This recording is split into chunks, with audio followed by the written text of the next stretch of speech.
on there. Carrot oranges, whole fresh passion fruit, fresh coconuts. Again, knowing their food products isn't critical to know how to use them, when to, and so forth, and then applying them to this particular format is important so that they can create proper balance and nutrition.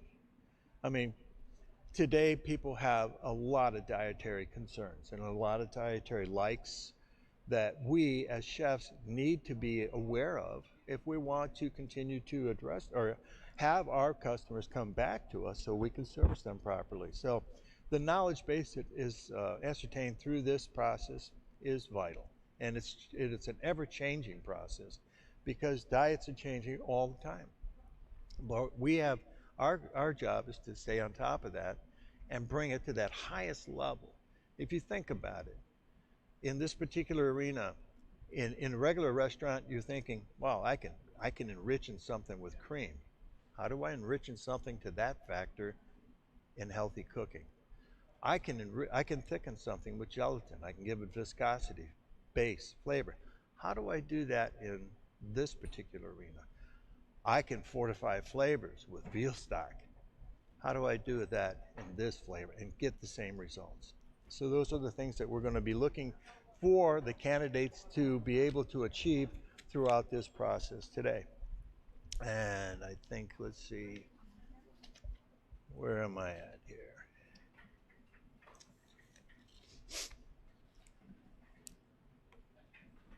So as we get ready, let's see, I think we have our intro of our first candidate,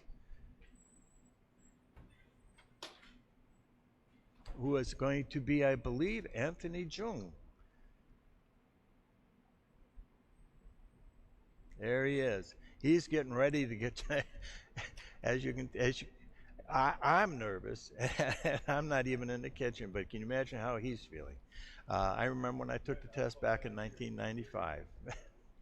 Yes, I remember those days well. They never leave me. But here's Chef Anthony Jung, and Chef Jung is the executive chef at the retail dining at the University of Massachusetts. So he is looking at the window where he's about to ready to walk into the kitchen in the next 2 minutes, I believe. So we will be bringing him into play and shortly. So if you want to, there. Again, if you think about this type of atmosphere, it's a little nerve-wracking, but you can see all of these candidates have taken their time and practiced, and practiced. And also we'll be covering the assessment program in the course of the week. So I think Chef Anthony is about ready to go into the kitchen here. And as I was mentioning about the assessment program, okay. Apparently we died. Did that sound all right? Okay. Oh. Okay. Did I come across all right? Was it okay? Oh, okay. I got a couple of people here, so I'm getting their feedback real quick. So, is it not confusing, or you?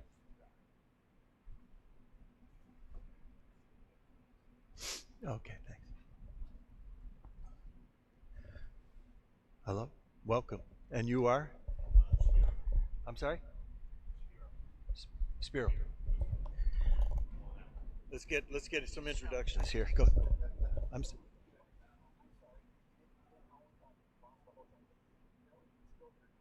Okay.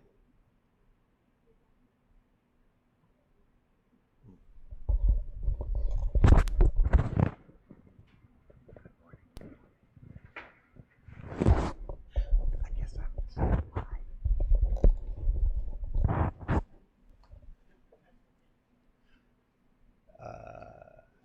am I live to the world? Okay, well I can talk about here's Chef Anthony moving into the kitchen. And again, one of the things that I'll mention to you is that Chef Anthony met his apprentice last night. So he had a half an hour to talk and converse with his apprentice to get that person up to speed with his thoughts on how he wants things to be organized and run. And the apprentice's job is critical in the sense that they're there to support the candidate in every aspect of the way. Now, again, that communication line is so critical. And I have one of the candidates for apprenticeship right here in front of me, Lily Taylor. How did it go last night, Lily, for your introduction to your candidate that you're going to be working with? Okay. And as her response to that was that it made her feel a lot less nervous now that she's had the opportunity to sit down and talk to him. Can you imagine being an apprentice going into this category of excitement and being able to maintain calm throughout? And I think one of the notes was that the support was never assume, always ask. So they're ready to go. So in that position, they will be critical to the support of the success of the chef candidate for the CMC. Good morning, and who do we have here?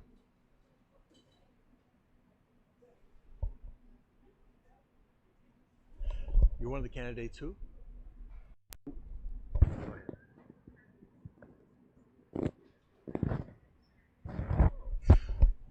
Have you gone through the assessment program? Well, welcome, welcome. And we have, and just to let you know, in my conversation here, because I know this is still going out live, we have some, we're broadcasting this live in our community learning center. We have these large TVs set up, and we have an open, oh, I'm back on? Okay, we have an open opportunity for chefs to come in and sit down and watch and listen to me talk about the broadcast. And also, if they had any questions, we'd be happy to have them and answer them for them. So if you do have any questions, please don't hesitate to ask. So are we, Steve, live? No, I know, from a visual from standpoint. Okay, great.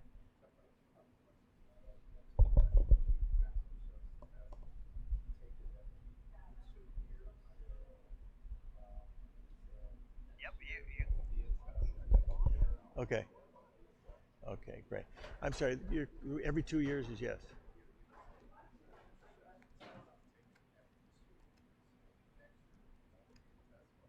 Sure. Right. Okay, the question was, one more time on the question. So it's, right. Well, great question. The question was how often this is taken, and it's kind of been a little erratic lately because, well, we had COVID at one point in time, so we had to dismiss that process. So that made it longer in the run. So moving forward with that, we're looking again, hopefully every year now. And as we go through the process of understanding what it takes to become a certified master chef, one of the elements, or the areas that we'll be talking a great deal about, is the assessment program, okay? The assessment program is a support mechanism, and it's basically a bridge. And one of the criteria that you have to take the Certified Master Chef's test is you have to be a CEC, Certified Executive Chef. Once you've attained that, then you can move to the next level, which is a CMC. The assessment program is basically a bridge between CEC and CMC. Chef Jung is an assessment candidate. He's gone through assessments, I think at least 5, I would say. 3? Oh, you've done 3? Wonderful. So you understand the process. So, and it's a building stone. What has been your response or thoughts about the assessment program?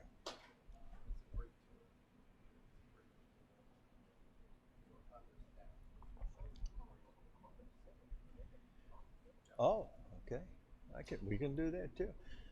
If anybody wants to come on up, sit with me, talk with me, I'll be happy to have them up here. So put a mic on you all. Yeah.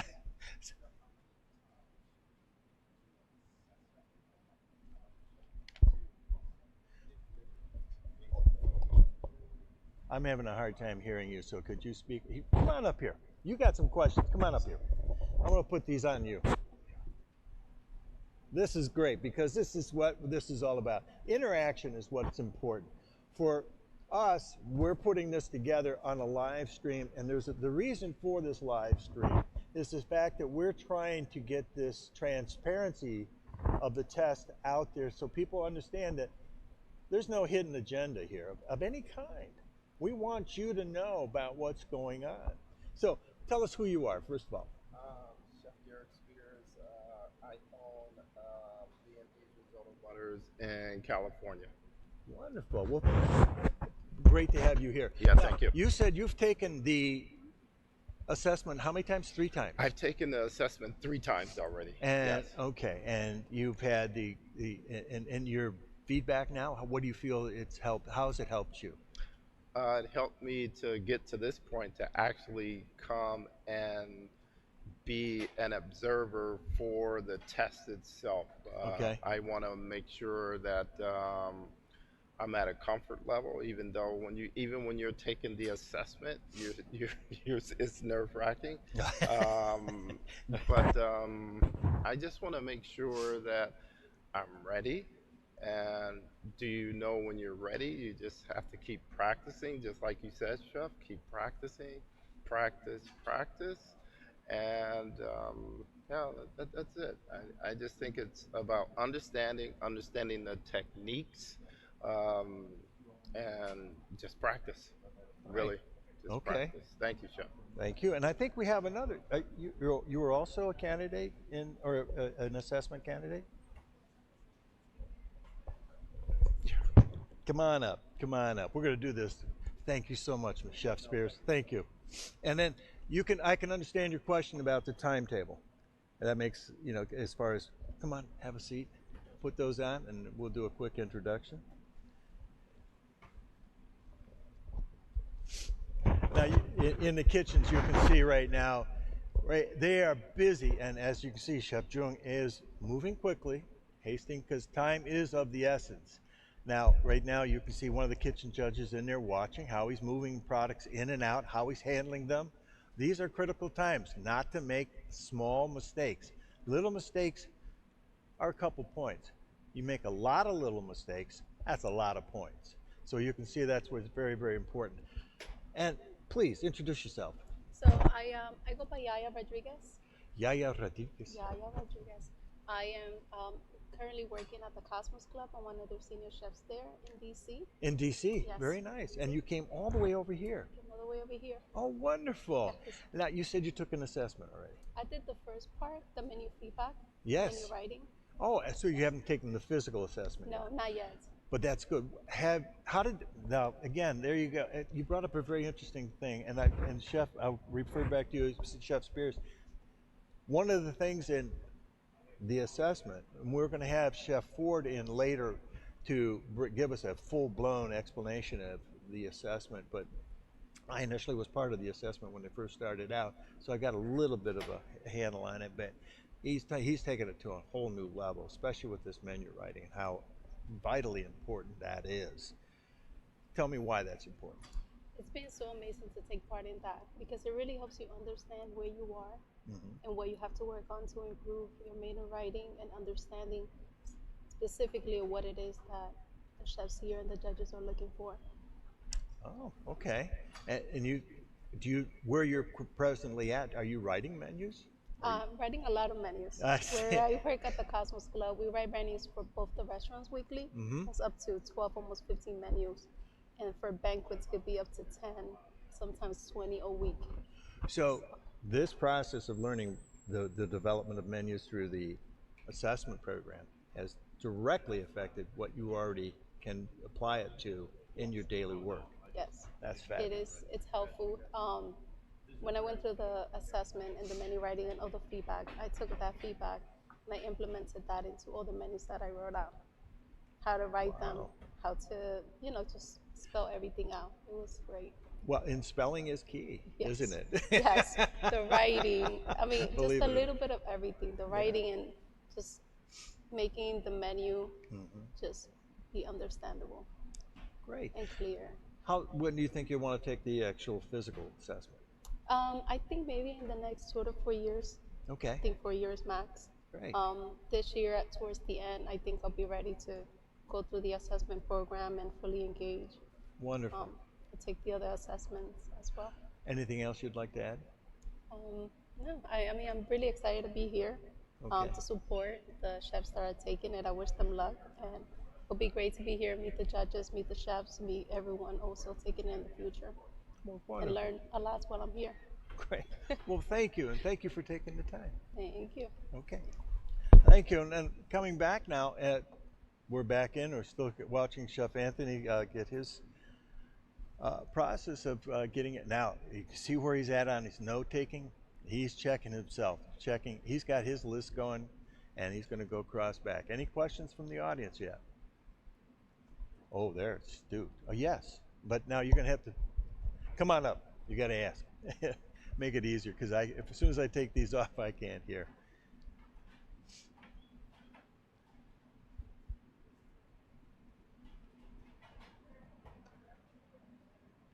Okay, Chef Spears, we have another question. Yes, sir. I just want to ask a question in reference to the timing of the candidates when they actually go into the kitchen. Like, how is that broken down? Oh, good question. Specifically for plant-based, but it changes for each of them, and I'll kind of touch base a little bit as we go through. But for this, they already have their menu written, as we know. They Right. were sent this basket and a supplemental list of what they're going to have, Right. as well as the supplemental list and the basket items. There is a core inventory out there that they have on a daily basis that they can get. It's in the kitchen itself, so they can just go. They know what that is as well as what their basket is. So when they've written their menu, they have all of this food items are available to them, so Okay. they can understand. Okay. Now, your question going into the timing. They get 4 hours to cook. As soon as they walk into the kitchen, the timer starts. Got it. When he was in the hallway, the door opens, the clock went on. Okay. He's in there now, boom, boom. His time is clicking away as we Right. go along. Right. That's why that communication line with his apprentice is vital, so that he can move forward without having to slow down and explain things. And the time before, and I will bet that they also had about a half an hour this morning making sure that they cross the T's and dot the I's to make sure that they're all set. Right. This is something you'll want to be conscious of too. The better you are prepared, the better prepared your apprentice will be. Correct. So then once the 4 hours stops, they now have a 30-minute service window. Got it. At that point in time, you got 4 courses. You don't want to jam everything at one time at the beginning or wait until you get the last 6 minutes and all 4 plates come up, because the reality is you wouldn't do that to a customer. Correct. So you have to plate this as if it's going out to a customer, and the timing of that is critical. Right. And it's taken into consideration as far as points. Okay. How is the candidates allocated to who goes in the kitchen first, what candidate goes second, and what candidate goes third? How is that allocated? That's a great question. That's drawn the night before. Okay. Like last night, they drew who's going to go first, second, or third. Right. And then tonight they'll do. Now the one thing about here, they'll keep the same kitchen, Okay. because one of the other unique factors about this particular test, as opposed to others, before it was when you're done with the day, everything is done. There's Right. nothing left to start with. You have Right. all fresh start here. As you're building, now if you think about your operation at wherever club you're at, whatever dining facility you're at, wherever you're at, you build throughout the week. Now you may have 5 days of events, Right. but Right. as you're going along, I'm gonna, well, gee, if I've got this day, I've got this day, I can make a stock to cover both, and that's exactly what we're going to allow you to do in this particular test. Right. If you made a garnish, and you have more than you need, but you know you can use something like this to supplement a flavor profile for that Okay. down the The road. The road, exactly. As long as you label it for such, so that when we look at the food at the end, we know you're thinking ahead. Right. We don't want to assume. Correct. You never want to assume. Correct, chef. So, like this, if he happened to say, you know what, this is a light day for me. I'm going to be able to build up a couple extra par items for my big day Yes, on Sunday. Yes, sir. So then they'll say they're looking at the whole day, and that's what they're going to do. They're going to be able to build up some of this par so they can carry it into Sunday. Right. As long as, and when they store it, they say, for Sunday's menu, boom, boom, boom, or opportunity for use on Sunday. If they don't have a menu, and Sunday they do have a menu. Right. Chef, what about the timeline that's created for the candidates create? How do they actually come up with that timeline? Because I see that he posted his timeline on the window there, and can you explain that timeline? You know, as far as what how he's marking on the window. How do you explain that? Well, first of all, he's got his menu, right? So he knows exactly what he has to cook. Right. So his timeline is everything that supports the finish of each of these dishes. Okay. And that's what he's doing. And it's a very good question. Thank you very much. Yes. But what he's doing is he's actually breaking this down into a timeline so that I'm starting out this, so that if I have four courses, if I've got a frozen item on there, Yes.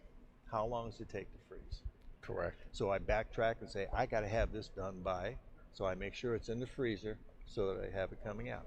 If I have to bake something and let it cool, when do I have to have it finished baking so that I have enough time for it to cool? Right. So you backtrack a little bit on certain things. So are you going backwards? Sometimes on some foods, and sometimes I know this is going to take me 2 hours to cook. Right. So I need to have that in by there so I know it comes out at this time. Great. So and this is a lot of time instinctual cooking because you've done it so many times before, you don't really think about it, but it becomes a reminder by the timeline. Correct, chef. So that's why the timeline is so critical for each one of these chefs coming in. And can you talk about like you said, the mentor or the kami chef that's actually working with the candidate? What are they allowed and not allowed to actually engage in? You know, as far as like what they can't do and what they can do to assist the chef in their role. No final prep on anything. Got it, chef. Got it, chef. And basically, and Lily, you could respond to this question. Come on up. Yeah.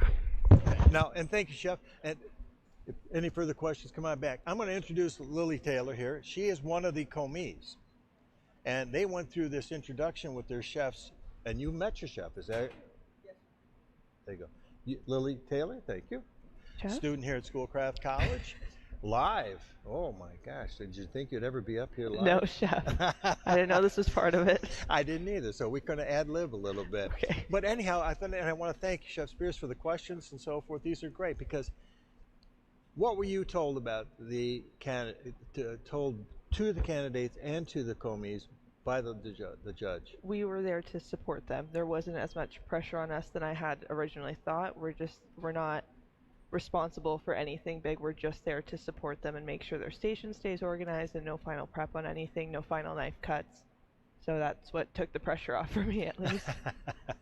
Were you worried that your knives weren't sharp enough? I sharpened them last night, chef. Well, good for you. So, was there anything? Now, how are you communicating with the? We had a meeting with our chef for the first 2 or 3 days, and we got to talk to them about kind of their expectations for us, what they needed us to do. I'm helping with garde manger for my chef, so he talked to me a little separately about that versus his commis today for plant-based. So. Oh, I see. That's because you're going to be going in this afternoon. Yes. When they start the preparation for contemporary garde manger. Yes, chef. And once he submits, or once I see his garde manger menu, I'll have a little more knowledge about what I'm doing. Okay. And you'll have a pre-meeting with him prior to going in? I believe so. See, there you go. That's what I was expecting. Any other questions about the commis or?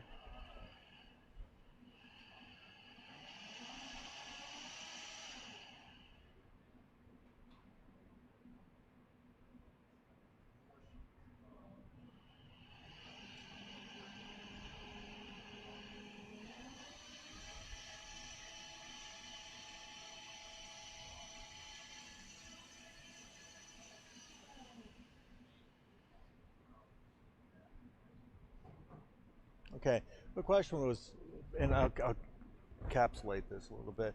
Question from the audience was that on how you played up the portioning and the portion sizes and so forth. That varies. Obviously, for a 4-portion versus a 4-course versus a 7-course, you're going to scale it down for the 7-course, and for the 4-course, it'll be scaled up a little bit. But proportionately speaking, I could give you the norms right now, and as you see, if you got 4 ounces of protein basically for a main course, you have sufficiently covered that part. Now that could come in a couple different fashions. It could be 2 proteins added on 1 plate to equal that, or you could go a fashion of 3 different variable proteins. One could be a grilled, one could be a braised, and one could be a poached. Or, I mean, again, showing that variable cooking knowledge and skill presentation on there increases the scoring because you're showcasing your skills now on that plate, as opposed to just giving me a 4-ounce grilled something. So, ergo, that's what you're in. Now, I may use a braise of the trim, but I'll put it inside of a stuffed polenta. And so now I'm showcasing protein with my other protein, and then I may make a little sausage or a roulade of some kind to showcase that additional skill. That's what you're here in the CMC arena to show that elevation, because that's what we want to see. I mean, but doing it properly all the way through is the other factor. Okay. Anything else you want to add, Lily? No, Chef. Oh, I want to thank, first of all, Lily and Gabby. She's sitting out in the audience. I'm going to bring her up here shortly because she's blushing over there. These two have saved my life all week long. Thank you so much. Thank you, Chef. All right, let's see where we are time-wise. We have 6:52. Oh, we have Mr. Drew Says, Chef Drew. Yeah, we're gonna get Chef Drew up here to talk to us a little bit about plant-based cuisine. Chef Drew is the lead judge. What we do is we create a group of chefs for these tests, and we take 5 of them, and they become a lead judge for each of the categories. As I mentioned before, we have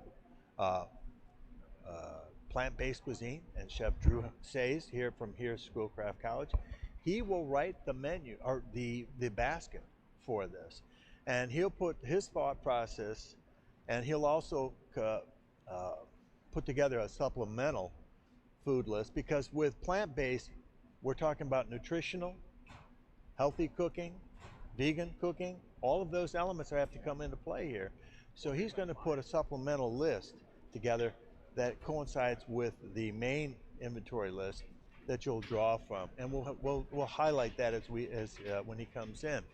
And also the fact is, if you think about it, he's going to look to see how you're going to handle these products primarily. And then that's when he meets with the kitchen judges and the tasting judges and says, okay, here's the basket we gave them, and we want you to be able to give us, and we could list 10 items that they could make from this easily, from the 22 items I make here, plus the supplemental. So he's going to be doing that. And taking into consideration many of the things that I talked about as far as, the cuisine itself, it's a challenge. It's a challenge. So we got, like I said, and he takes that very seriously, and I want you to know that it's important, because the lead judge has a lot of thought going into this, and their knowledge of the product is vast, very vast. So as soon as he gets here, we'll start a quick interview with Chef Drew, so he can bring you up to date about what's going on and his thoughts about what he feels is important to know about.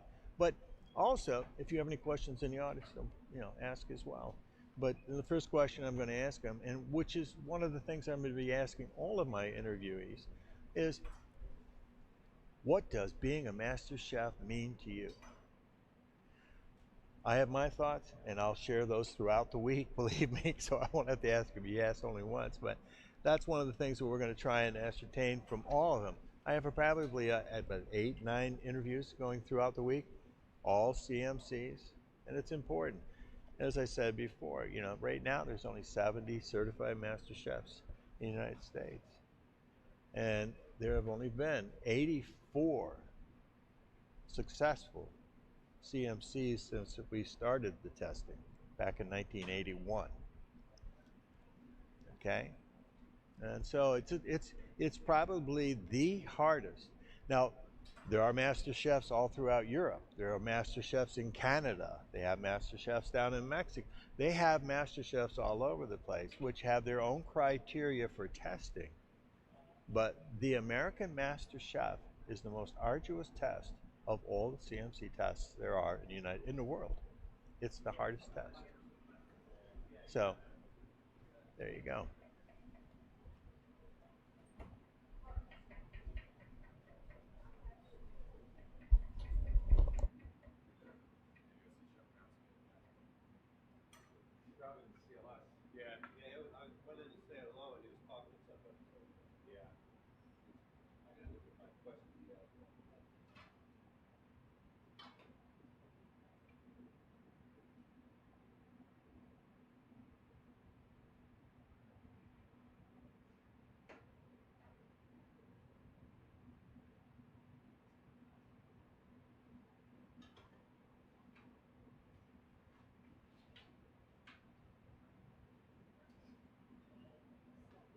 Well, perfect timing. We're back, and I would like to introduce Certified Master Chef Drew Sayes, who is the lead judge for plant-based cuisine today, that we're engaged in today. So, and I know you're a busy man. You're watching me get in and out, and it's been a rough run out there. So we won't keep you too long, Chef. So, but the thing is, this is. Oh, you need to put those on. I'm sorry. Oh, reverse. There we go. Testing 1, 2. I hear you fine. Oh, great. We have a good audience starting out, and we've had some great participation in questions, and throughout each of the rotations of what we're looking for from these the candidates. This being the first one, plant-based cuisine. But before I get to that, there's one thing that I promised I'd ask is, what does it mean to be a CMC to you, a certified master chef? I thought about this for a long time, and for me, it was a big awakening, in my journey of learning and understanding, and it was. I learned more about what I didn't know than what I did, and it kind of put me in a position to, continue to seek answers and understand cuisine, and really use the resources I have, to understand more. Wow. There you go. Yeah. Short and sweet and to the point. I love it. Now, help us a little bit with this one, because, over the years, I was telling nutritional cooking, vegan cooking, and healthy cooking, and now all of a sudden we come with this plant-based cuisine. Sure. Can you help me define that a little bit? So, plant-based cuisine is all centered around vegetables and using plants and their derivatives to execute, a menu. And the difficult part about plant-based cuisine is you can't hide behind stocks, you can't hide behind reductions, you can't hide behind animal fats, cream, everything that we rely on as a chef to improve palatability and flavor. You're really just stripping cuisine down to the essentials and focusing more on technique and fundamentals than anything. All right.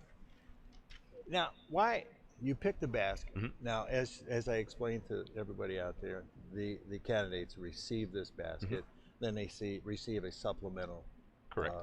inventory list. Correct. And from that, they're asked to put a 4-course menu together, 6 portions of each. How do you come up with the items that you put out there? Kind of let the seasons dictate what we use. We're kind of in a weird holding pattern in seasons in Michigan right now. So it's either cabbage or yams, and that's about it. So we were able to find some good produce that kind of bridges that, you know, winter to spring season. So there you'll see some wintry items, some more spring items, just really based on availability right now. So yeah. Great.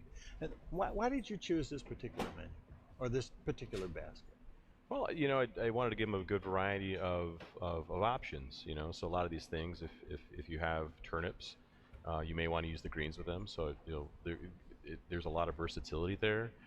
They're required to make a complete protein using whatever methods they like. So if they want to make tofu, they can make tofu. They have the options of making seitan. And, you know, I think based on those basket items, there's a lot of versatility and things they can do with the menu to make it interesting. Oh, great. Are we seeing plant-based cuisine on menus today? Absolutely. You know, there's a big trend, whether it's you know, people exploring it for health reasons, or they're more adventurous diners, they want a different experience, or, you know, ethical reasons as well. They just don't want to eat animals. You see a lot more of that in the industry. People come in and they expect to have a vegetarian or a vegan option on their menus, and they may or may not let you know ahead of time if they're going to be you know, wanting that plant-based. And yeah, it's something that we're seeing more and more, and that we've got to be prepared for and be able to execute at a high level instead of just putting out a salad or a vegetable plate. So yeah. So we should somehow be encouraging our young culinarians to be more in depth. Oh, absolutely, absolutely. Yeah, it's such an important piece to being a well-rounded chef, and you know, you have to be able to cater to all sorts in any part of your career. So in any job. Super. Yeah. Anything else you'd like to add, Chef? No. Oh, come on. This too was early difficult for him just to get him out here, I tell you. Took a lot out of me. We have one quick question. Yeah. Go ahead.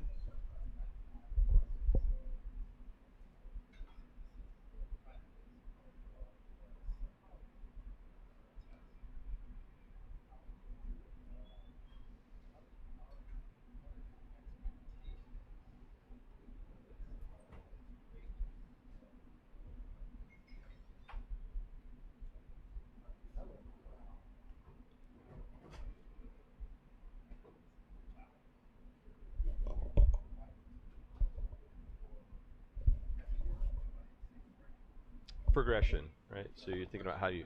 So I think, you know, hopefully I can answer it in this way: is that the expectations from discipline to discipline don't change. You know, we expect, you know, very high standards when it comes to execution and the fundamentals of cooking. So if you're grilling something, it needs to be grilled perfectly. If you're roasting something, it needs to be roasted perfectly. When you write your menu, you should have progression, you should have harmony, you should have some sort of cohesion in there. So whether it's world cuisines or plant-based, I think that expectation is the same.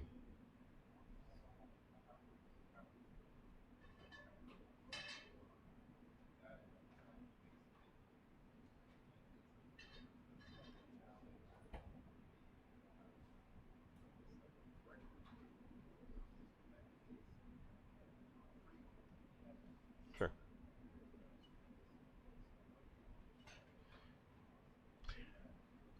Just so we have our audience out there live hearing what you're asking, you're asking for, Chef, the question of the progression of the menu. So how do you develop the progression? Right. Okay. So our audience out there now understands your question as we respond to it. So if you'd like to pick up from there, Chef. Yeah, no, I think, you know, there's lots of opportunities to create different textures and mouthfeels using different types of fats, right? So you can use nuts, you can use oils, you can use acids, things like that to either brighten or flatten out certain flavor combinations in the menu itself. So you're welcome. Well, great. Yeah. Anything else before the chef? We're good to go. Chef, thank you so Pleasure. much. Yeah, I absolutely. really appreciate my you pleasure. coming by. Thank you. Thank you so much. Thank you. Well, there you go, Chef. And there you have it. We have Chef Drew Say, Certified Master Chef here at Schoolcraft College. Hopefully you were enlightened somewhat about what the definition is, or the base of plant-based cuisine is. Again, the challenge here now for young culinarians coming up, as I mentioned before, I mean, you think about it. They're asking you to produce foods that they assimilated all their lives with, but as their dietary restrictions or changes come about, you now have to fulfill those same needs without the utilization of animal fats, animal proteins, dairy, and so forth. So those are the challenges. That's the skill that we're trying to create here, and want you see you be stronger and create your own skill in that level. So hopefully that helped you a little bit. We're back to where we have Chef Jung working, and you can see he's getting a lot more involved out there. So let's take a moment here and catch up with what he's doing. And it won't be long. We'll have our second candidate be going in there shortly.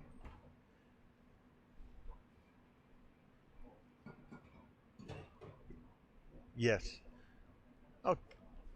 I'd like to, at this point in time, I'm just going to take a quick break, and we'll watch the candidates, and we'll go from there. I'll be right back shortly. Thank you.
right, because we now are getting ready, 7:10. We have our second candidate just about to come back in to start up for the day for plant-based as well. As you can see, the action going on here now. And there's one of the floor judges saying, asking a question, just simply, and this is something you have to expect that when you're taking the test. They have the right to come up and ask you exactly. The beautiful part about taking this test, if you don't ever have a question come up by the floor judge, one, you're doing a fantastic job. Two, pack your bags and go home. No, I'm kidding. No, look at the look on his face. Huh? No. Anyhow, no, and as they're conferring all the time, again, they're looking again. There's been a huge concern, a change about how we judge too, as well as what we expect from the candidates. We want to nurture. We don't want to disappoint. And that's the whole game of what we're trying to gain. What we're trying to gain in this new approach of how we judge. Again, you've put investment of a lot of time, and we know that. So this is why it's important for us to recognize as judges. And now I have been a judge for the last 3 tests. This is the first time I haven't judged it, so I'm out here doing this conversation so I can answer these questions and bring to light what's going on in the test today and why it's important for us to open this up so people can understand better. A lot of times, chefs out there think about taking the CMC test, but don't know enough about it.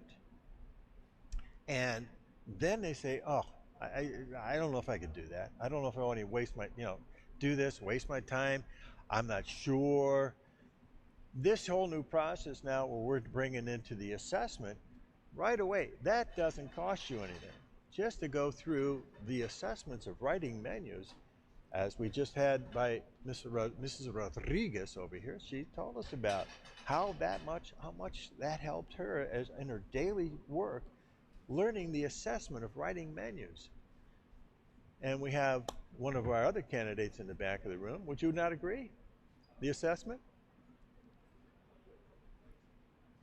You want to come up, take the mic for a minute? Oh, thank you. This is a rare occasion here. We actually have a candidate ready to go. Talk a little bit about their process of assessment. Okay, let's do that now, and then I'll talk. We're going to show. Here we go. This is our second candidate. Who is our second candidate? Chef Gio. Chef Gio. Chef Gio. He's out there. He's getting ready, and as you can see, he's ready. Look what he's got in his hands. He's already now. His apprentice is right there. 1. Oh, let's see. Is it a countdown? Now remember, his clock starts when the doors open. Right there he goes. Boom. And who do we have here today? Luis Young. Oh, I think. Let's see. Is this your apprentice over here? That's right. Yeah, yes. she will be helping me today for the 2 hours of Chef Luis Young. Thank you for taking a moment. I appreciate that, and best of luck to you. This is one of our candidates today, so can you describe to me your feelings about what are you feeling right now? It's a mixture of excitement, anxiousness. Yeah, that's pretty much it. I just want to start cooking. It's been a week of just planning and planning and planning. So we just want to cook at this point. Right. Yeah. Now I remember when last time you and I were together. That's it was right. The assessment, and that was what, 2 years ago? Or no, 19. That was a year ago. A year ago. That's right. And so, in that year, from there to now, what happened? I mean, what did you do to get this preparation down? That's it. Between that, there's been pretty much 30 pate and croûtes. So okay. There's some of that. It's just tweaking, right? Like once you understand it, what the judges are looking for. Right. You start to tweak and polish and listen to the feedback and then adjust from there. That's basically what it is.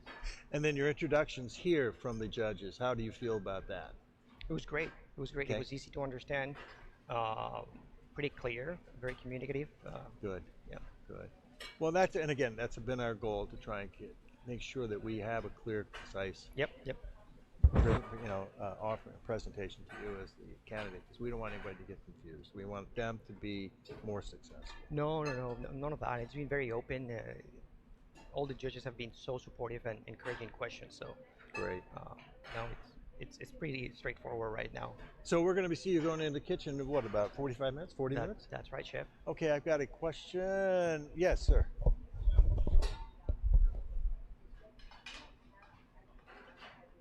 Thank you.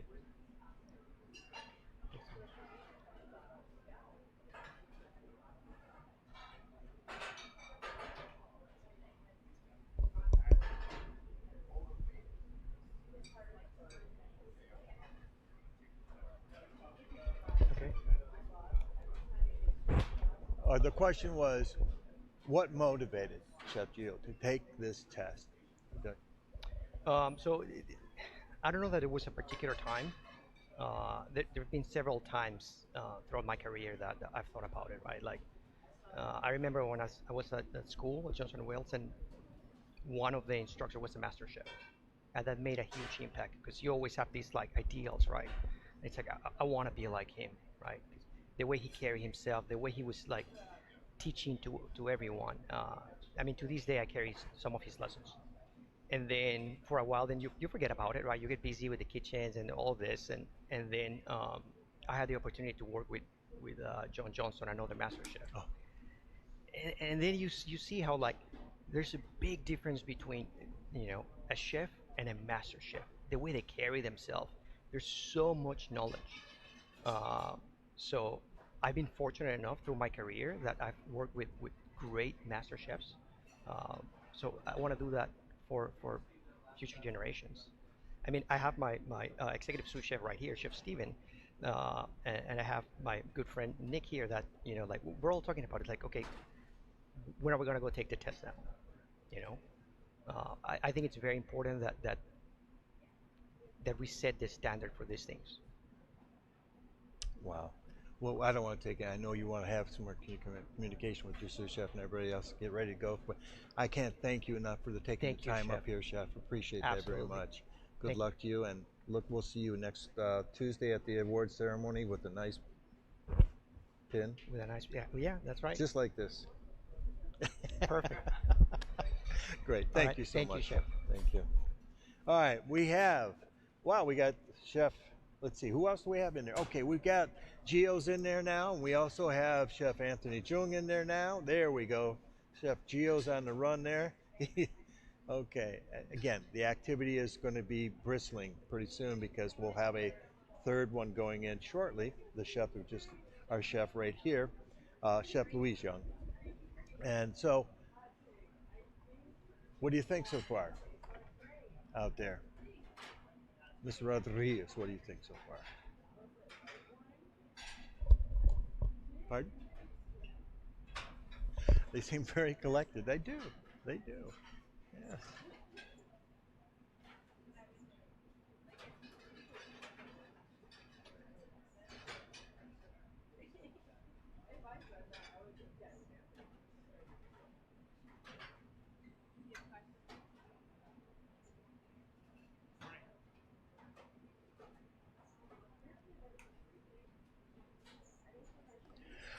We should have had you up on the mic. You had just answered that so beautifully. Thank you very much. She was talking. Chef Louise or Rodriguez had just commented. She was up here earlier talking to us, but she just commented on the fact that they look so calm and collected and so organized. And I said, yes. And these are the factors that, in regards to what Chef Young said, Louise said, yeah, the CMC. It's an interesting certification, and one of the things that I'll bring into the factor about what a CMC is really all about, is the fact that we are forever a student, and it's monogrammed right on our logo. Forever the student, and because we never lose sight of the fact that you can never stop learning, and you can never stop advancing your skills and your knowledge. And that's what becoming a CMC is really all about. You're advancing your skills. And can you ever know everything? No. I learned something the other day, and we're going to be talking to Chef Buchner, who wrote the World Cuisine. For us as young culinarians, it's hard to fathom that there is a recipe out there that's been around for 1,000 years. Can you tell me what you think it might be? This would be a really good quiz for somebody, young culinarians. I didn't even know this.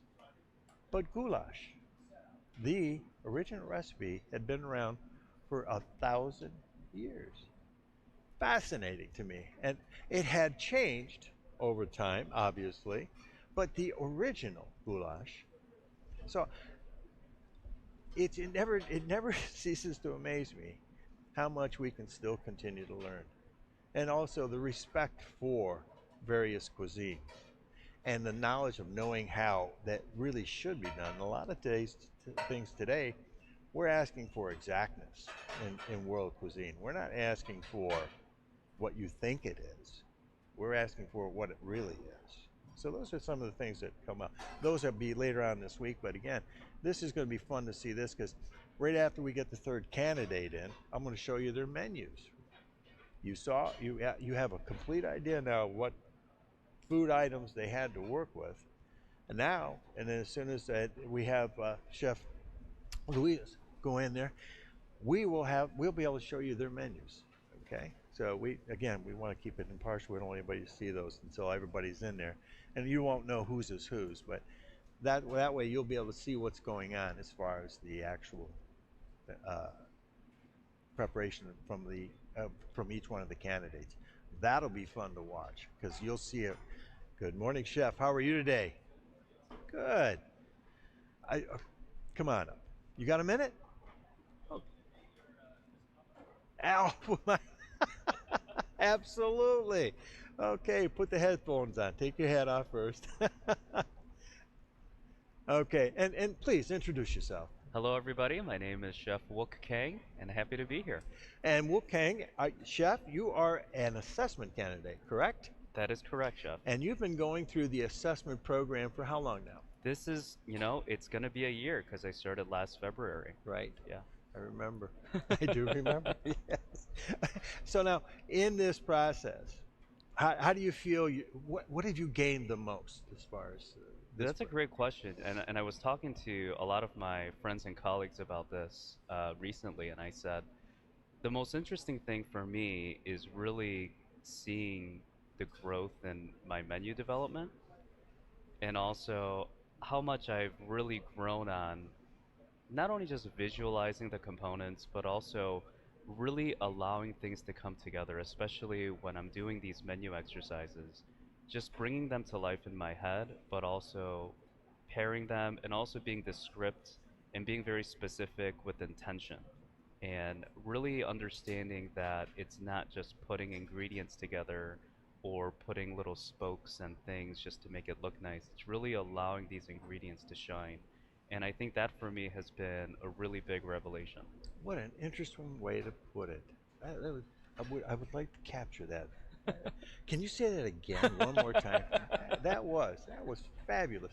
Thank you, Chef. So great. And any aspirations? How long before you think you're ready to take the test? Man, in a perfect world, I would love to do it, next time it's offered. But I know I need a lot of practice. Mm-hmm. I know I need to practice, and I want to practice more. Well, then the question I have for you then is, when you're menu writing, mm-hmm. how do you know where you need to develop your food growth? That's a good question. One thing I've really gotten better at is creating the menu, going back to it again, and going back to it again. Because I think maybe in the real world you have to make a menu, and sometimes you don't always have as much time as you want, depending on the situation. But I think in this situation, it kind of makes you force yourself to do that, because it's so important. I think for anybody and any candidate that really wants to pursue this, it's something that really needs to be one of the top priorities, because without it, this is the blueprint. Without it, there's nothing. Mm-hmm. And for me, just being able to do that on a regular basis, I think that's really the big thing. that I've seen, and that's a recommendation that I have for any person that wants to take part of this program. Have you had the opportunity to ever work with a master chef? You know, in 2012, I was working at Le Cordon Bleu, and that's how I got to meet Chef Ed Leonard, Oh, okay. Chef Buchner, and a few other CMCs. I didn't work with him directly per se, but I helped Chef Leonard because at the time he was looking to certify a lot of Le Cordon Bleu chefs when he was the corporate chef at Le Cordon Right. Bleu. And he allowed me to assist him, travel the country with him and different campuses, Le Cordon Wow. Bleu, and Very nice. help him set up. And so I got to meet chefs like Chef Schuler, Chef Moose Miller, Chef Leonardi. Yeah. So Yes. I've got to meet a lot of CMCs and just see the whole process. And I'll tell you, at the time, I thought, man, this is so crazy. I would never do this. And here I am. This goes back to what I was saying earlier, and one of the things that I was trying to elaborate on is the fact that getting more exposure to the test out there. And right now, do you feel that that's helped you in understanding Absolutely. what it is what's being asked of you to be able? Absolutely. Okay. Especially seeing the candidates that are taking the exam this week, Chef Jung and Chef Young, and drawing a blank now. Luis. Chef Luis and Chef Lanez. Linus, yes. I've seen just the growth in them too. From when I first started, they were here before I was. Okay. Just so we let the audience know too that along with the CMCs, we have 4 assessment candidates, and you're one of them. Yes. That we'll be watching shortly because you'll be going in there shortly. Oh my goodness. And this is part of that assessment program where, yes, you go through that series of menu writing, and then you get your development to the point where you are ready to take the actual physical test. And that's what you're doing today. Yes, that is correct, Chef. Great. Well, listen, anything else you'd like to throw in there? This has been a great experience so far, and I highly recommend it to anyone that's very serious of doing this. Okay. Yeah. And any tips that you'd like to give them before? If at all possible, practice your menus. There you go. Great. Now this is firsthand too. This is great. Well, thank you, Chef. Thank you. Appreciate that, and good luck to you. Likewise. And I'll look forward to tasting your food there shortly. Thank you. Be kind. I don't need to be kind for you. I know your food. There you go. All right, here we go. We've got 2 in. We've got, let's see, who's next coming up? Well, yes. Chef Kang will be going in himself at 8:15. So we've got our third candidate starts in about 30 minutes. Yes. Question.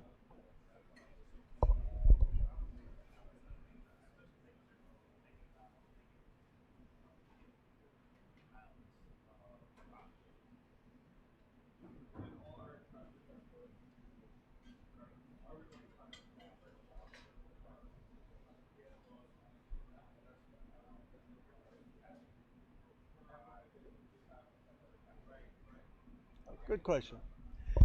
The question is how do the candidates know how much food that they should take and put it on? Obviously, if you get a whole cabbage, you don't need a whole cabbage. So you're going to take, like if you look at what Chef Jung right there, he took some lettuce. He only took what he needed. If it was a cabbage, I only need half or a quarter of the cabbage. I'm going to take and separate that, making sure that whatever I return, I wrap, so that again, anything that you would normally, how you'd process it in your operation, that's what you'd want to do with it. And that's where that skill is practice, practice, practice. Practice doing that at your operation every day. Then it becomes mindless what you're going to do when you get to the actual test. You're going to get the amount. Now, you have a timetable which you can take your basket items and take what you need. I think it's up to the first half hour, I believe. And then once you have all that you want, that goes. And then once it's gone, you have no retrieving it. So that's where You need to, and then going back to the note taking, 4 ounces. Make sure it's weighed. And it's an exercise in duplicity in where you want to make sure you don't assume you got 4 ounces. You know you've got 4 ounces. Now, if you're breaking down a whole fish, and I know that this fish is going to yield more. Now, the question is, do I just take one fillet? Am I going to use the bones for stock? Am I going to showcase any of the trim for anything else? But would I just give them the fish back with just the fillet off? No, I would process the whole thing and then give them back what you don't need. But again, handling it process. You know, why would you, if you're there, you got the fish in front of you, finish it. Would you do that? Would do that in your operation?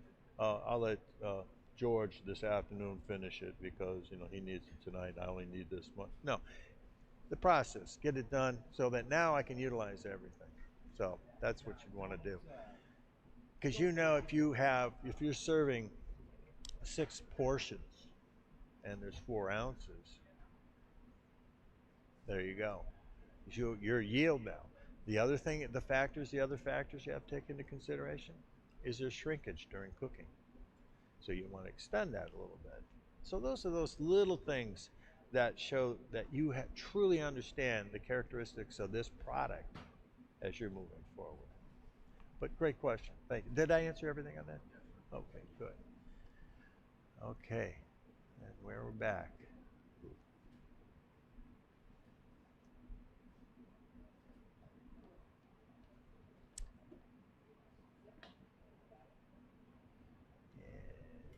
Do we have Chef Gio moving over on the second? Oh no. Oh, there he is.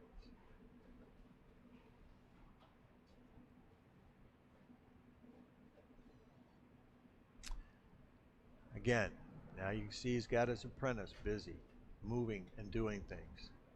And this is important. The other thing too is when you have an apprentice, keep them busy.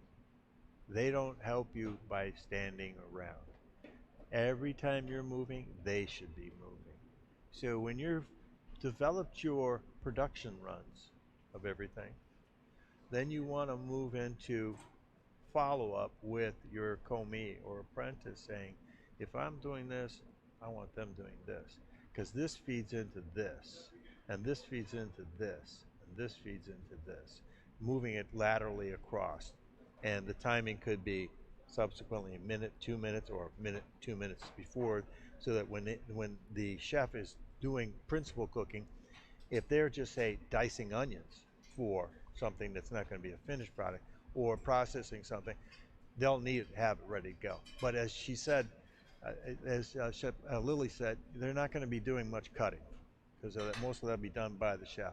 But having things ready to go. Okay, make sure I've got my this mise en place that he's put together. Bring that and have it set up. As she sees, she's walking away with a whole platter, and it's a mise en place setup. So everything's on one. So that when he's ready to start that, he'll say, okay, mise en place platter for this dish. Your commis brings it over to you. Complete, ready to go. Then he starts the cooking. Then he says, okay, following this, I'm going to need two saute pans for this and this. Boom, they're over there. So you don't have to stockpile everything and work and make your station messy. Keep it clean, keep it neat at all times. Make sense? Okay, great.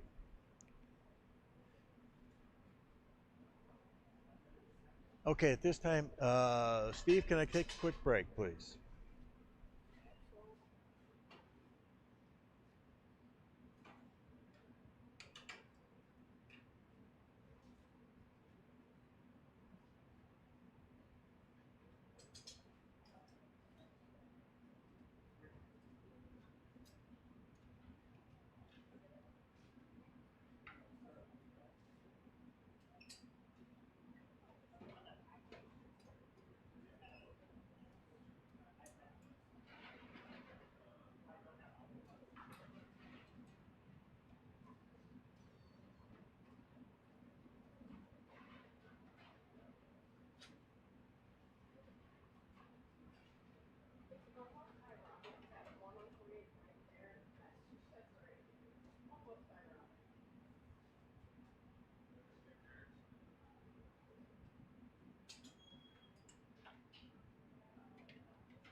The American Master Chef Order has developed the Certified Master Chef Exam Assessment Program to provide a structured pathway for qualified candidates to prepare, refine their skills, and gain critical insights before undertaking the full examination. The AMCO Assessment Program from the American Master Chef's Order is designed to eliminate ambiguity and provide clear guidelines for the CMC exam process. Every qualified candidate is automatically enrolled and guided through 4 progressive sections that build the necessary skills and confidence. The first 2 sections are required for final approval to take the CMC exam. Once completed, candidates may either proceed to sections 3 and 4 for deeper insights and additional feedback, or register for the next available exam date. Although optional, completing all 4 sections significantly enhances the preparedness and increases likelihood for success. In Section 1, candidates must craft a 7-course menu utilizing a predetermined market basket and a common kitchen stock list. The menu must showcase basic culinary fundamentals like distinct cooking techniques, classical knife cuts, a vegan course, garde-manger course, consommé, just to name a few. Menus must follow strict formatting guidelines and be presented at a professional standard. Any submission with more than 3 grammatical errors will not be considered. Weekly Zoom meetings with the assessment committee provide candidates with feedback and critical discussion along the process. These sessions offer valuable insights into menu progression, execution, and presentation, key components of success in the CMC exam. In Section 2, candidates undergo an intensive in-person cooking assessment held at select culinary institutions across the country. This critical stage integrates key elements of the CMC exam and provides evaluators an opportunity to assess technical skill, execution, and overall readiness, as well as organization and preparation. Going into Section 2, candidates receive a market basket 10 days prior, allowing for menu development or guide submission, both of which contribute to the final score. The cooking assessment then mirrors the evaluation criteria of the full CMC exam, with clear points of evaluation designed to showcase candidates' strengths and skills deficits to more effectively prepare. Throughout the assessment, real-time feedback is provided by the American Master Chef's Order's Certified Master Chefs, helping candidates identify strengths and areas for improvement. Upon completion, candidates receive a detailed evaluation report, including an estimated readiness score based on the evaluator's expert analysis. Keep in mind, ultimate success at the Certified Master Chef exam is solely dependent on the candidate's individual preparation, training, and execution under pressure. The American Master Chef Order Assessment Program is more than a prerequisite. It's an invaluable experience designed to sharpen skills, eliminate skill deficits, and refine the precision and mastery that is required to achieve certification as a Master Chef. Regardless of where you come from, the path to the Master Chef exam begins here. We look forward to welcoming you into the kitchen.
And we're back, and we have another new candidate that just entered, which is part of the assessment program.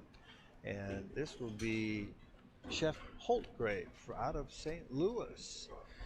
I think he's entered, hasn't he? Yes. Should be in the... yeah, I know. Okay, so we'll be seeing... All righty, here we go. There we go. Chef Holtgrave is one of our assessment candidates. Now, here's the beauty of this whole thing. No, that's Kane. Oh, yeah, you're right. That's Kane. Oh, is Holtgrave? I'm sorry. I might have my schedule mixed up here. So Kang is going in. This is Chef Kang. Yes. Wook Kang from Chicago, Kendall College. He is the director of the school there in Chicago, and he is going to be doing a basket today.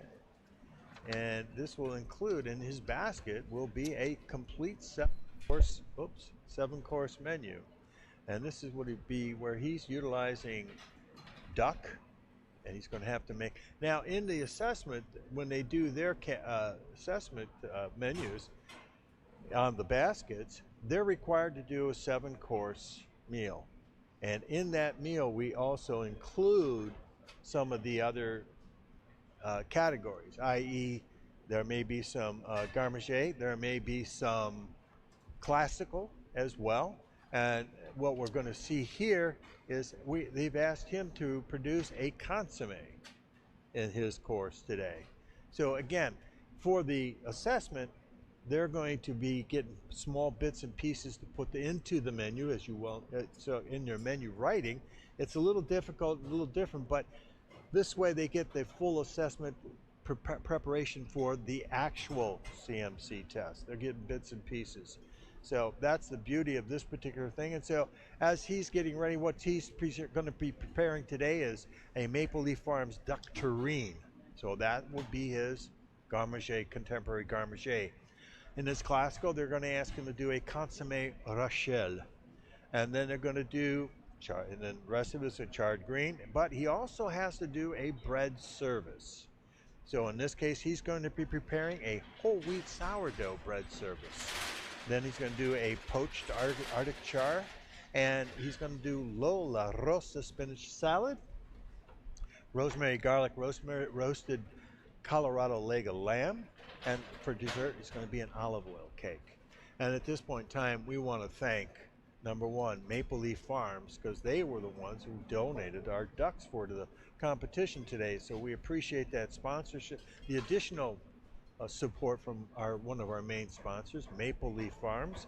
And I'd also like to thank Colorado Lamb. They are another major sponsor who helped us out for this particular venue today.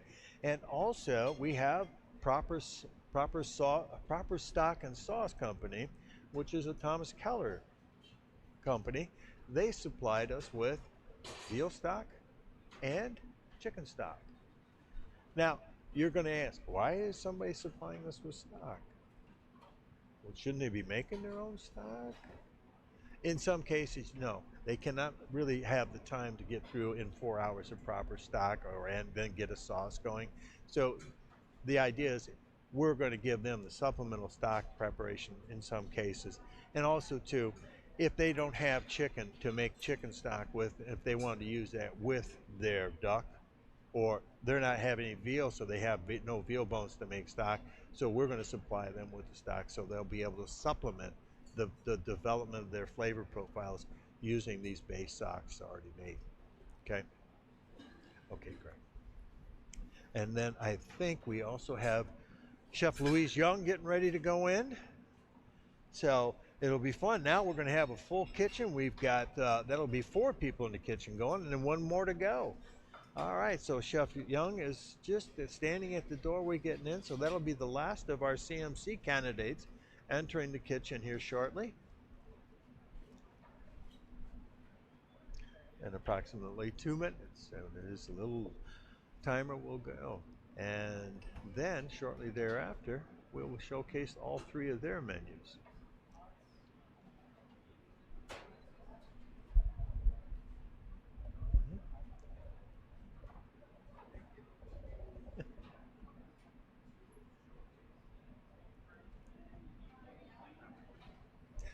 Yes, one of the questions from our wonderful audience here today was, will they be receiving a whole duck? And yes, they will be, and they'll be also receiving a whole leg of lamb. Now, we received the lambs almost 2 weeks ago, so we could hang them and age them, get them properly pressed, because as you know from time, the release of moisture will concentrate the natural flavors of, and also it actually is, for butchering purposes, it's better to butcher it when it's been aged, because it dries and it's easier to segment the muscle structures from that animal and easier to get it off the bone. So you get a lot of benefits from aging. But again, this is a knowledge that we expect they should know, so when they receive it, they're going to go, yes, thankfully, nicely aged. And then, like I said, Colorado Lamb, great sponsors for helping us out there, and also Maple Leaf Duck, another one for helping, and Proper Sauce and Stock, another company, did a great job in supporting us and helping us with the cost of this event. There you go. Yes.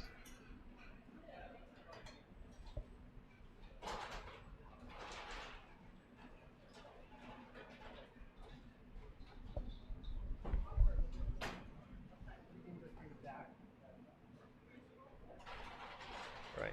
Great question again from the audience, because the fact that what are the judges going to be looking for specifically with consommé?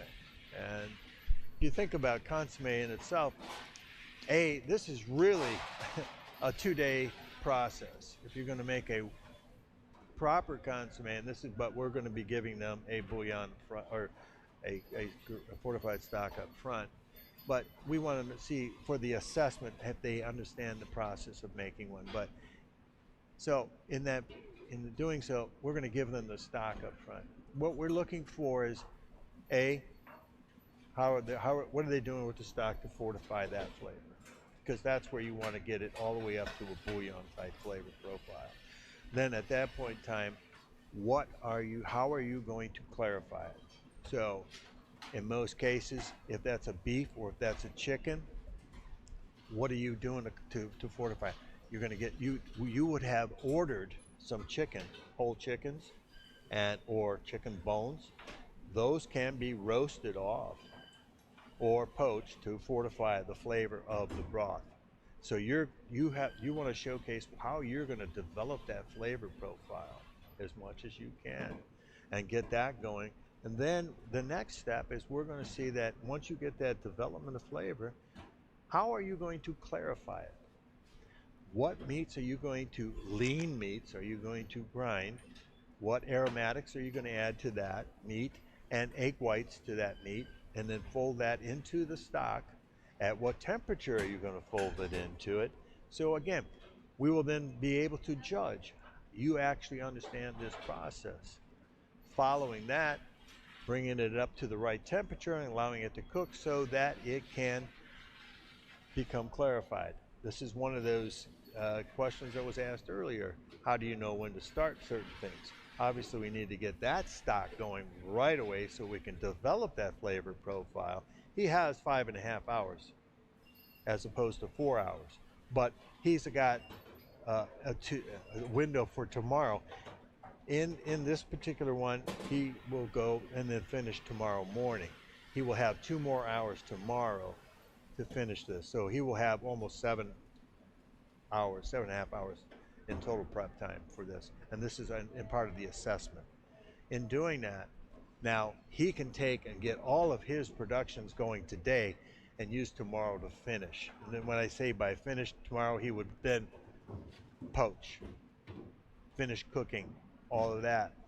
He may have, depending on what he's going to do, he's going to do a marinated roasted leg of lamb. Is there going to be enough time tomorrow when he walks in to serve that before and while his window's open?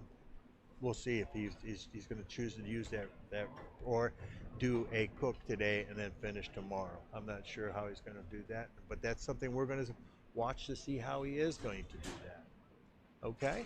Does that hopefully give you... Now, also the other important thing is the garnish that goes with the soup. Okay? He has a asparagus royale, chicken royale, and Parmesan cheese for a federal. Now Royals are little custards. So in that, very common with many of the, would be placed in there. The consomme served over the top of it and then presented. Okay.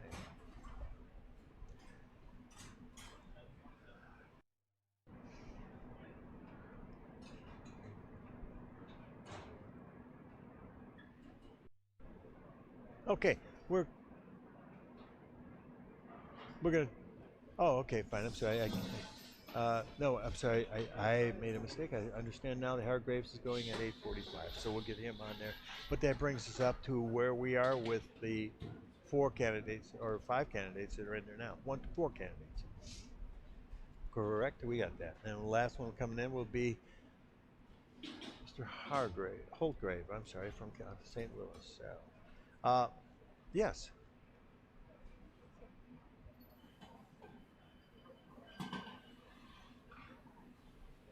Okay.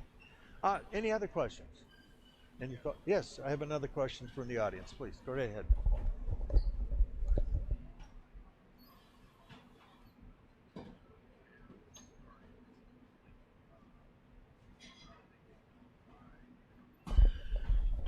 Okay, an interesting question here. Great question, actually. How did the plating process for the candidates? Now, depending on a 4-course, depending on a 7-course. Now, 7-course, they have 45 minutes to plate that. On a 4-course or 5-course, they would have a half an hour to plate that. If you look at your window and you want to do this properly, you're going to have to think about, okay, if I'm serving this to a customer, I don't want to bring this out too soon, too late, but you want this timed as if they were going to be sitting down in a restaurant. How would you want to receive it if you were a customer? Think about it in those terms. Sometimes we separate ourselves from our guests. We feel we're an entity within ourselves. We forget that who we're serving. And then all of a sudden, God, we got to get this out. No. Who's paying for this? The customer. Should they not get the ultimate satisfaction? That's what we're looking for.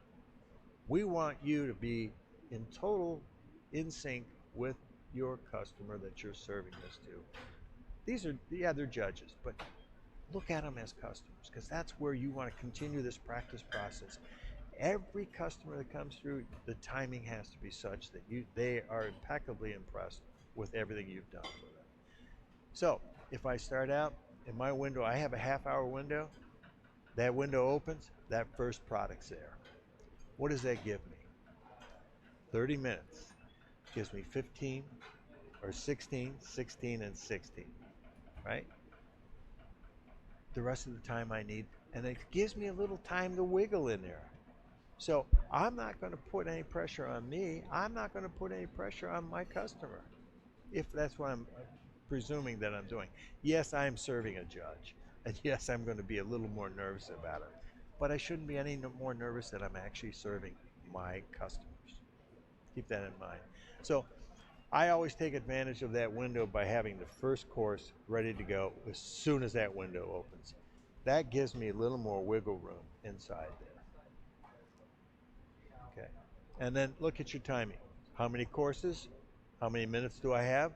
That's where you backlog that. Say if I've got 6 more courses, I have 45 minutes to go into 6, so 6 goes into 45, how much? And that tells you how much time I have in between each course. So in the preparation of your food, that timing has to coincide with those. Last minute a la minute cooking has to be performed at that point in time so that it meets those window times. This is a critical time. If you have something frozen and you want it to scoop, now do I need to temper that a little bit? When do I pull it out so that my dessert? Now I have seen where they get everything all done, but it's so frozen I'm melting my spoon on a stove trying to get the scoop of the beautiful quenelle out of there, and I'm fighting it. But because I didn't pull it to temper. All the little minuscule details that go into the cooking aspect also have to go into the service aspect of the food. Make sense? Okay.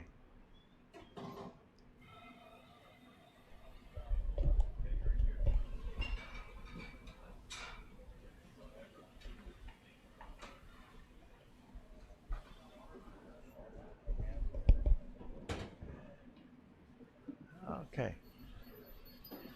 Sure. Yeah. Okay, I have a question first. I'll answer your question. Then what I'll have, then as soon as we're done with that, I want to pop the menus up for our 3 CMC candidates for plant cuisine. Okay, plant food cuisine. Now, your question was, again, of the temperature of the plates. Again, you have to take into consideration, A, you got to handle it, number one. You never want a plate to cook your food.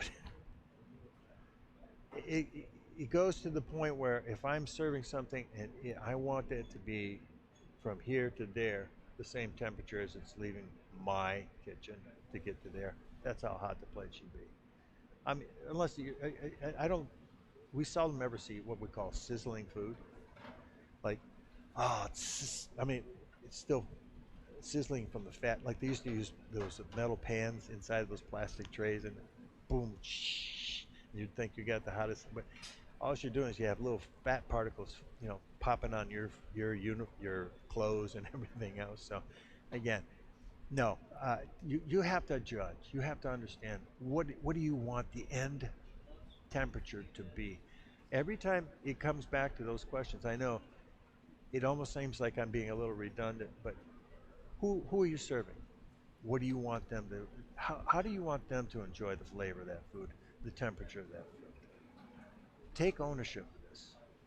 The more you have control and ownership of it, the more precise it comes out. Okay, let's take a moment, if we can. We showcase those menus for all 3 of our CMC candidates. Oh, here we go. Now, there's a picture of your basket, and I remember when we talked about that earlier.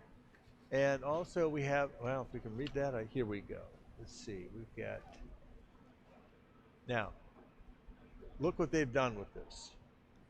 Look what they've done with this. Oh, I can have to turn this way a little bit. There we go. Oh, yeah, I can read this fine. Got it, yes.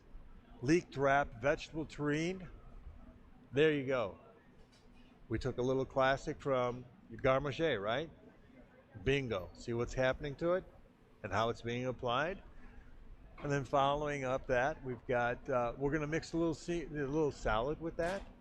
This is where we're talking about how we're taking a classical approach to garde-manger and make it a contemporary. These forms, these art forms, will never go away. They should never die. I mean, there's so much benefit to them, but it's just now that we move forward in how we present and use these for our diet restrictions and diet concerns. This is the best way to be able to approach that. Otherwise, you know, we'd be lining the inside of that with some kind of a meat-filled item full of fat. Now it's vegetables, okay? And then this gives you, again, when you're looking at plant-based cuisine, also look at your balance. Start to look at the menu and see where the balance comes into play on everything here. So we got the cream of parsnip and pear soup. Oh, braised. Now, here too, braised beluga lentils. This is what happens here is they're being able to fortify flavors by cooking it down. Okay, this is where you develop more of the flavor profiles there. Poached salsify, nice. And then again, this could be poached, and that poaching liquid, it could be herbal in nature. It could be have other ventures of flavors of sweetness and or acidities and things like that, which when you glaze it, then it pronounces that even more. And then you got Savoy cabbage stuffed with tofu. Now, they would have had enough time to make their own tofu. Have you ever made tofu? Think about it. Now look it up. Now, that would be a very unique challenge to see if they could do that. You'd have to have the right salts, the right, you know, think about it. What does it take to make tofu? Now that would have been a fun venture there. Plus the bulgur wheat pilaf. Bingo. Again, we're building the flavor now. Stewed black-eyed peas. I love this. Stewed. You think of the meat category and apply it to a bean. Heartiness, building that flavor profile. And then same thing here, going on down. Herb fingerling potatoes, roasted carrot puree. Nice development of flavor of carrots, because by roasting them, what are we doing? Fortifying and building the flavor profile. Dark chocolate avocado mousse, yum. Cara orange segments. Curry squash coconut sorbet. Ooh. This is where we took a vegetable and the coconut, made it into a sorbet. Walnut crunch, passion fruit sauce. Wow, fun. Yes. Yeah. Okay, thanks. And we're back into the kitchen, and then in a minute or two we'll bring up the other menu, kind of review that very quickly. And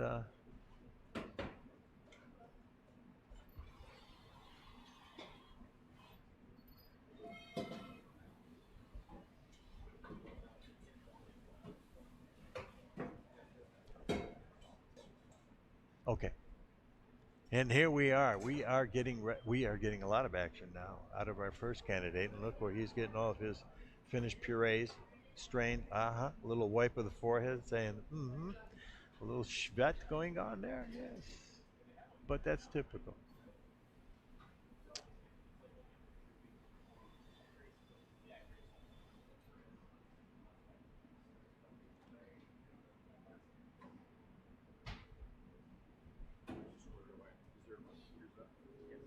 Now you see where the commis is setting things up, putting things away, keeping things moving, and keeping herself moving at the same time.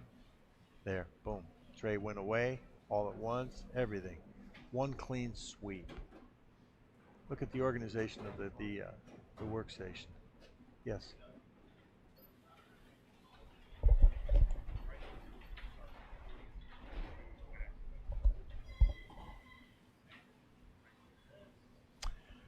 Great question. Right before, what are the judges looking for right before they start plating? And I would have to say that, first of all, the station in and of itself, is it look organized? Does it look clean? Is it neat? As you can see, how are they prepping food to be plated? Now, a common denominator, if I'm warming food, I've got everything lined up on a tray, and I'm pulling it all out so that I can merely take it out, boom, boom, boom, boom. If it's a la minute, it's going to be going into the pan, coming back out. This is too where I would suggest maybe going to a container. If it's, sauteed diced vegetables or something like that, put it into a container so that you bring in the whole saute pan over and trying to do this. You lose that finesse. And you lose control, because this is heavy. Now, I know it doesn't seem like, because we do it all the time, but if I've got a container and I'm folding and I want to put as much energy in how that vegetable looks on the plate, not worrying about holding a hot pan in my hand. Set it down, bring it up, bring it into another, and then bring it to the plate. Making sure you give every ounce of energy to how you're going to finish the presentation of that vegetable or whatever product you're putting on the plate.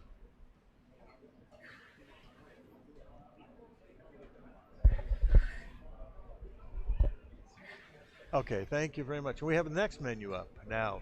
This will be fun to do a little comparative study from our first candidate to this one, another one. Now these are not in any order, so we're just throwing them up there.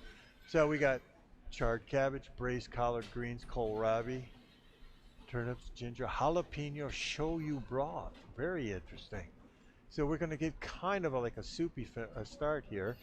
And crispy chickpea fritters. Oh, charred eggplant puree, beluga wheat salad, candy striped beets, sumac and mint vinegar. Very interesting. Very interesting. Roasted curry squash, masa corn cake, sorrel, chorizo, pepitas, dark chocolate mole. Interesting. Oh, now we got the next one. Okay, that's all right. And again, this is the last one now. Caramelized leek tofu dumplings. Now, what you're seeing, if you start comparing all these, are the variations to preparations of this basket. Everybody had the same basket. But look at the mindset that went into the preparation of the different items and how they approached them. And then when Chef Drew was up here, he was talking about that, saying how when he was putting a basket together, what was his comment? I want to be able to give them opportunities to create variables or varieties of presentations and utilization and balance and using them together. I think this is really proven that they've proven that point very well here. Look at the variety of ways that they took the same items, all three of them, and then produced these three completely different menus. Matter of fact, you seldom see where they're actually even in the same places, some of them. Okay, thank you. All right.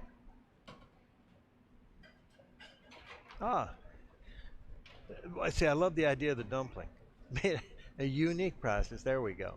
And then, herb marinated chorizo, we got the roasted candy striped beets, okay. This is now, a lot of people, you've moved the cara down to the dessert. This went into the salad. Nice, I mean, there's some nice items here. And the way they presented them, English pea puree, braised cipollini onions, roasted red pepper sauce, wild mushroom kohlrabi greens en croûte. Here we go, en croûte, meaning in crust. So it's in some type of a crusting format. So we're taking it back to the garde-manger format of what they're trying to do here. Coconut lime sorbet, candied almond crumble, almond cake. Oh, there you go. With basil berries. Okay. Thank you, Chef. There you go. So now you've seen those variables. And we've got, let's see, our first candidate is doing well. He's going to be dishing up here at 10:30. So, and if I am, yeah, we got plenty of time for all that. So any questions on how, yes, sir.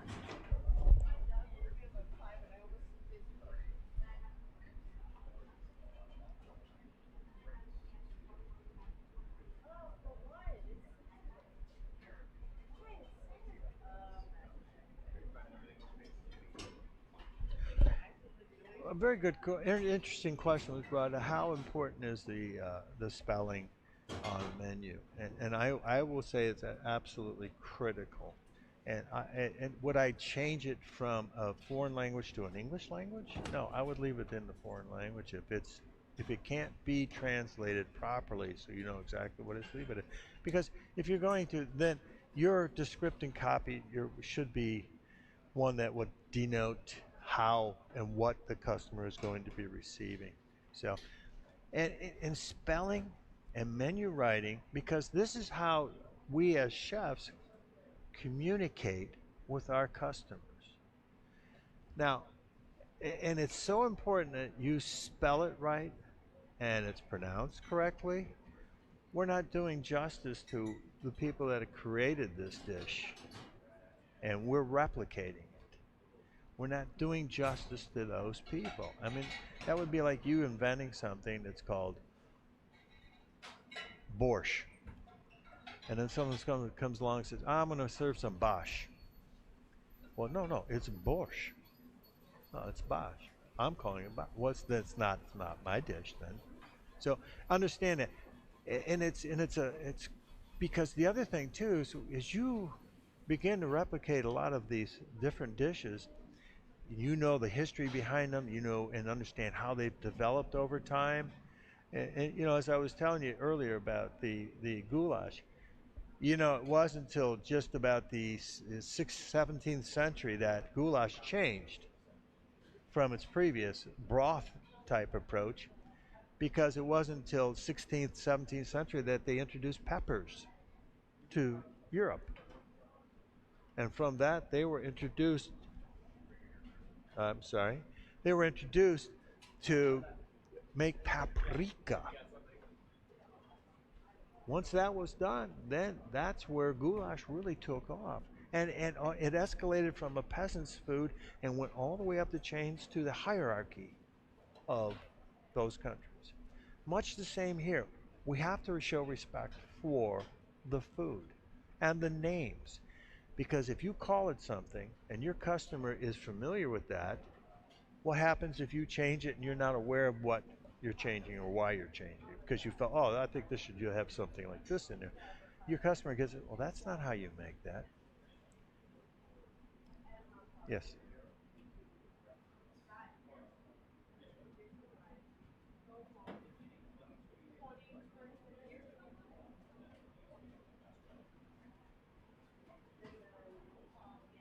Sure.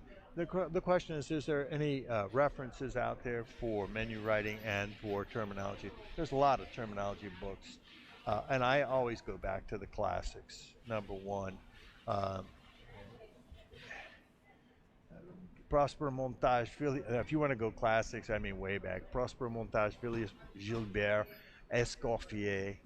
Escoffier obviously culminated all of these back. Gentlemen, and then put it into a different format.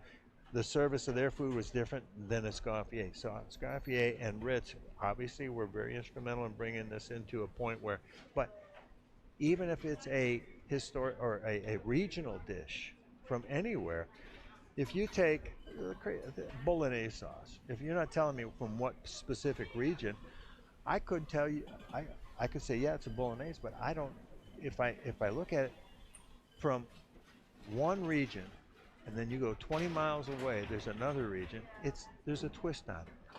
So if I know the region, then I would expect that twist. So that's why it's important for you to know the background of these things. We want to represent the honesty of it. Okay. Okay. Oh, we got chefs doing some kind of a roulade here.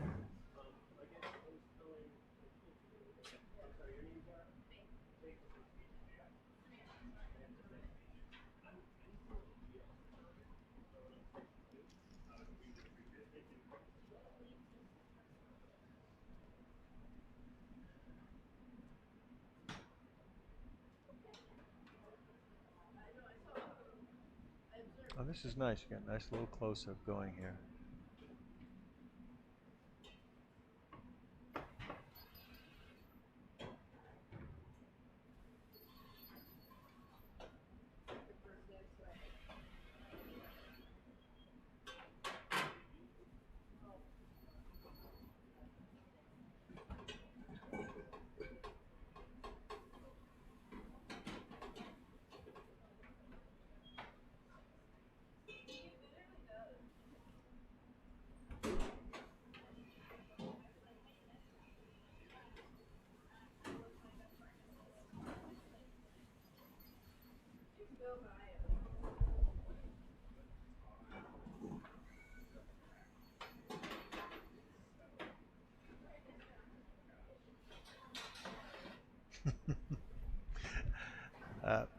Question, when is it a good time prior to the competition, is what you're referring to, is good for a chef to get here?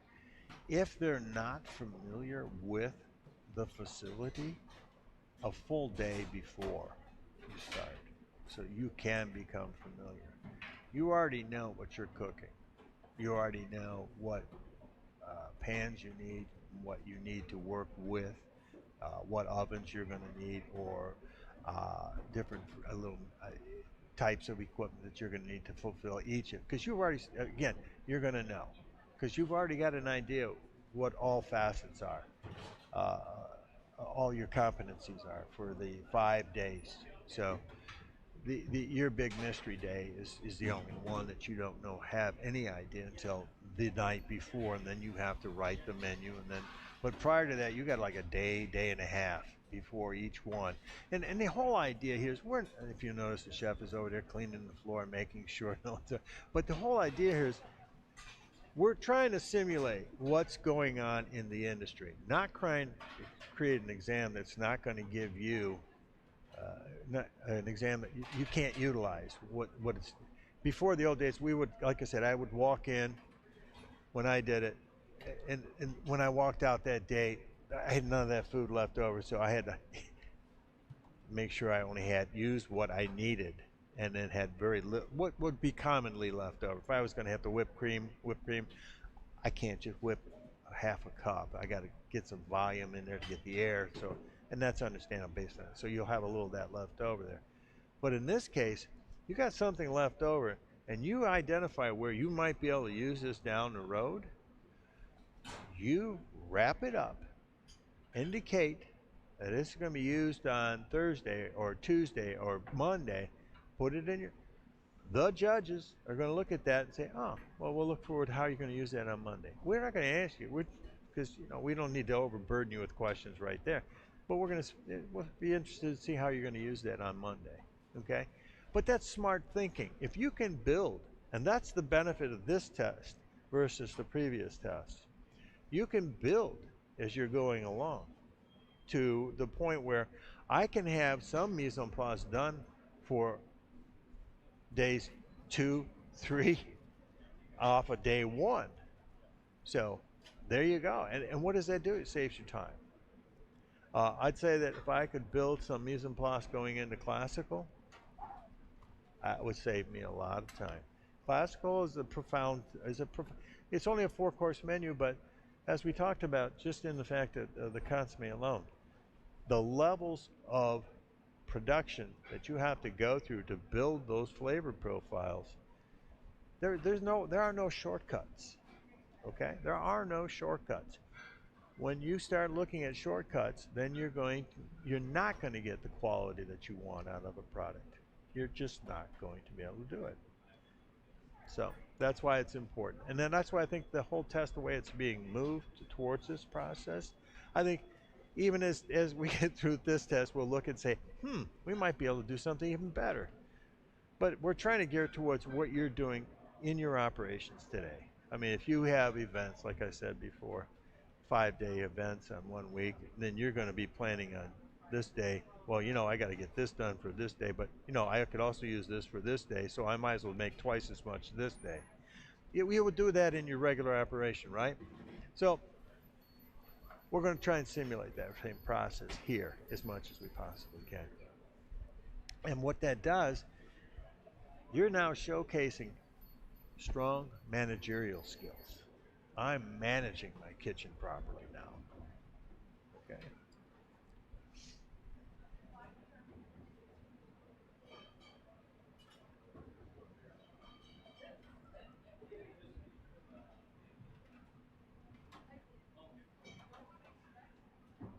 Now, when you're watching the kitchens and watching their production, watch the commis.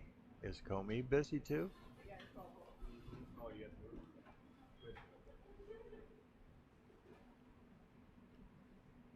And look at them cleaning, constantly cleaning.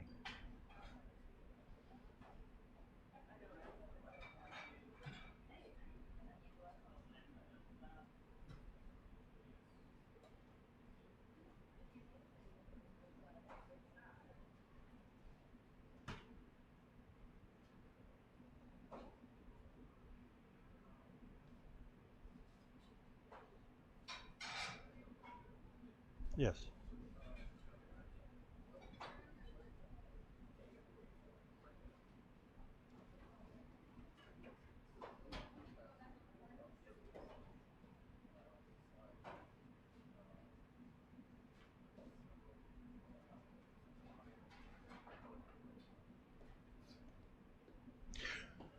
The question is, what equipment is a candidate allowed to bring in on their own, other than what's being provided by the site itself?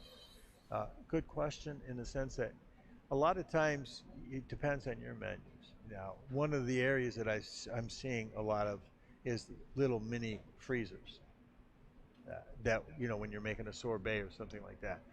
But we're also, you want to make sure you understand, if that fails, what is my backup? What do they have a reach-in freezer there, just in case this isn't, backup plans are always a tremendous value to have, and understanding. Don't just rely on one. Always identify the fact that there's another. Now, they have basically the oven in front of them and the 6 burners they have in front of them. That's it. If they bring in a sous vide cooker of some type, they have to eliminate one of their burners. Okay, any additional cooking method, equipment they use for during their process, eliminates one of the burners that they have to work with. So it's a balance, so that you're not. So it keeps things clean and neat. And look at here, he's finishing. Oh, that's Kara.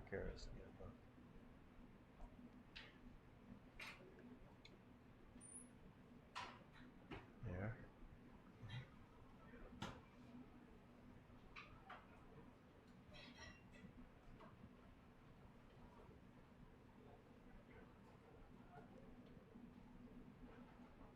She's just it's just basically chopped, something chopped. They're able to do that.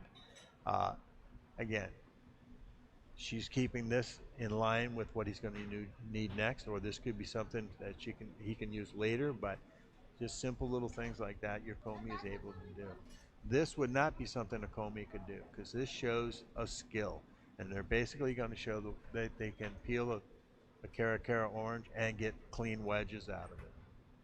That's a skill. Chopping parsley is not. It is what it is.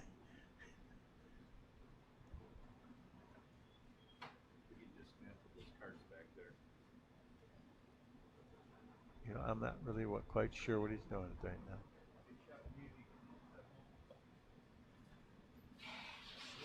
Oh no, he's zesting. Yeah, he's zesting. Thank you very much. Yes, zesting there.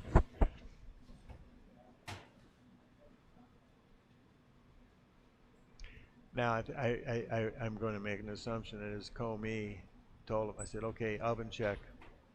That's something baking. So it's a reminder. This is another thing a commis can become extremely valuable to do and help you with as you're going along.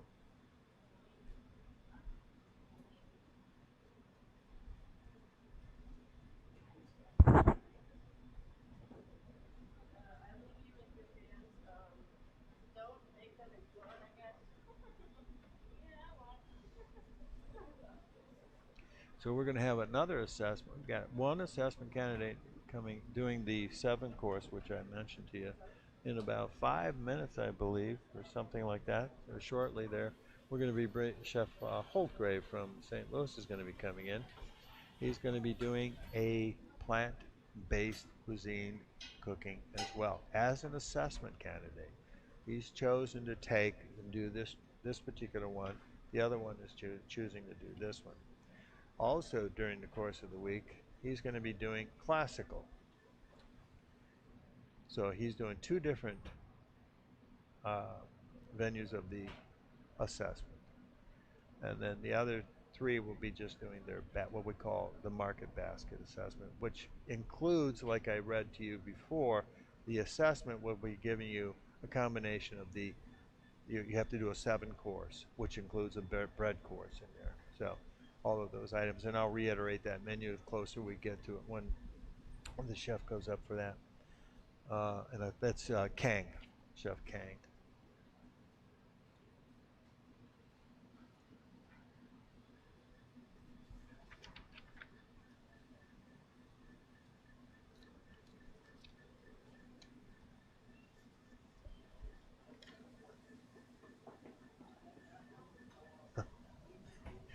You really want me to answer that question? How important is it to have your knife sharp? Yeah, obviously it's extremely important. Ironically, in that tub over there, I have some stones that one of the commis asked me to show her how to, because she's in this and she wanted to make sure her knives were extremely sharp. Matter of fact, it was Lily that was earlier, so we went through that process and I showed her how to sharpen her knife. So, but this was something she brought to me. I didn't ask her. She said, I want to make sure my knives are sharp for the occasion. It's okay. So obviously everything is cleanliness, organizations, everything is important in this whole thing. So.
And there's our next and our last assessment candidate. That getting ready to move in. I think he moves in in less, let's see, about 5 minutes.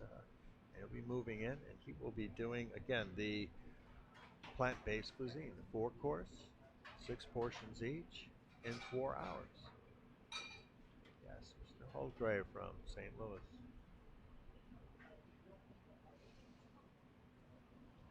And also this week he'll be doing classical, which will be interesting.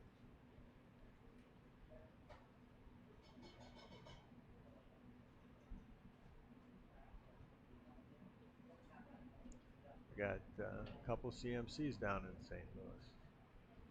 Aiden Murphy, one.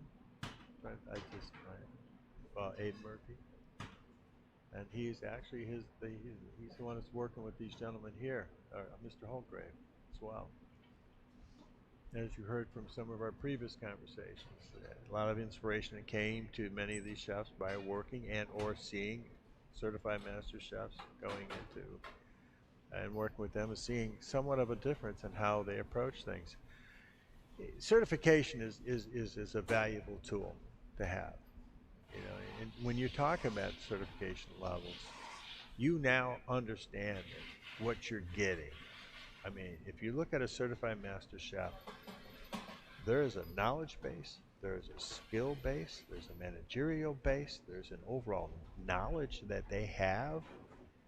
You talk about interviewing a master chef, then you say, okay, I'm a chef and I've been in the business for 20 years and I've been doing here.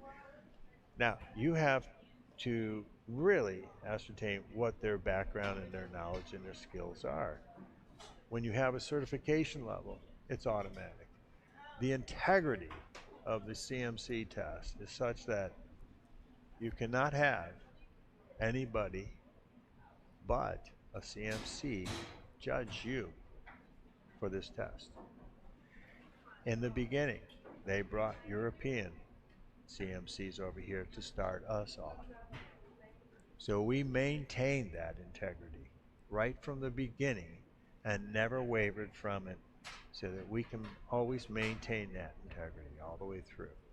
So that's the beauty of AMCO, and what they're doing is preserving what's there and maintaining that level of quality and integrity.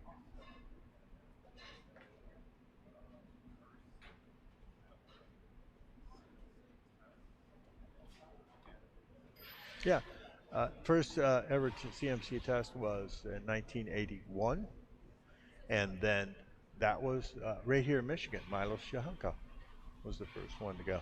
He and I can't remember the other gentleman's name. There were 2, 3 of them, 4 of them, and they all. Well, one had to come back and do another day. One of the things is through the process of the CMC test, you continue on. If you should not pass one day, you can come back at the end and take it over again that week, or we can reschedule you for a time that you can come back and take that one segment over again. You have to pass the first 4 with a 75 or better. And then the last one, you have to have an 80% or better on the last day. So it's important to get those points up, because that's why, and your overall has to be, you know, in that range, so that you can be considered a certified master chef.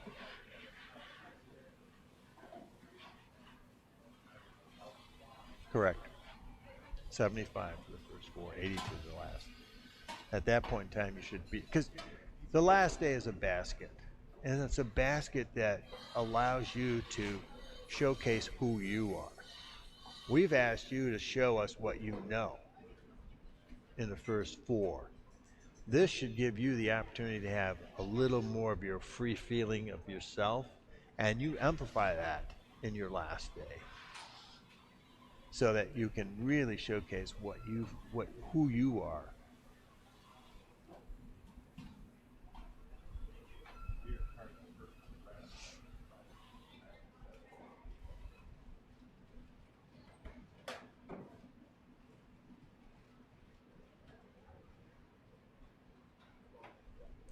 Okay, and here we have Chef Holgrave. Look at the first thing he does, washes his hands, gets ready to go. Love that.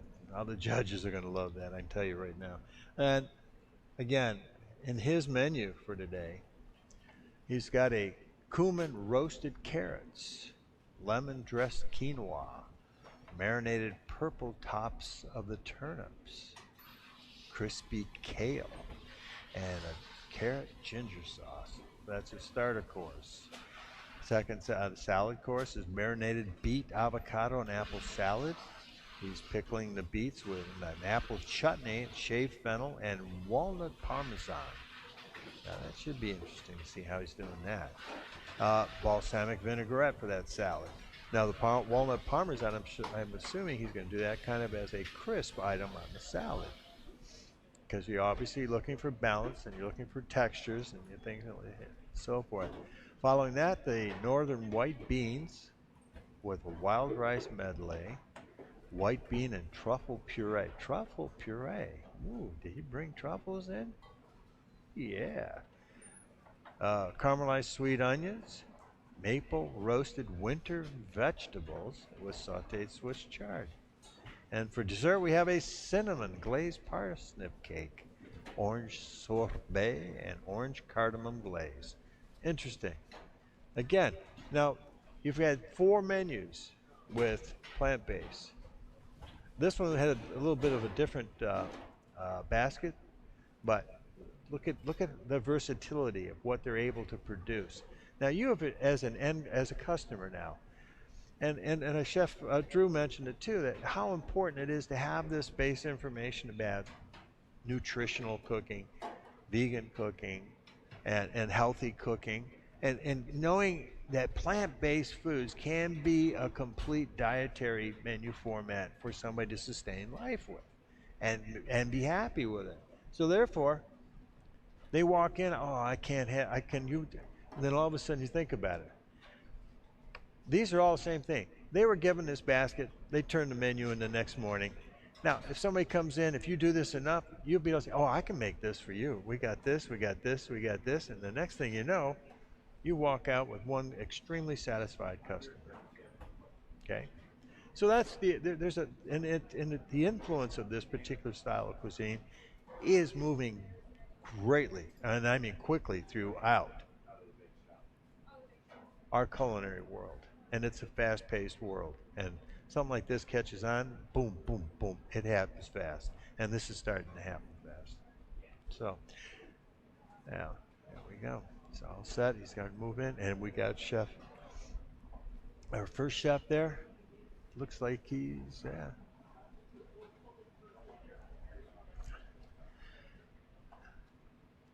let's see, Chef Reardon. I am well. When do you go off today? Oh, you're on Sunday. Well, come on up here. I would like to introduce Chef Reardon, who is an assessment candidate. And we're going to put you under the gun here today. Anyway, after you give you this. Yeah. A bottle of water. Look what I got. Yeah, I'll get. I got a bottle of water plus. All right, please tell us who you are. Yeah, so Jared Reardon. Previously, I was an executive chef of Ocean Reef Club. Okay. And I'm here in the assessment. So first time, never did anything in this magnitude. No gold medals. No. So you've not competed before in anything? Never competed before. That's correct. So today will be, or Sunday will either be a wonderful success or a wonderful failure. But at the same time, too, having that benchmark to start. It's never a failure if you have the opportunity to learn something. I'm excited. Yes. Yes. Question I have, yes, how long have you been in the assessment program? Off and on, probably about 9 months. Okay. So so you've gone through all of the, like the menu development, the menu writing and so forth? That's correct. So I've done 2 menus so far. Okay. Usually the menu process might take maybe about 2 months, 3 months. Handed those in, and then this is the first time I've done it live. How do you feel? I feel wonderful. Good. Great talent here. Yeah. It's probably a dozen master chefs walking around, so it's humbling, which is great. And for this minor ego chef, that's also a good thing sometimes, to like push you down a little bit. Yeah. You know? But again, in assessment, it's not a win or lose scenario, because it's always creating a learning environment. Correct. And we want to make sure. But you feel when you first started doing the menus, what did you translate back to yourself from? Sure. I would say it's I could be 100% wrong, but it's sort of cooking your style. Mm-hmm. So I've been cooking for 30 years. I was previously my own chef of my own restaurant. Oh, really? Good. Yes, sir. So it's also, taking, I guess, your fundamentals, who you are as a person, but then also being able to listen, taking critique, and being able to, I wouldn't say completely change who you are as a person, but adapt it in small little touches. Very well put. And basically just really listen to what you're being asked to do. Right. So if you're asked to do like a consomme or whatever, and you just do a beautiful consomme, you don't need to make it cute. You don't need to put your little expression of, this is my little touch of consomme, whatever. And you create your own numbers in the gate. Mm-hmm. So it's also just really going back to the basics, which I think is fun. Well, learning the classics is kind of taking you back to the basics. Yes, sir. So that's good. Fundamentally, though, in this world today, the foundation of good cooking predicated on? The Scoffier. Well, it's Scoffier, but if you take it to today, still the fundamentals of solid cooking. That's right. That doesn't change, does it? No. Not really. No. However you put your mark on it, still relies on the fundamentals of proper cooking. And it's actually surprising, maybe, for lack of a better word, because I'll go to like leading other clubs, hotels, etc. And when you're talking about the fundamentals of cooking, and you go into the refrigerator, and it's all base pastes, so you're kind of starting from somewhere that if you're making a stock, right, or a sauce, and you can kind of maneuver it in a way where it's almost plate ready in 30 minutes. And probably not. You're not gonna get a wonderful product. So you're starting with a substandard fundamental. But if you don't have that knowledge of the basics, and this is where you're taking what you're learning, and you're developing yourself, but you still have your personal touches that you can put on. But as assessment moves forward, then you're moving forward on those solid foundations, and you're still having to being able to be yourself. That's correct. Okay. That's right. Yeah, I love that. So you say there's people from parts of Asia, I believe. There's a Latin CMC candidate going for it right now, Lewis, who's absolutely phenomenal. So it's also cool when you see like touches of like a Korean dish or touches of a Latin background. And that also gets back into your point where you can take the fundamentals, you can take those starting moments, and also introduce who you are as a person. And then I feel like if you do it that way, you're cooking food that is meaningful. It's meaningful to you, and then normally that would be translated onto the plate that you're hopefully going to serve to Very well gentlemen put. such as yourself. Yeah. That's correct. Passion. Yeah. Yeah. Passion. Capital P. Love that. Yes, sir. Very good. Thank you. You're Anything else you want to add? No, it's great. I've been talking about the school. It's the first time I've been here. I'm from the other side, so CIA. So coming here, I didn't expect this. The school is absolutely phenomenal. Oh, that's the nice of you to installation is say. great. Thank you. And the amount of talent that you have also within the school is it's actually shocking. It's really inspiring as well. So yeah, great installations, great hospitality thus far, just everything over the top as far as my expectations. You guys completely thank you very kind. So Thank kudos. you. Kudos, Chef. Thank you. I'll add to that a little bit, and just because I am proud of the fact that I'm also from Schoolcraft. I worked here for 32 years, but we have more CMCs in the state of Michigan than any other state in the United States. Also, the very first CMC, Milo Shahoka, Michigan. So I thank you for introducing that. I would not have brought that up, That's but good. I just going to I little got to give you a kudos little for. plug, and it's Thank well you. deserved. Thank Absolutely. you very much. So yeah, kudos. Well, and good luck to Thank you. you, Chef. I appreciate Looking that. Huh? forward to it. Thank you. Thank you. Thank you. I'll circle back. Thank you, sir. Okay. All right. Thank you very much. And we are looking at 9 o'clock with our 10 minutes. Well, then, come on. Josh, come on up here.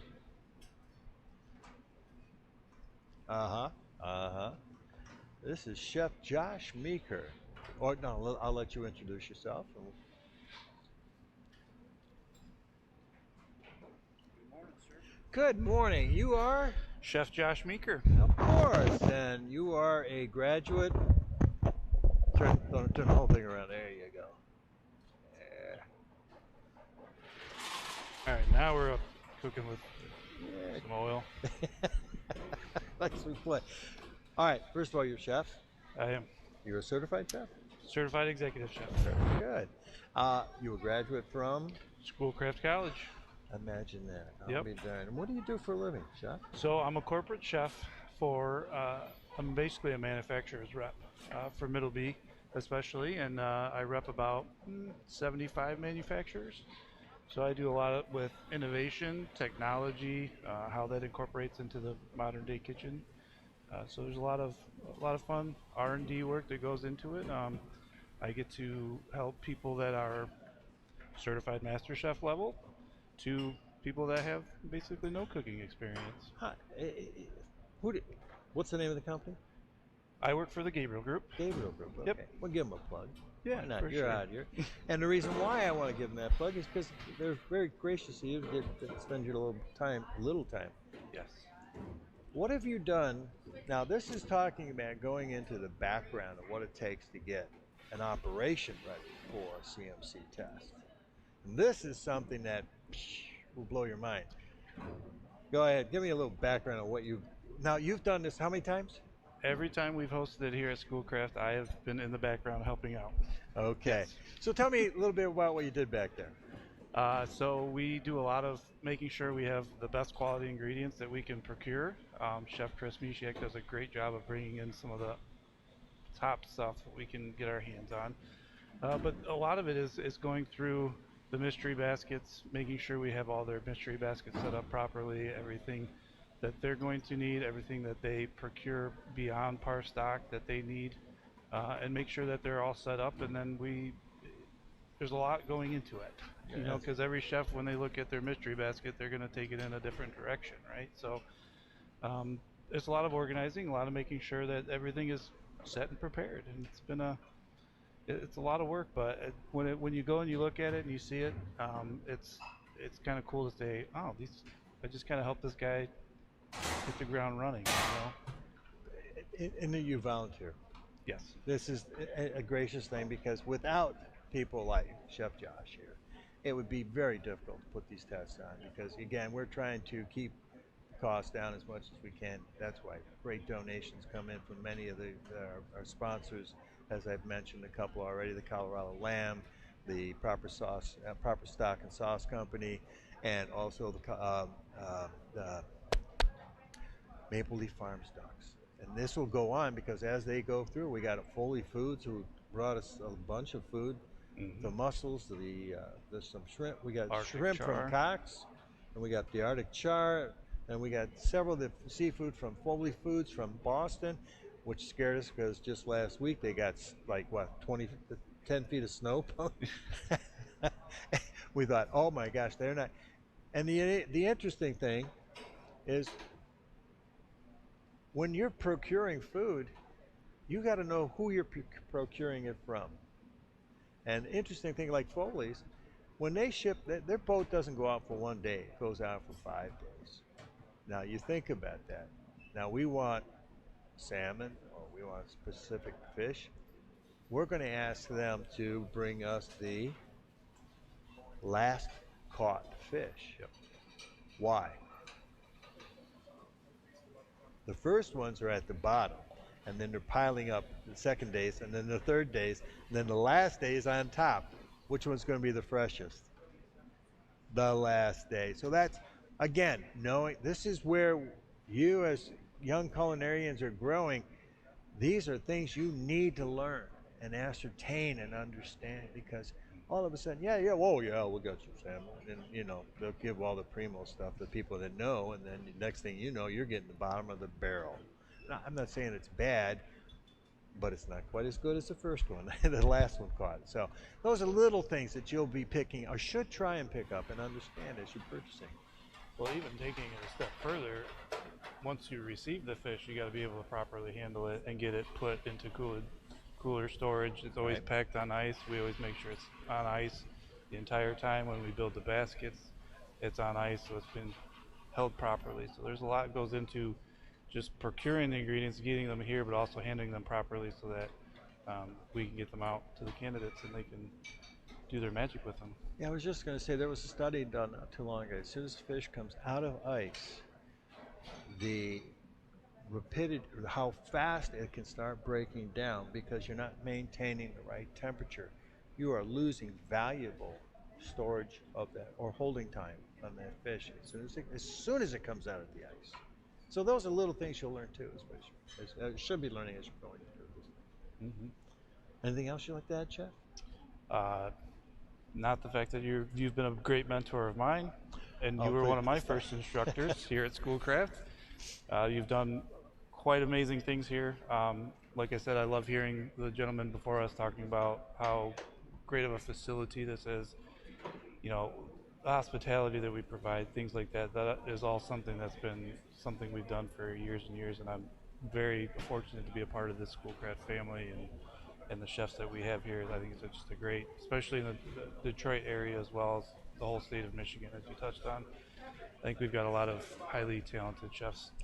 Without a doubt, and I agree. And I thank you so much for your kind words, and thank you for allowing me to put you on the spot. Yeah, absolutely. You came through that beautifully. Thank you. So our next interview is going to be with Chef Ford in what, 5-10 minutes? Thank you very much. Oh, thoughts? Good here? Oh.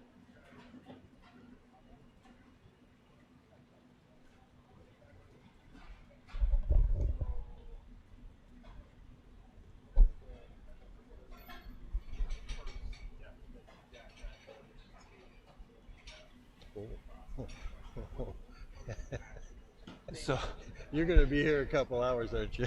I'm sorry, do you have something there, Steve? So the question is, this whole procurement of all the ingredients and the process of doing this, and where it begins, right? So to your point, you could have a very long conversation about this, but a better person to answer that, I'm part of it, but the better person would be Chef Chris Misiak. And we will be interviewing Chef Chris tomorrow afternoon. Yes. At 3 o'clock. So he will take us behind the scenes 110%. So you'll be able to see exactly how every item was procured and how. And how long in advance that process starts. Just for a simple, we have fresh passion fruit that we had to procure. Well, you have to let those age and ripen, right? So we've had them here for already 2 to 3 weeks. So you got to think about every aspect of every ingredient that's coming in, and when you need to get it and when you need to have it ready. And then you got to be able to, like a chef normally can do, is kind of, you got to play by the seat of your pants, right? You get something thrown at you, you got to kind of figure it out. So we have a lot of ingredients that we get asked that are very unique, and we do our best to get the best quality possible. So that obviously when you're a chef, you always want to get the best produce or best product possible for your dish. So yeah, it's a very lengthy process. It's a very detailed process, and I definitely would highly recommend listening to Chef Chris's interview. Is that tomorrow at 3? Or? Tomorrow at 3, yeah. Yeah. It'll go through the whole process. It's quite fascinating. And we'll be actually showing it on a video screen. We took something, so you'll be able to learn a lot from Chef Chris. Chef Chris, I've known for 30 some years. Pretty close to that too. So, all right. Well, thank you again, Awesome. Chef. Thanks. Thank you, sir. All right. Okay, and now we're back in the kitchens here, and we're seeing, oh gosh, we got Chef Andrini there looking on and seeing, that's a certified master chef, Andrini. Okay.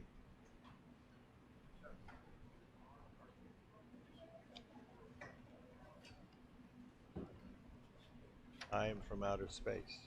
No, the question is, where am I from? No, I'm born in Michigan.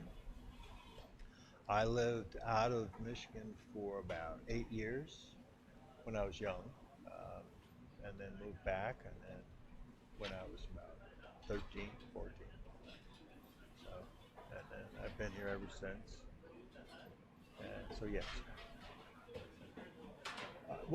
Yes, yeah, I 13, almost 14 years in the industry before I came back to start teaching here. I know I'm older than I look.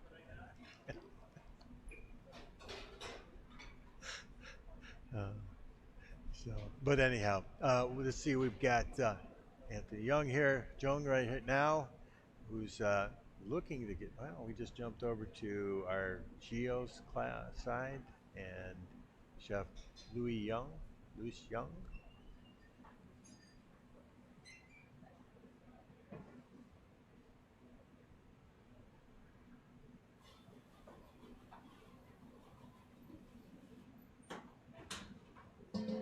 Now there's Chef Kang.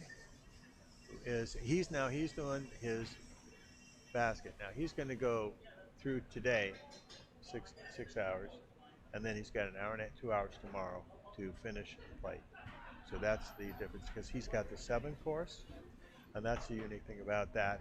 So you're capable to incorporate all of those items, like I mentioned before, in his menu, which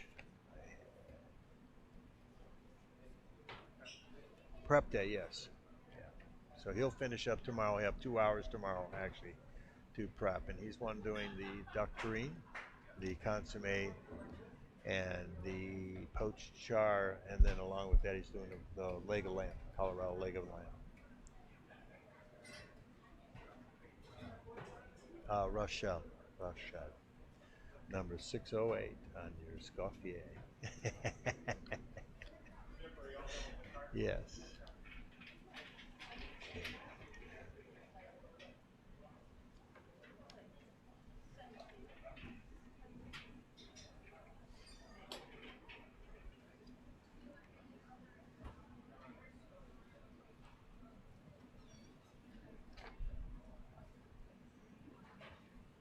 So in the kitchen now, we've got everybody. We got Chef Anthony Jean, Chef Gio Linez, Chef Louise Young, and again, Chef Gio Linez, Executive Chef at Patterson Club, Fairfield, Connecticut, and Chef Louis Young, Executive Chef at Ford Field River Club in Richmond Hill, Georgia. As I said, we got Chef Dan Holgrave as an assessment candidate. He's in the Old Warsaw Country Club in St. Louis, and Chef Wook Kang, which we talked about, was the I talked to earlier, the Associate Dean and Executive Director at Kendall College in NLU, Chicago, Illinois. Okay.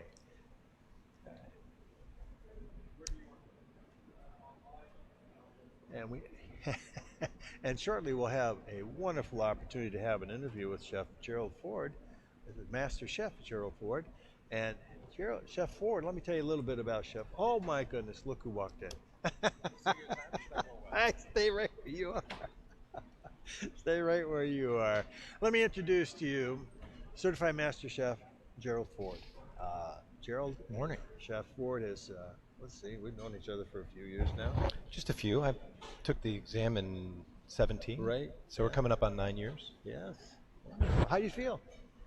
Excellent. How do you feel it's going in there? Oh, I'm so excited. I tell you, from watching it here, I have to say, we're going off script, so that's all right. Yeah. I'm getting excited because I'm watching it and I'm thinking, I'm really seeing some nice looking food. Well, I have to say, that'll be a good segue to the assessment program, but I've had such a great opportunity to see these 3 chefs cook. I've had a wonderful opportunity to see them in the kitchen. I really think that they're right at home in the kitchen right now.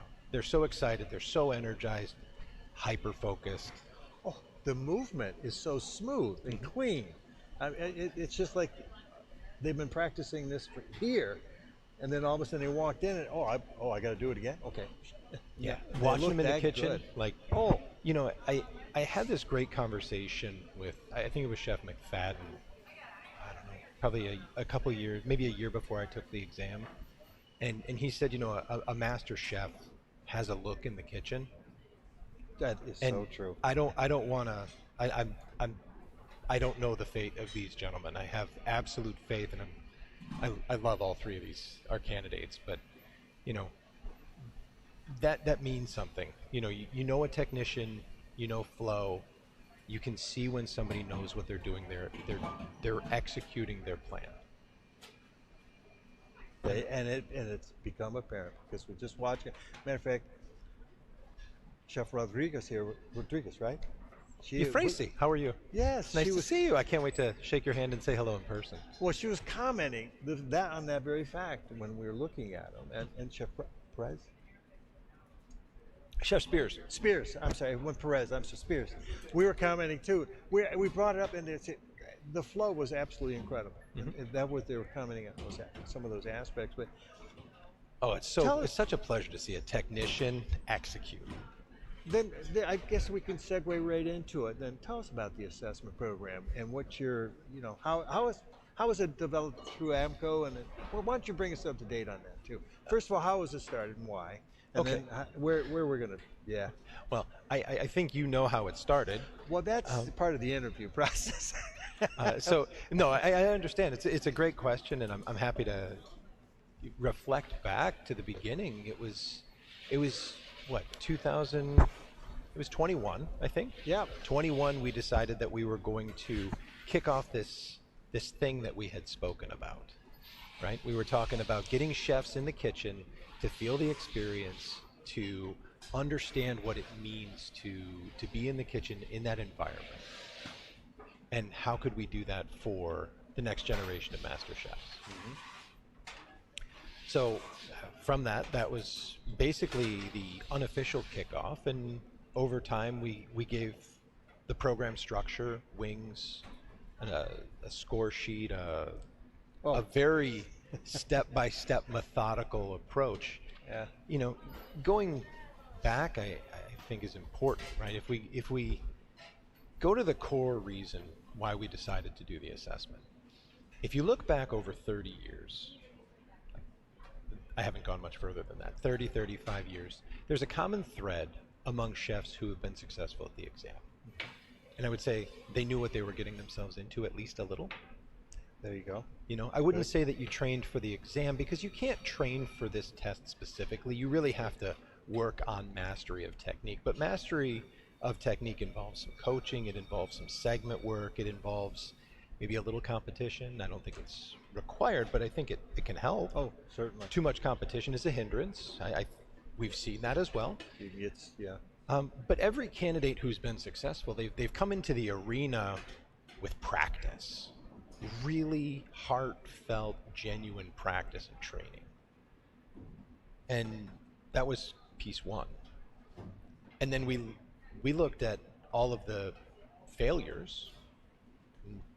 It's no surprise that the pass rate for the exam is close to 30%. Actually, it floats in between 22 and 30. Yeah, I was just going to say. I think it's 22.5. I was trying to make it sound better than it was. It's kind of atrocious when you look at it from the outside.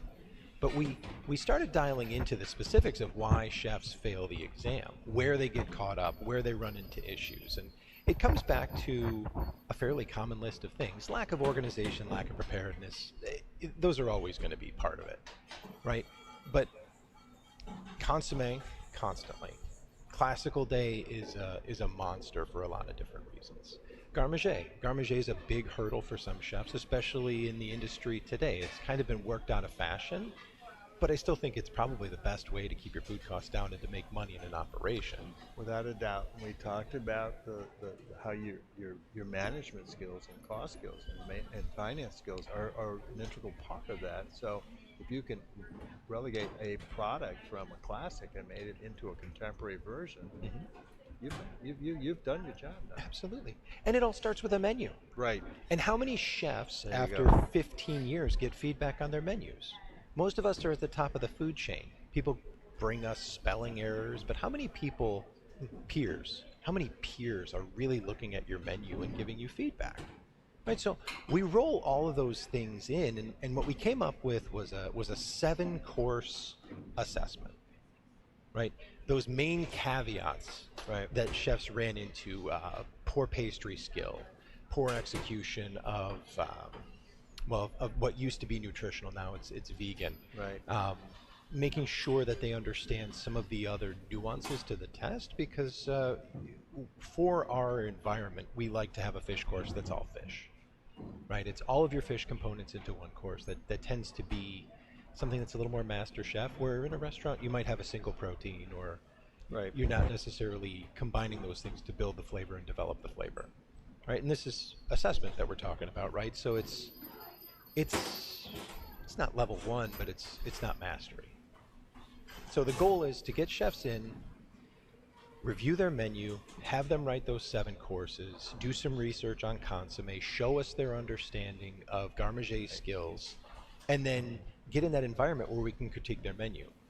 Part of it is also seeing how they take feedback. If they can self-critique. Do they understand to ask those questions to make sure that they're not making bad choices? Right? So we go through that. That's phase 1. Phase 2, we give them that same assignment, but then we put them in the kitchen. Right. And we have a couple candidates with us this week who are going to be going through that assessment for the first time in the kitchen. So Chef Kang, who's cooking today, is doing the 7-course, and it's his first time in the kitchen with us. He's been doing the menu process with us for about 16 months. Okay. So now he'll come through, and we'll see if his execution matches his menu. And after talk, we actually had him on stage. Awesome. So it was great. So did that answer your question? I'm sorry, I rattled on yes, for quite a while. Probably. You brought it all up to win. And I guess one of the things for people out there that aren't aware about assessment, because we're trying to build that bridge, because in order for you to move into the arena of CMC, you have to become a CEC, number 1. Mm-hmm. Well, there's this huge bridge between CEC and CMC, and we're trying to fill that bridge of knowledge, skill, and so forth, and resourcing, and making sure the technique of your cooking process is always at the level it should be if you're moving forward. Those are some of the things we've been having conversations about. But the thing is, in that bridge and moving that forward, where do you see how? There's usually the first question: how long does it take? Well, I said it depends on you. How well can you adapt? And I think you highlighted a couple of those.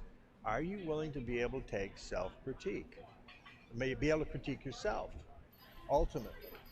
That's where, and you brought that up, and I thought that was brilliant in the sense that now you're taking personal pride in this.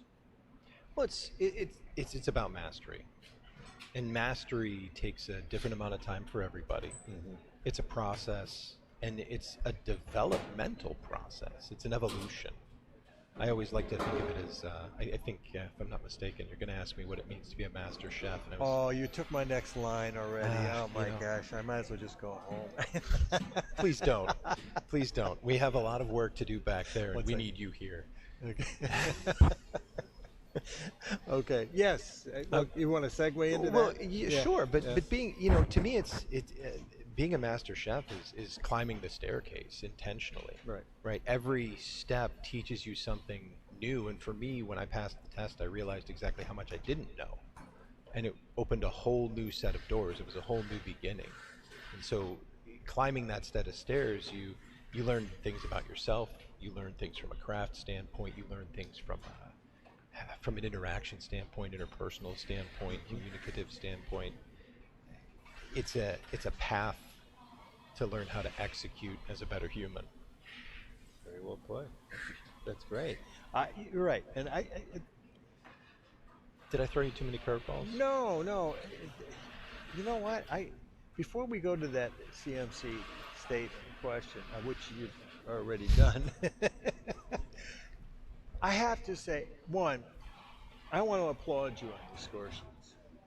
It was the work of a lot of chefs. I know, and we can rattle them off if you want to give them a quick kudos right now, because Absolutely. I think they deserve some. Because when I looked at this and I started to really analyze how much work went into this and how you came up with this process, and now it's to the point where anybody walking out will know where they are. That's the goal. That's the beauty of this particular thing. I've scored this numerous times, but I've never had the opportunity. I'm actually wishing I was back there in some cases, but I'm glad to be out here with you all. And nonetheless, but this was beautiful, and really hats off to you. Thank you. Great job. Thank you. I mean, on that. so we really started the evolution with Chef Russell Scott, Chef Olivier Andrini, and myself kind of kicked off the thing as we were working to evolve this test. And then the exam committee formed with Chef Walker, Chef Says, Chef, who am I missing? Buchner, yes. And then we've had some phenomenal feedback from a great number of other chefs. Actually, Chef Volkamer was part of that bigger picture as well, which that'll be a whole nother conversation. That Well, we'll be he's excited on about. Monday, so Perfect. we got him. I'm not going to steal. I'm going to try not to steal any of his thunder, but working with the CMPC, getting their perspective on this as well has been excellent. Certified Master Pastry Chef. Thank you. Yeah. So I think that's a fair shout out. We've had a great bit of input from Chef Mancuso, who's been there to support the process all along the way. Chef Ken Arnone, you could say, started the evolution of the exam in 2013. He was a big proponent of pushing it in that path as well. And same thing with Chef Joe Decker and Chef Chris Northmore. The organization has always been about pushing the exam in the right direction and staying highly relevant with the times. With the times, yes. Well, at the same time, Yes. staying completely grounded in foundational technique. And I think this particular test has really begun to showcase that in a more prevalent, or in a masterful way, mastery of way, is that I think it really does showcase where we're going with this thing, and it's relative to today's chef, very much so. I feel that way. Yeah. But to be fair, I took the test 9 years ago. Yeah, I won't tell you when I took it, so that. Well, 95. But that's okay. That's, but it's amazing what you can learn after the test. Oh yes. Well, and again, the reasons why we take the test are now, in my eyes, before, were ones sometimes I got to see where I stand. Mm-hmm. So you don't know until you take the test to see where you stand. Here, you have the process where if you're going through assessment to get to the test, you are already learning what your areas of deficiencies are, where you need to build more, where you're strong already, and then go from there, which builds you into a stronger candidate now. Before, we didn't have this process. Well, and from the candidate's perspective, it's almost too much to understand if you don't have a relationship with with an existing certified master chef. Yeah. We recognize that, and we don't want that to be a hindrance of great candidates. We want them to be able to find a pathway to the exam, and that's kind of that other dimension from the assessment program that we hadn't touched on yet, but I was hoping to, is that it's a path to the exam. It is not all the answers. We're not teaching you how to take the test. We're helping you down a path and helping you understand where you stand in relationship to the standard. And how long does it take to go through the process? I would say anywhere between 2 and 10 years. And that really just depends on how you come about. Right. I don't think it can be done in less than 2, personally. From when you decide that you're going to do it, there's just a lot there. And it starts to really open up when you download that manual and you start looking at those global dishes that you've never seen before. Or you're looking at world cuisines. Or you open up classical and all of a sudden it's like reading hieroglyphics, and you're looking at translations of French dishes into cooking. But that's really when the process starts. Right. And there's no reason to rush it. No, I agree, because this certification, and as the stronger this gets, and as one becomes, and as fully to the point where they become a certified master chef, this is where the question would be, what has that meant to you? Mm-hmm. So in doing that, for me, I could tell you the same thing. What it did for me was tremendous things. But for you, just that, what did it do for you? Did it open doors? Did it give you that base understanding? I know you started to answer that question and did, but it opened my eyes. You're right. Very well put. Thank you, Chef. It opened my eyes, and I would actually say that it kind of changed the way that I think about everything. Okay. It really, there's a level of excellence you have to strive for, and I don't necessarily think you can ever achieve it. It's something you just have to work for, True. you know. But you go through this painful process, and I refer to it as a crucible often, right? But what happens in the furnace, right? Steel is made. Diamonds are made under pressure and heat. And in a lot of ways, it, again, leads to being just a better human. You push yourself to a limit that you didn't know existed. You stay up later than you thought was possible. You cook through things that you never thought. And it changes you. Very well put. In a beautiful way. Yes. Yes. The passion comes out even stronger. I think so. Yes. You know, I last night was laying in my hotel bed, and I was thinking about what these guys are going through, these chefs, Chef Linez, Chef Young, and Chef Jung, and I was so excited I couldn't sleep.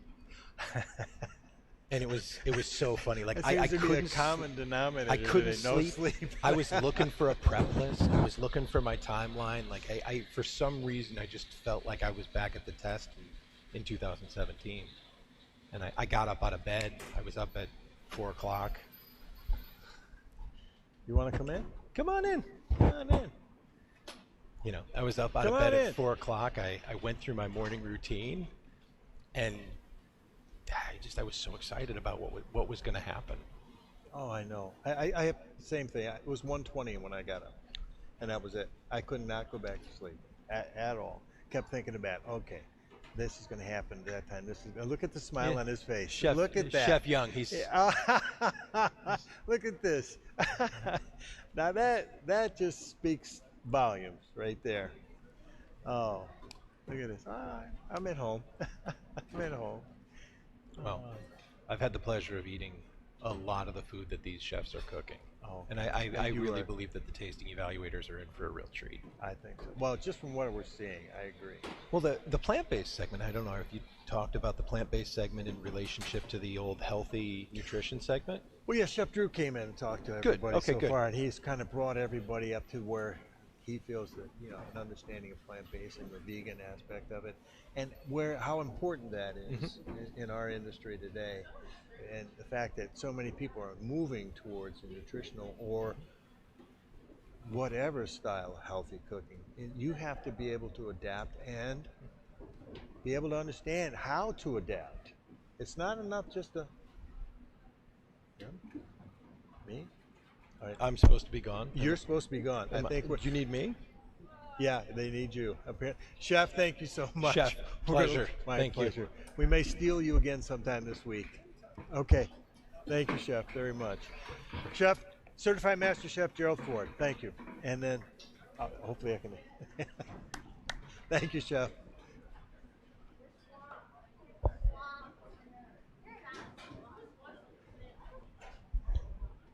All right. Okay, can you?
number would go there, but you don't have to go. Right. Yeah, so the pass or fail is going to go 1 to 10, and then you can score it. Okay. Okay, so it's like 1 to 4.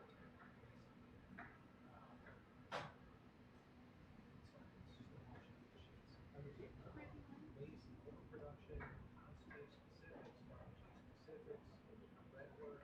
This is all the execution stuff in the kitchen. And then here's the taste issue. Course 1, here it's precision, plate consistency. So for each one of the courses, and then there's an overall section. Product temperature, that's what it's for all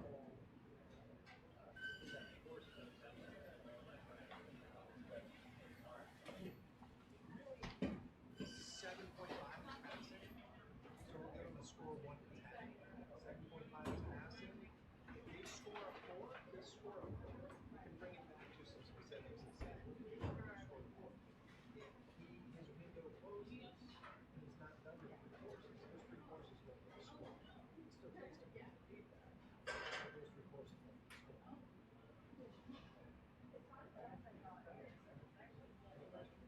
I'm sure they were none right now.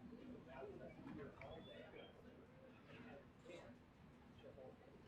He's doing a second one. Okay. So he's doing plant-based and classical. So those are the score sheets. Okay.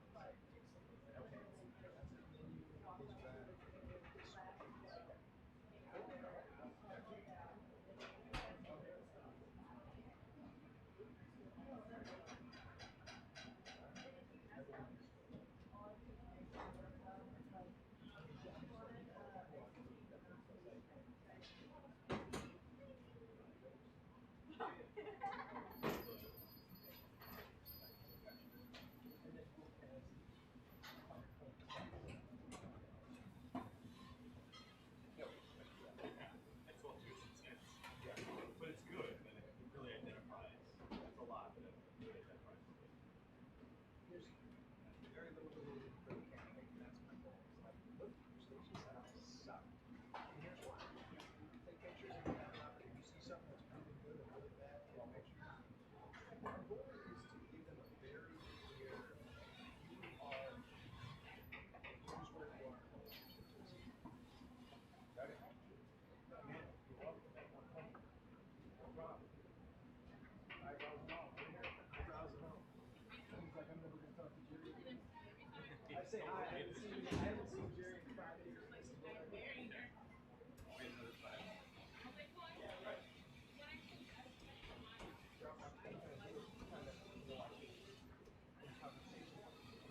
Oh, absolutely. Well, it should be kind of a right.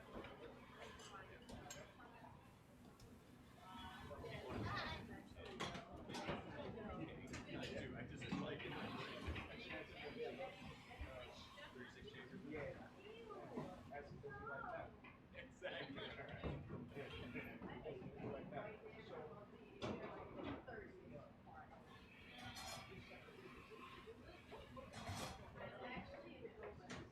So they were asking me to do a compost one, like favorite trip that compost is luxury, seems to be excessive.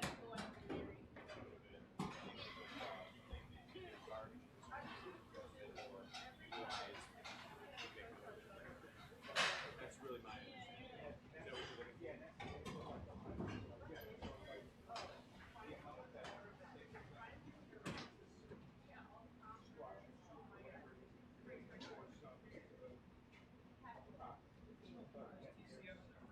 Oh, you're talking overproduction? Okay. Yeah, just put that with the cheese rack. Yeah. I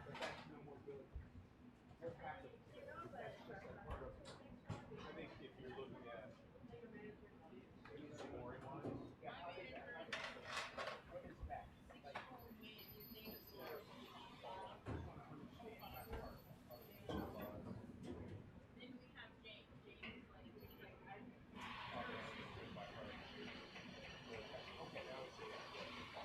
So it's like some things you need to enough viscosity to make something work, but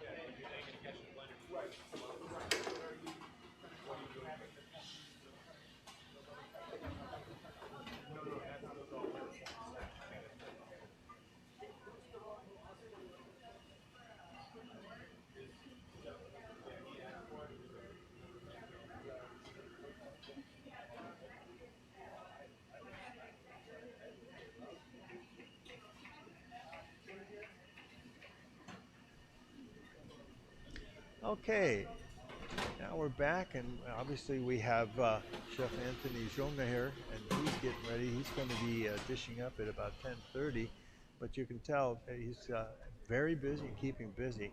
His menu today, obviously a leek wrapped vegetable terrine, cream of parsnip and pear soup, and a Savoy cabbage stuffed with tofu and burger wheat pilaf. Oh yeah, there you go. And now, and again, remember, all this came from that basket, and these are some of the things that we can start to anticipate he's going to be putting together. No, not too far down the road here yet. So, you know, we're now talking quarter to 10, and he's going out at 10:30. So, you should be close to wrapping some of these things up and getting ready to start processing them for plating in the next 30, 40 minutes. So, keep an eye on that one. And then if we can move over to our number 2 candidate, Chef Linez, and then you can see where he's busy on number 2.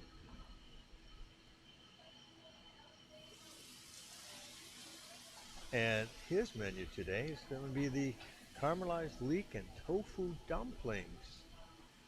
And we got,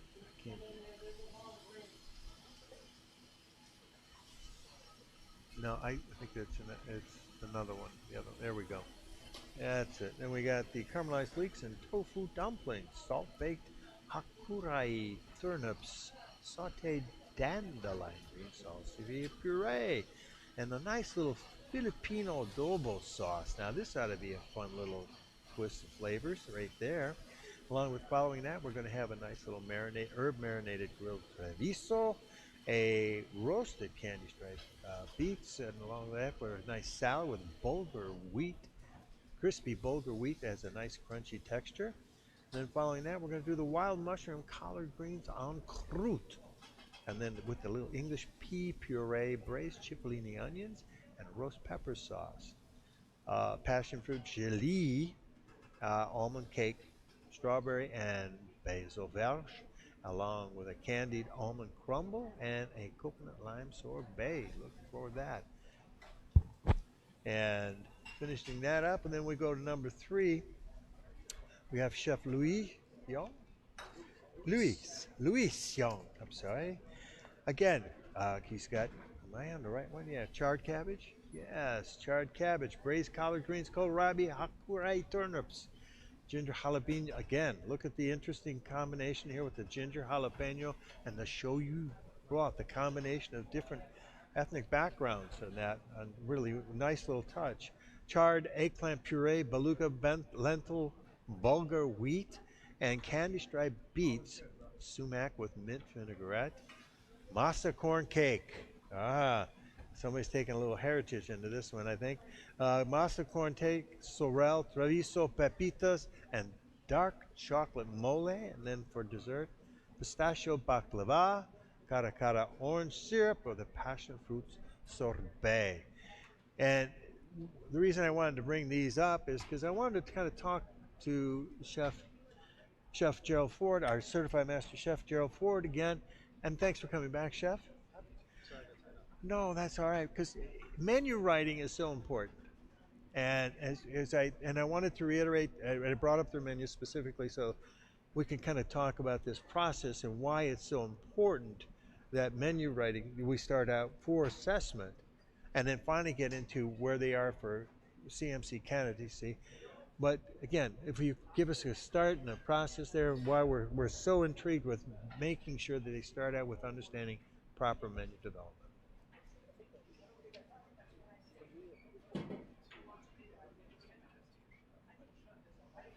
I believe that it's our responsibility to hold on to vocabulary and really foundation, right? And vocabulary is so important to describe a technique, to describe a dish. It's a universal language that helps us understand and reconnect with the foundation.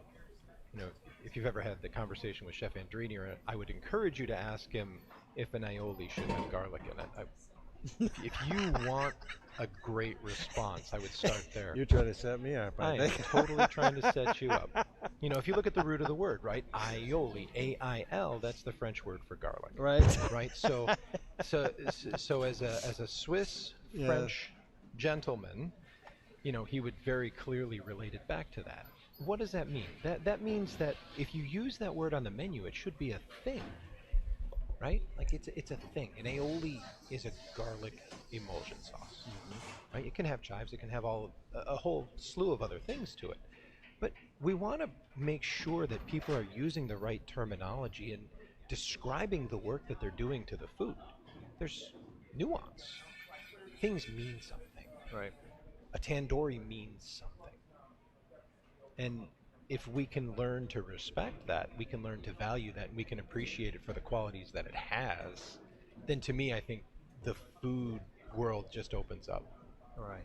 Is there a terminology resource that we can give upcoming students of where they can start to research terminology? Like, if I have always told, look at the menu. If there's something you don't understand, look it up.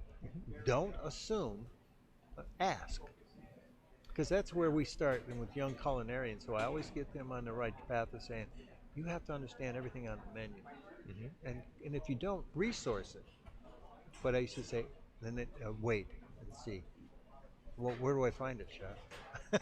Well, so the Food Lover's Companion has always been a good go-to. Thank you. Yes. Every place that I go, I take a Food Lover's Companion to the front of the house to make sure that we're on the same page. Because again, terminology to me is, it's a root.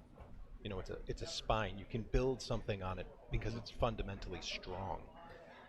It's not ethereal, right? That's absolutely true. It is a factual. It is immutable as gravity. It is a thing. I think Le Rousse Gastronomique, if you want to start to learn a little bit more of the older traditional thought process on things, I know that I've found a lot in that book that isn't explained anywhere else. That's true. That is very true. The value of information is making sure that it's good.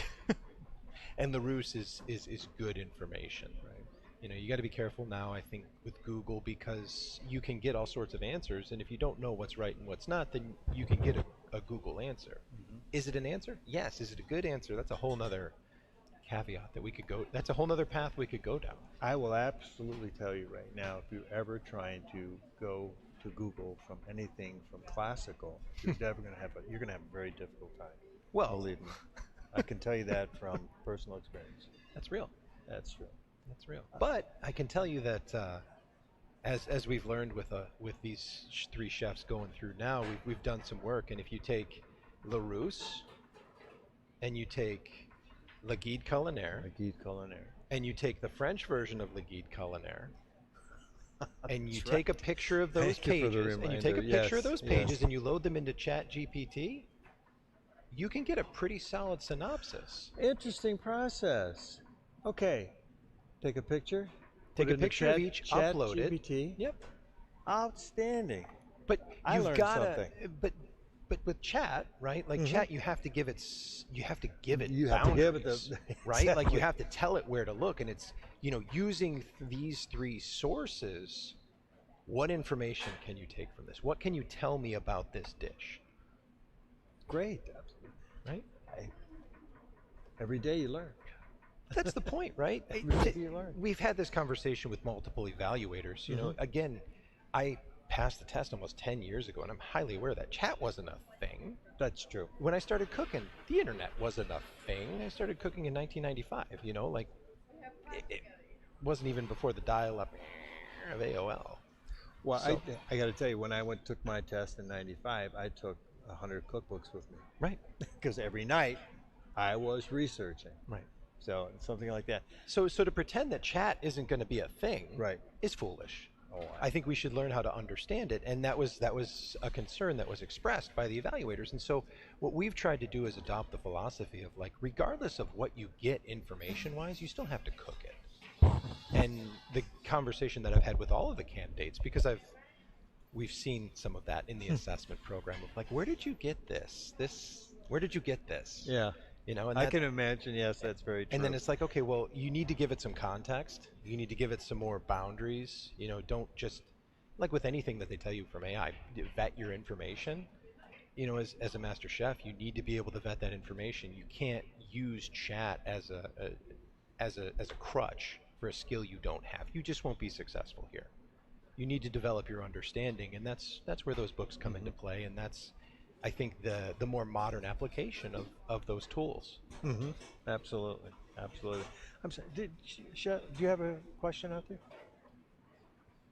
Please.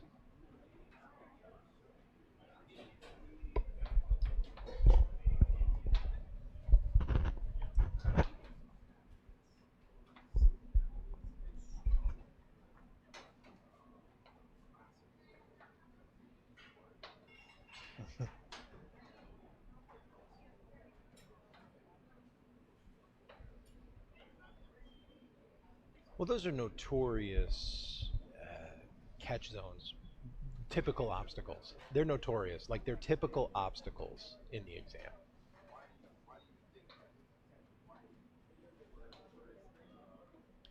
Well, I don't have to think. Yeah. The question really, so I can repeat this so the audience out there will understand. Why do people have difficulty with classical and garde-manger in being able to replicate or produce the products? Yeah, and I'll start with one. If I go into classical, number one, it's really truly understanding, and the chef is absolutely true. There are layers of cooking that you have to understand in classical. And if you take, let's just, like I said, the consommé. I said, okay, first of all, you have to start out with a bouillon, a nice fortified stock, and then you have to understand how to get to that point. Now, that's a day-and-a-half process in and of itself. Then you're going to get to the second phase of that is how am I fortifying this bouillon or the stock to the flavor profile that I want it to be to match the question of what kind of consommé am I making. Then the second part of that is I'm going to have to figure out, I have to make a wrap because now I'm going to clarify it. Am I going to use what particular type of meat or protein?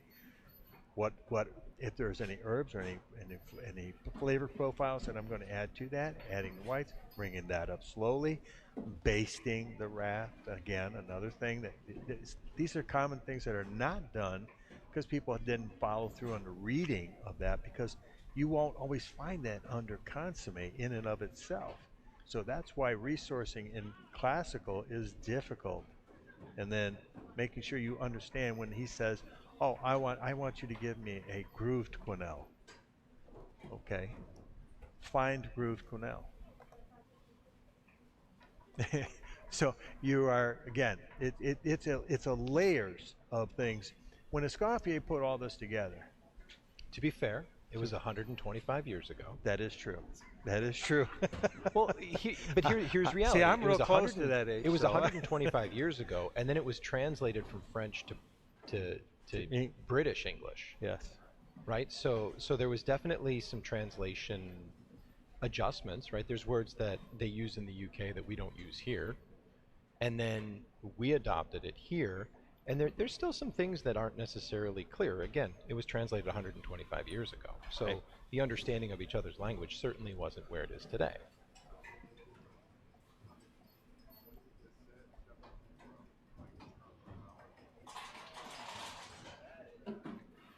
There's a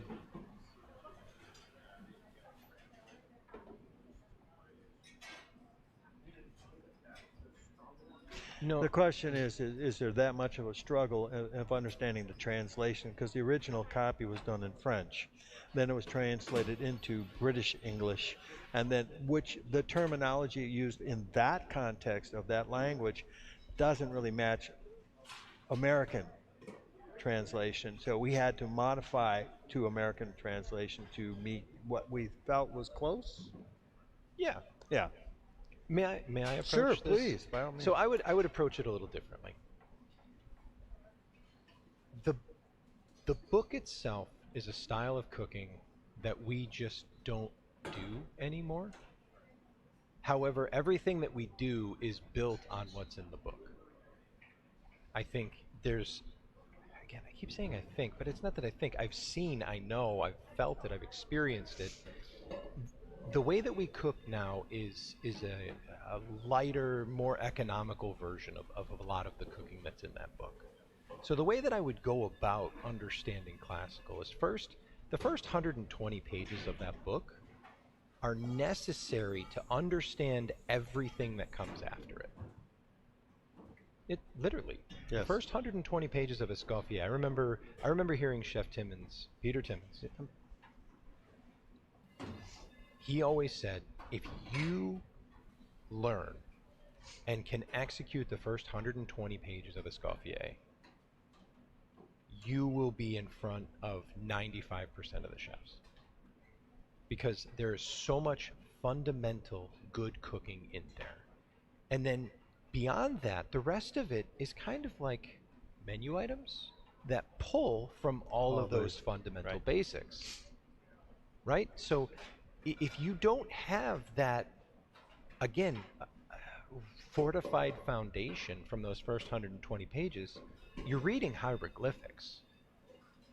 No matter what, once you get into a recipe, and I'm sure you're going to go through this exercise on Classical Day, when you look at a single recipe, there's probably between 5 and 10 points of reference to develop that recipe. That's the point I was trying to get to. I mean, kudos to Escoffier for 125 years ago putting this book together. I really think it's brilliant. I do.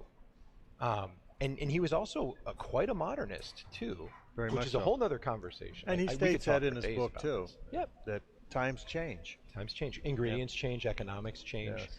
So spend your time understanding those fundamentals before you start applying them to very complex things. It's no different than talking about the pâté en garmager, right? Which like, would be, it's a dough, it's a force meat, and it's a consommé.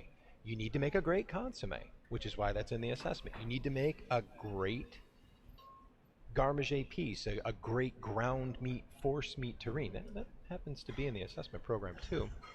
And you need to have great dough work, right? The dough work comes from bread service. So again, breaking it down into the fundamental pieces makes it much easier to adopt those skills before you work on that mastery level skill of pulling those three things together and expecting them to work. Right. You've got to have bricks, you have to have mortar, you have to have a level place to lay them.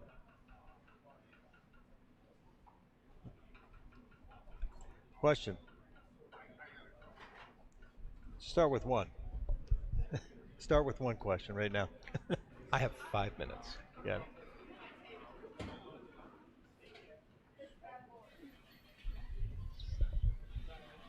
Why people are struggling with the garmager section? I'd Your say it's reference to that. well, I see garmager in a very similar fashion. It's not executed very commonly. The skills that you need to know in order to execute it well aren't common. True. And, you know, the work that goes into it tends to steer people away. I think a lot of people are intimidated by it. Yeah.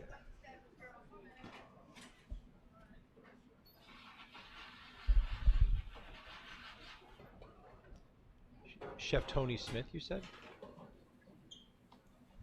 I'm not familiar with with Tony. Tony Smith? Oh, Chef Sonnenschmidt. Yeah, okay. Oh, yes.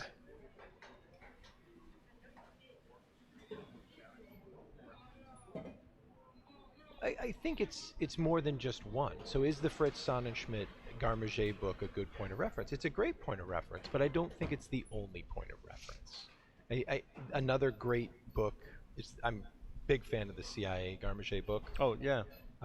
There's some books that actually the Detroit Native Chef Polson has yep. put together that are excellent because he really gets into the flavor nuance of things. His recipes are very dialed in from a flavor standpoint.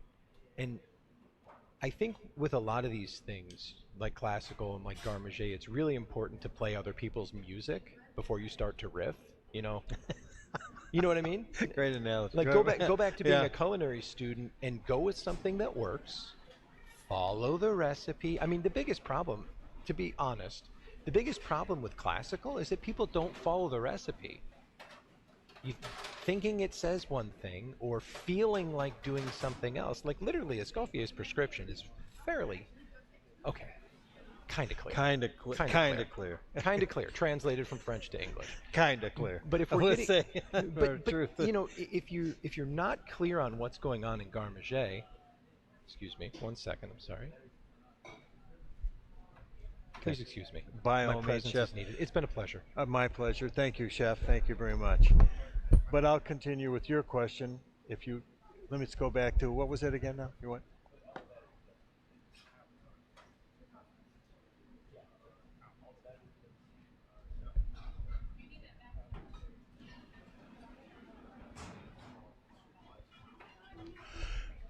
Yeah, you start.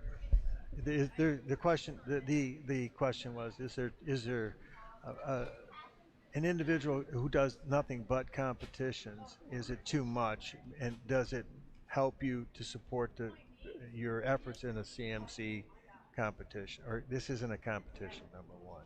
This is a test. This is an exam. What I think the chef was referring to is that when you do continuous competitions, your mindset goes to that. It does not go to what we're looking at. You become singularly focused, and that's a detriment then, and so forth.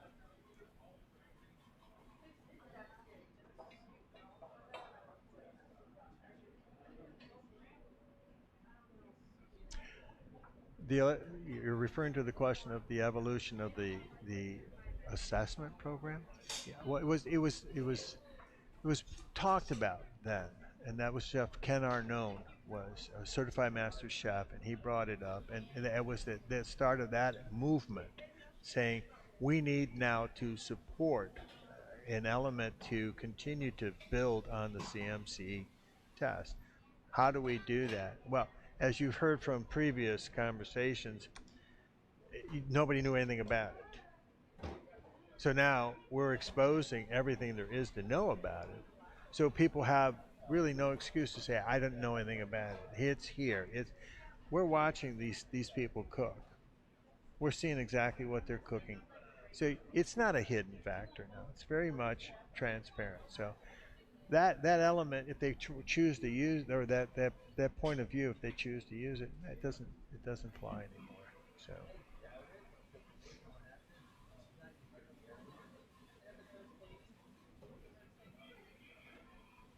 Oh, your point is, how long does he suggest you prepare for the test through assessment?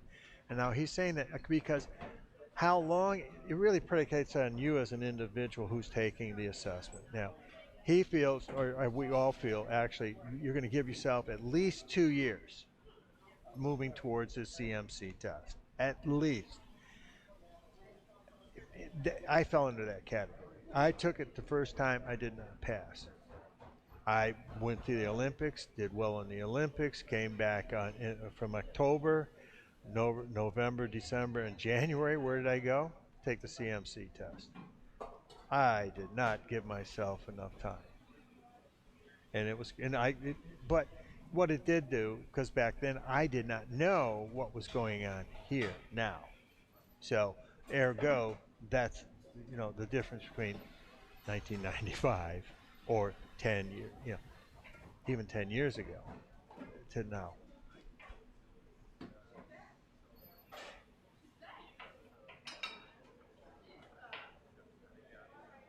Mm-hmm.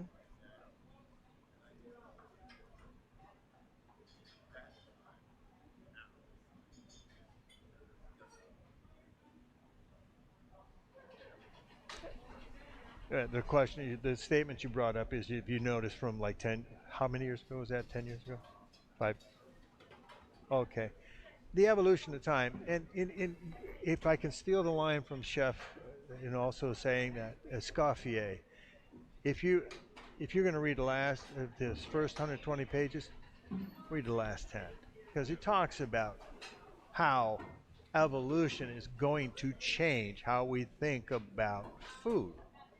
And it said, if you think about what happened prior to Escoffier putting his imprint on how food is done, and go 100 years before him, amazing difference. That's not even fair to use. Let's say 30 years before him. you know, there's an amazing process that was captured by Escoffier from that, and quite frankly, I don't know how he did it, but he and Cesar Ritz got together, and boom, boom, boom. Next thing you know, we have a whole new style of service, style of presentation, format of cooking, and service. So yeah, and then he even says in his 25-year reign there that in the end, before 1935, he said this too will change. And he's right, it will. And it is changing, much like these tests are changing. This test is much different than I took it, and I've seen changes ongoing for this point, all the way up to where we are.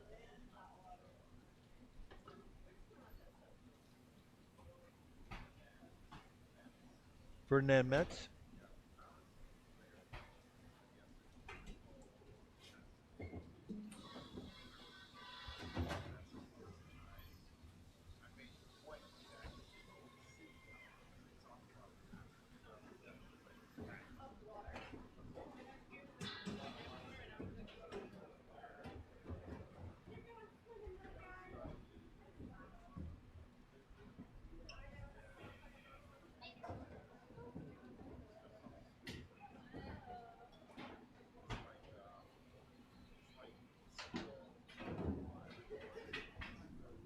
Right. And your point was what Chef Ferdinand Metz and what did he bring to this whole process of where we are today? And he was very instrumental in developing the CMC original test.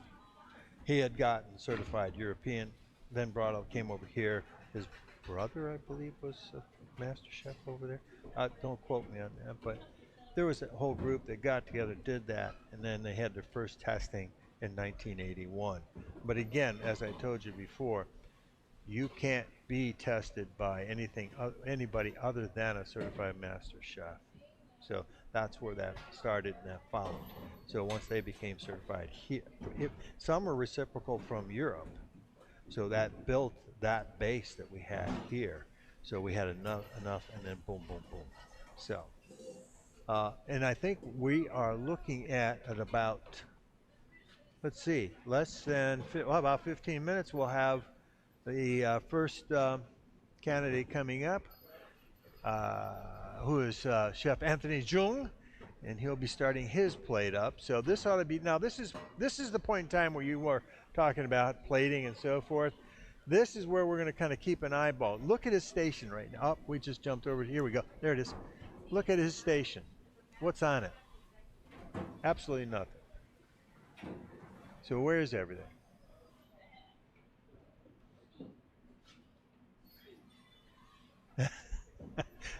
See, he's got an a la minute cooking on one side.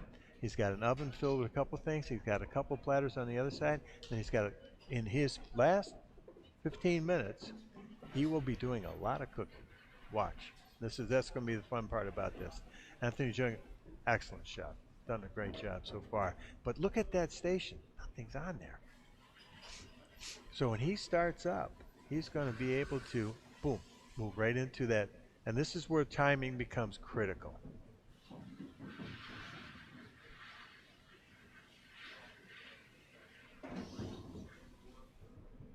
Why would you put a cloth down? You don't have to. I could just, in plating today, depending, you got 6 plates. There's a lot of ways you can do that.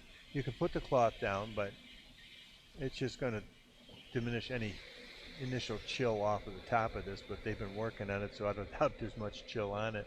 But the other part of that is the thing too is they can put the tablecloth down, or you can take tiles, heated tiles out of the oven, set them up, and then put your plates on them. Now I don't have to mess with a tablecloth. I got these warm tiles. If my first product's going out hot, my plates are going to stay hotter on the hot tiles than they will on that tablecloth.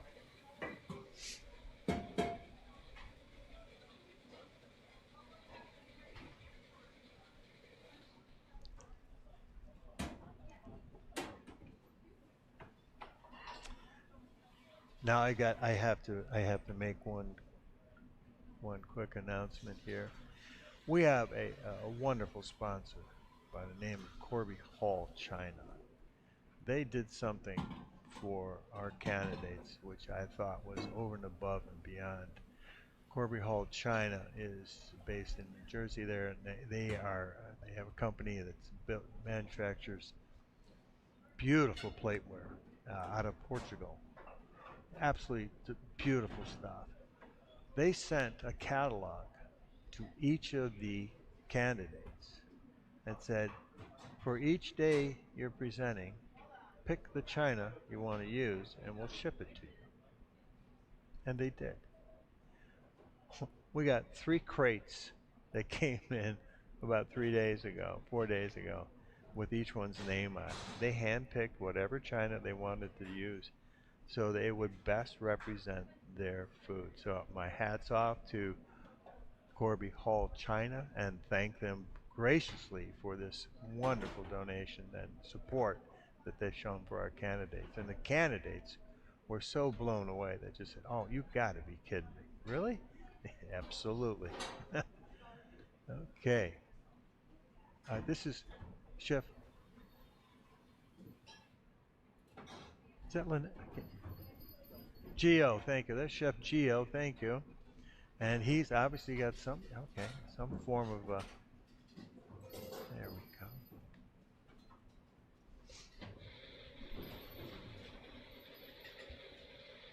That's his tofu? Yes, okay. So he made his own tofu. Beautiful. Oh, is this, you were, okay.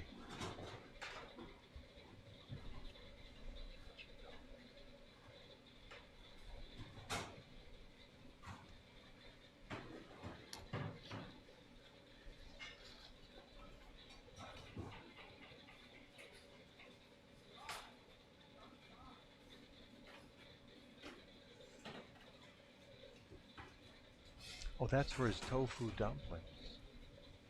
Ah, very nice. Now we're back with Chef Jung.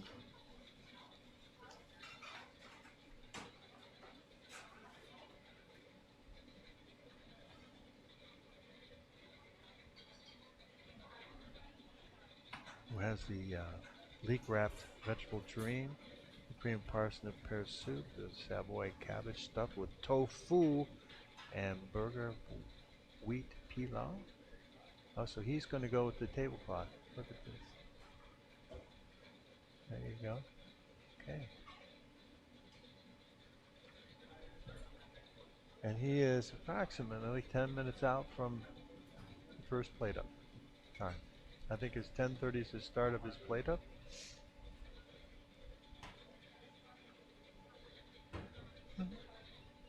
Tile. Here, wall tile. The kitchen tile. Put them in the oven, pull them out, set them up, put your plates on, boom, boom, boom. Yeah.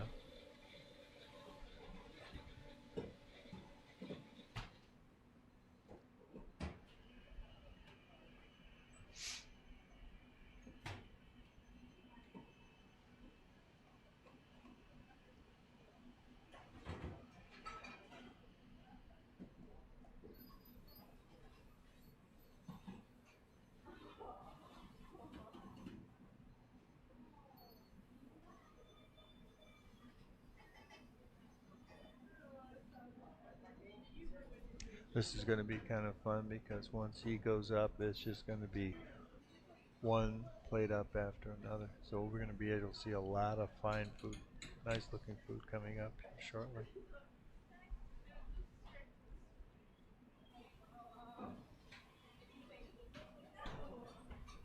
Now remember we were talking about that plating that time, so he's got a 4-course, so if he can get it close to that window, then that gives him that equal spread of time for the 30 minutes. So if he goes 10, 10, 10, that's that 30 minutes.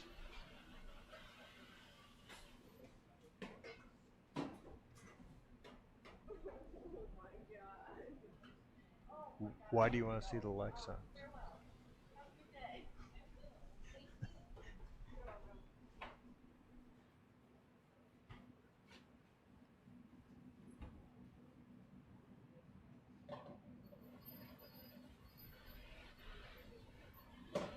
Okay, gotcha.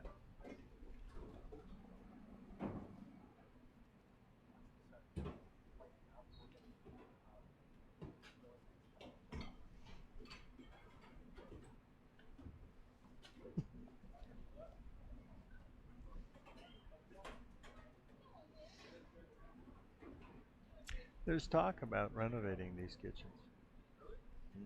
Bringing them up. This is, they're old. Believe it or not. Wow. They're 60 years old. 62. Yeah.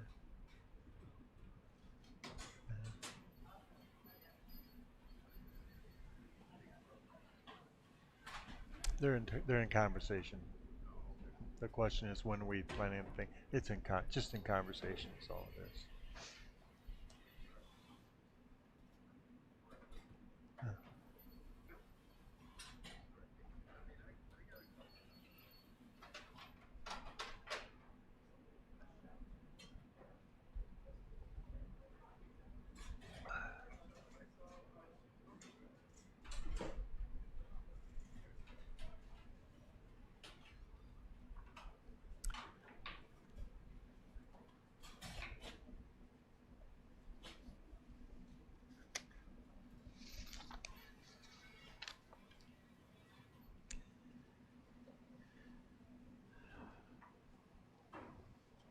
Now we're into the tasting part of the test coming up,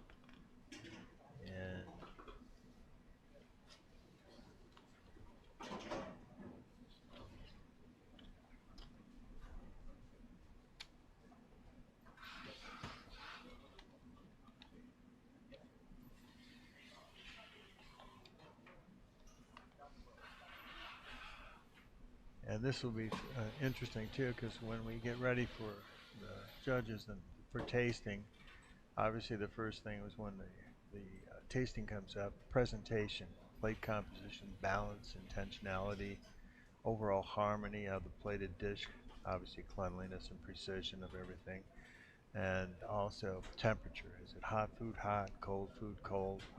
Cooking technique, proper applications that are being applied, flavor development, harmony, cohesive balance. Also, on the menu, this is very interesting because this holds true to the conversation we just had with Chef Ford, and the fact that grammar and accuracy, clarity, precision, correctness of written communication in the menu, ensuring they are professional and error-free. Remember, we talked about this a little earlier in the sense, now he's pulling out all of the items. I think his first course coming up. For the leek wrapped terrine, he's going to be doing a mixed green salad with Dijon vinaigrette with the pickled hakurei turnips, pepita crackers, and sorrel pesto. All cold, so it's all lined up, ready to go.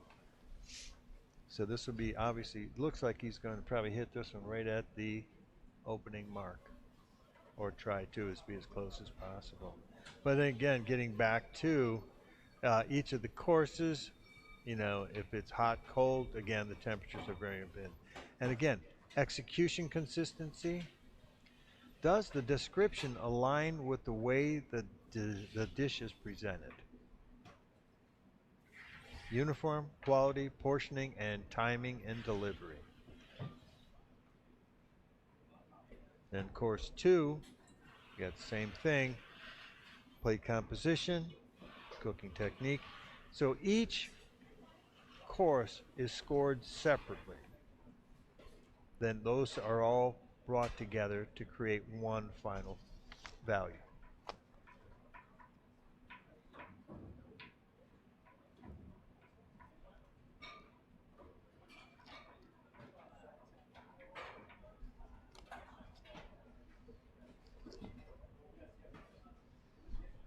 So, yeah, I think we're going to stay right here, but see, he's getting his plates out. Now his plating window, so you'll be able to watch and see what's going on. This will probably answer your question about the plating, the timing of the plating. Now, this is a cold plate, right? Is there anything hot on there? No. So the temperature factor is he probably had these plates in a refrigerator, boom, boom, boom, had them saran wrapped, cleaned, ready to go, washed, wiped, and then wrapped and put away. Again, nothing worse than getting a plate that has a streak or a smear or an oil smear on there. It takes away from, again, the finesse of what you're trying to do, not just in the food, but in the full presentation of it. And here he's getting ready to, in about 3 minutes, his window's open. But now, look, he's plating. Doesn't make any difference. He can't serve until the window opens. He can have it plated, ready to go. So he's approximately 2.5 minutes out. So he's probably thinking, oh, I wish I'd have started this a little sooner. He can't serve until 10:30. The question is, can he start before 10:30? Yes. He can have it all plated, but he can't serve it till 10:30. That's his window. I mean, that's just like your customers, you know, I'm ready to eat now. So, okay, boom, we serve you. Same thing. Don't lose sight of that. I know this is an exam. This is where we're being judged, but these are those practice segments you do in your operation. I want my customer timing, boom, boom, boom, all the way through, same. So he's getting ready to just about, yeah, he's got 2 minutes.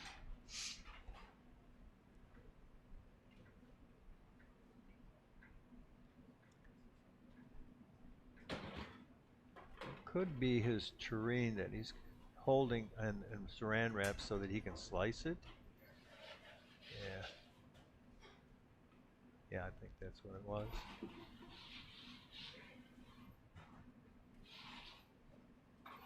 And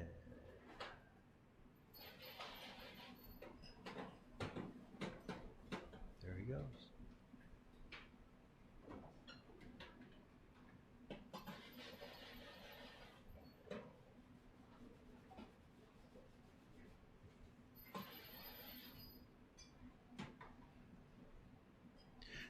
Now, part of the judging too is the fact that they're serving 6 courses. They're going to identify every he's counting to make sure. Whoop, one more. Okay. And not much left over, right? No. There you go. Oh, look at this. Now comes the saran wrap off. There you go. 1, 2, 3.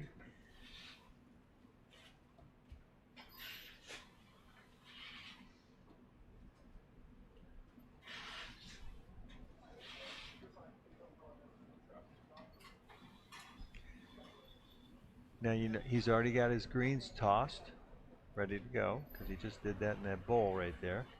So now it's just placing these on the plate. This initially starts the construct of presentation.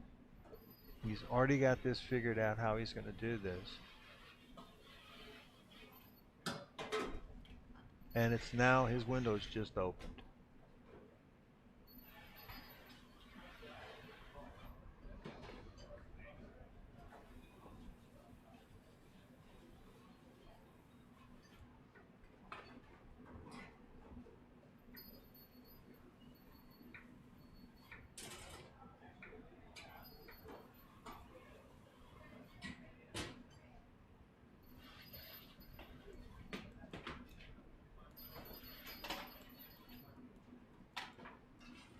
Now, see where he's gone? See, he put a little screen so he can put his plate. It won't dirty the...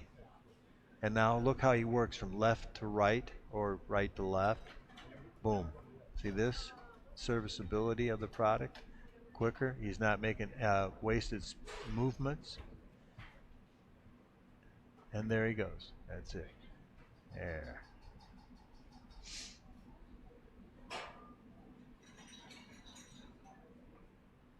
Now this is a salad. You just put the dressing on now. Obviously that was smart because if you pre-dress it too soon, it might get a little soggy. It is now, and a little seasoning. Okay, oh, there we go. One.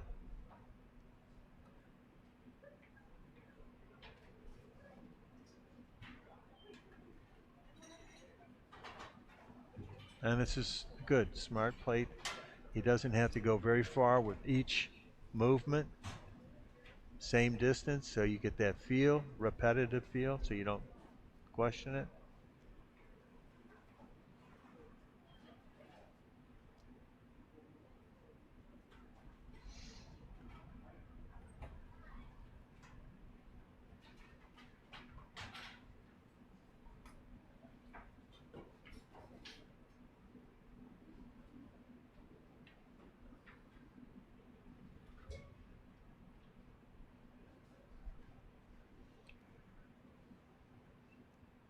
Pickled huckleberry, turnips.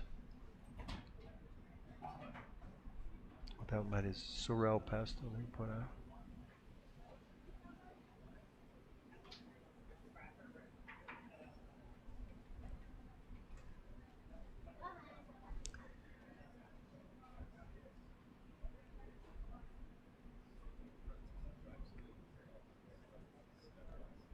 Right.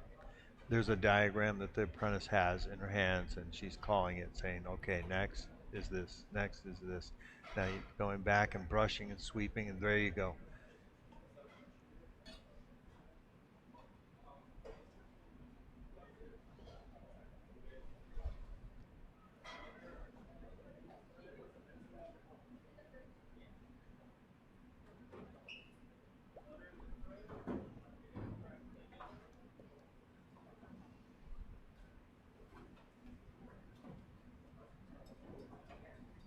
And away it goes for surface.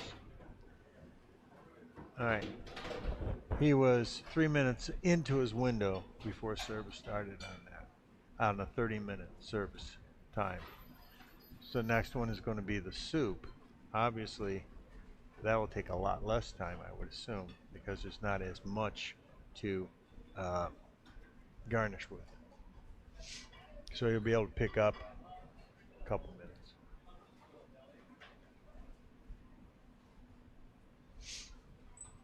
And here we got a shot going in, and there's your tasting judges.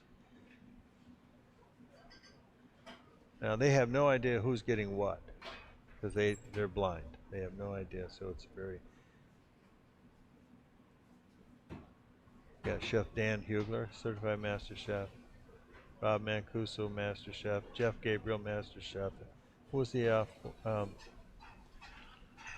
Andrini, Chef Olivier Andrini.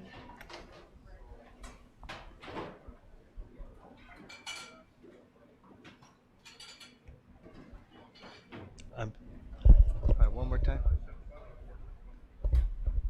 Chef Sean Loving? Yes, he did.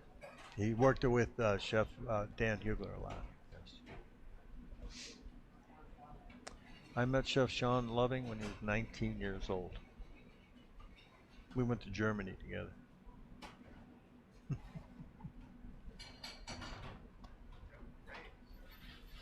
Oh, I'm old. I know.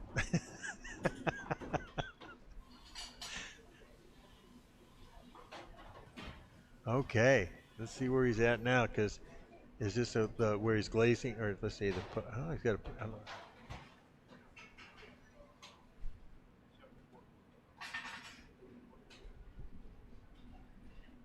I don't recall exactly who he was with. Oh, John Stone, Chef John Johnstone.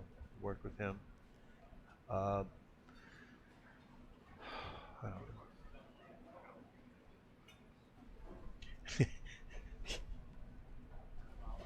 Yeah. Thank you.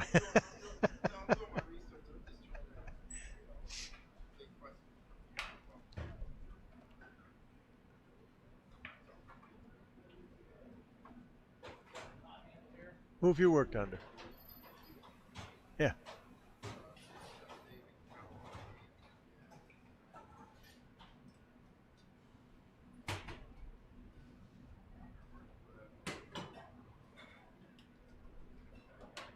That I got it. Okay.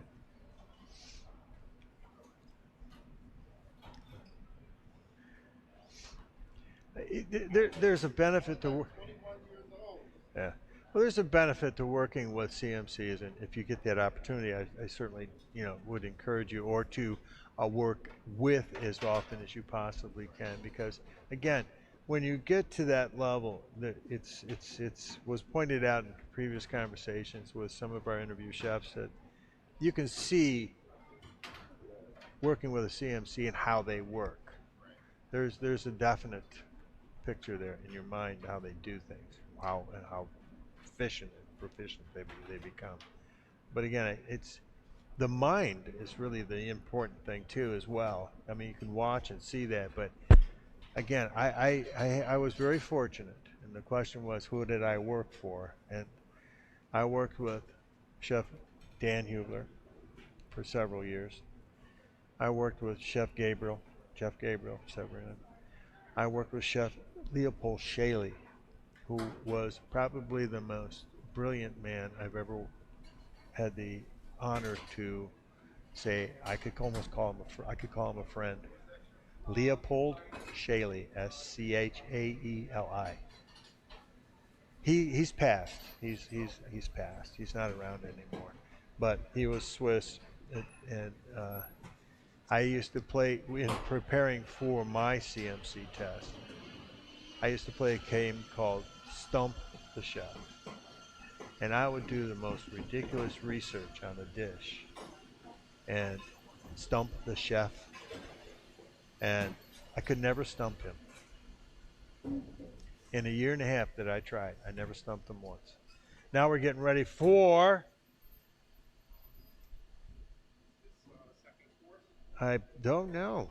I would not think so, 'cause it's a rather large plate for a soup, unless he's doing a bowl style. I worked with him for 2 years. Yeah. Yeah. I worked for him. Chef Milo Shihelka. I worked with him for 2 years. So I had a wonderful opportunity to work with a lot of CMCs, and so I was very fortunate to. This is a bowl for his soup. He's got. There we go. This is.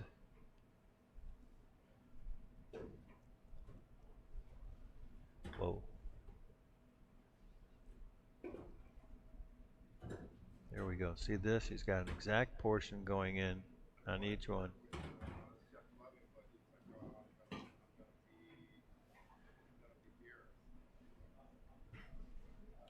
So we're going. There we go. These are the garnishes now. This is his puree of cream of parsnip and pear puree with his.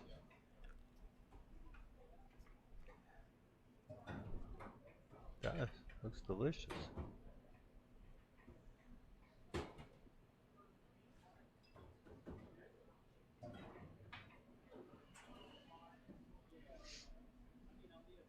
Now, the size vessel that he's working out of, appropriate.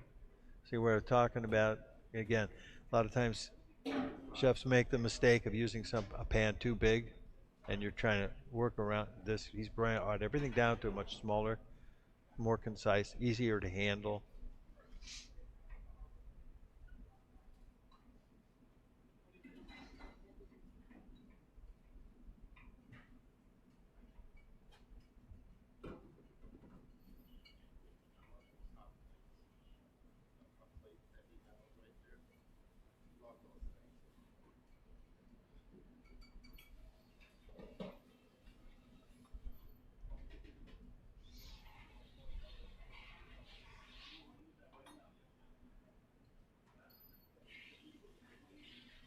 Now, going back and remember, this is a more of the vegan style cooking, and think about that. When we talked about this earlier, you're presenting an entire menu with no animal fat, no animal protein, no dairy, nothing, and look at the elegance which they're being presented. Just the fact that you're looking at something so beautiful, you want to eat it.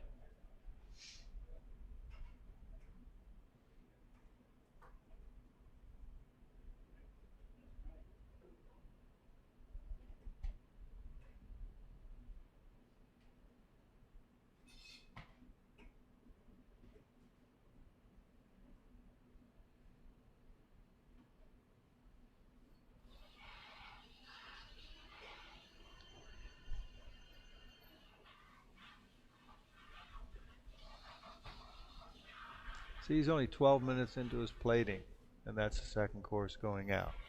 So think about that from a timetable. Salad's complete. Now you get your soup. So he's on pretty good timetable.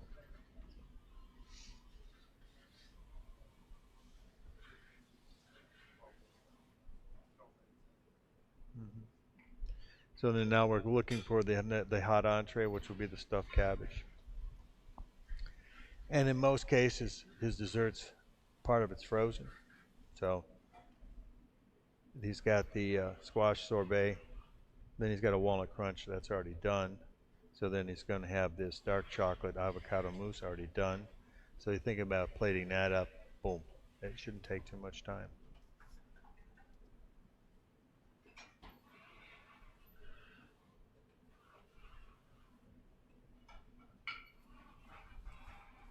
Let's see, okay.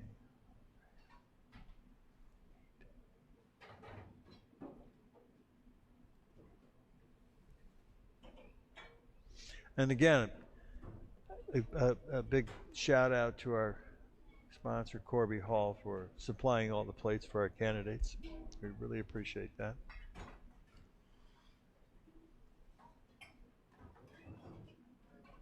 Corby Hall, China. CORBYHALL.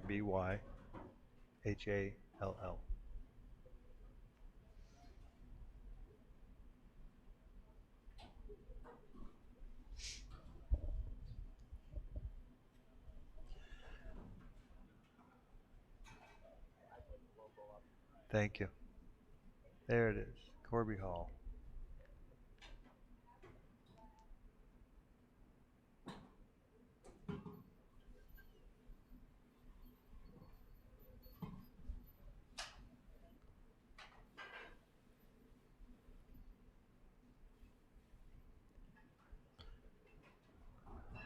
Again, look at the station, really. It's void of any disruption, anything that would cause a concern from a judge looking at it saying, oh, this looks a little questionable or something. You're not drawing attention to yourself. He's finishing it off in the oven. He's getting his plates ready soon, or everything ready soon to dish up everything. And he's still got 16 minutes.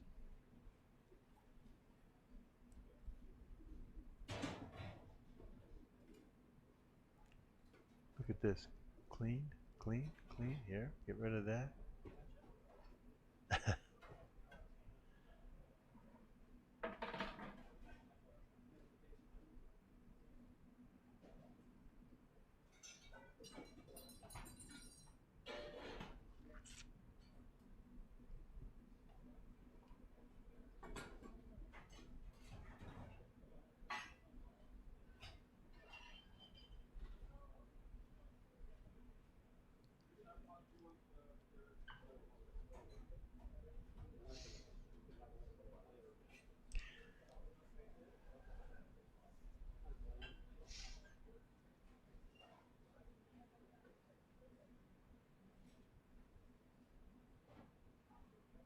Conversation now going on with his apprentice.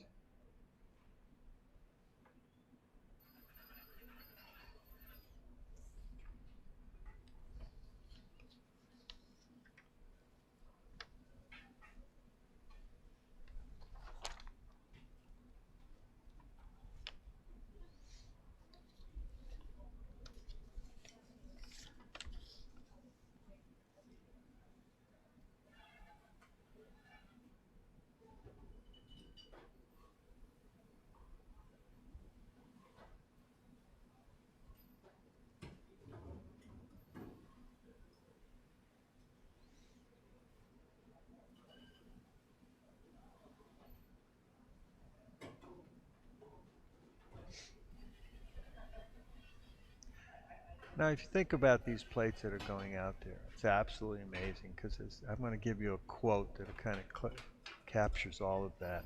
Plant-based cuisine provides a clear and uncompromising platform on which adaptability is judged.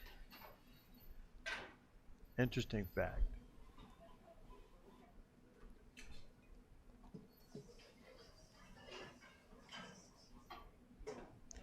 Beyond the technical demands of the examination, plant-based cooking reflects a broader shift in the culinary world.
I like that better.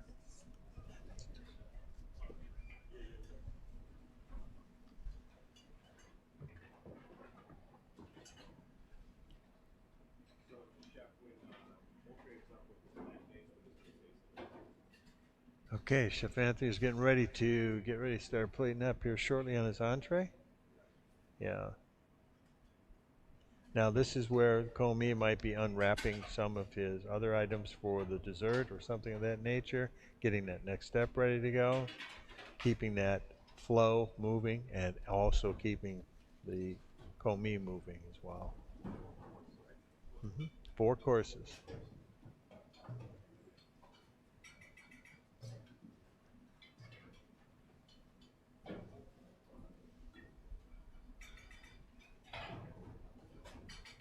Last minute tastes, adjusting the seasoning on the last food items going onto the plate. Yeah.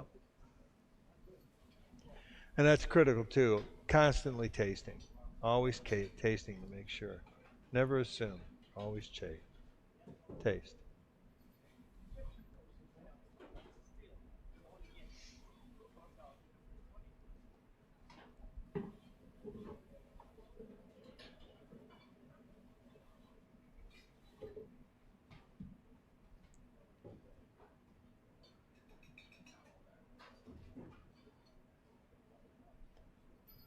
Now he's showcasing his proficiency in plant-based cuisine, you know, and you think about that, it's amazing because it shows an uncompromising platform and adaptability for a chef, and that's what we're looking for in a master chef.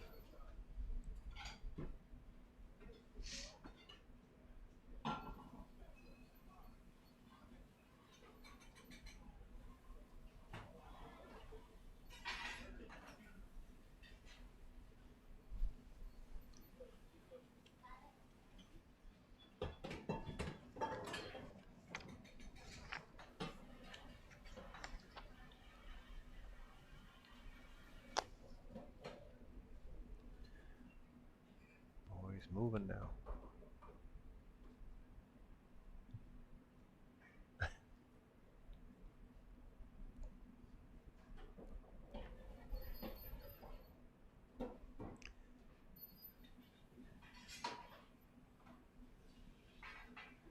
This is where he's pushing himself into a little bit of a crunch. He's got 9 minutes left.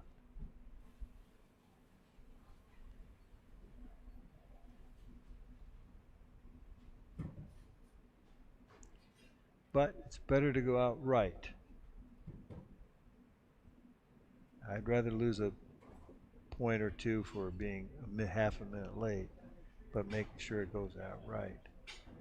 But he's going to be okay.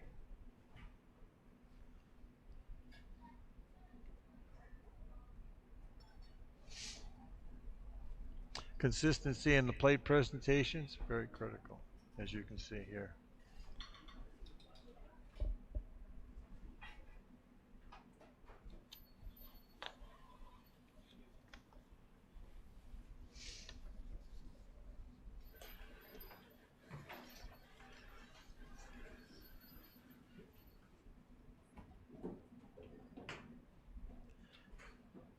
Right now, he's going to be judged on his plate composition, the balance, the intentionality, the overall harmony of the plated dish, precision. Plated precision is also included in that. Temperature, as we talked about before in the other course, the mastery of classical and modern techniques, and also the execution and consistency. Seems to be okay there.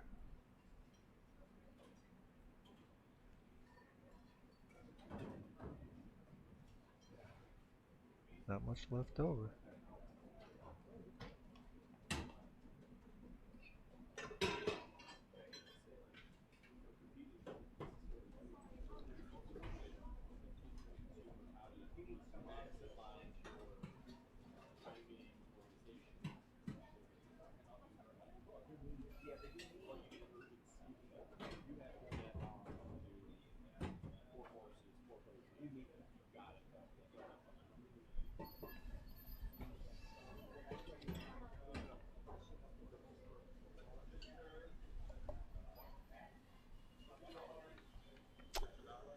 Yep, braised collard greens, yeah. With the stewed black eyed peas were probably before that. And then fried fingerling potatoes with the carrot puree in the bottom, potatoes, then the collard greens, and then the stewed black eyed peas. Boom.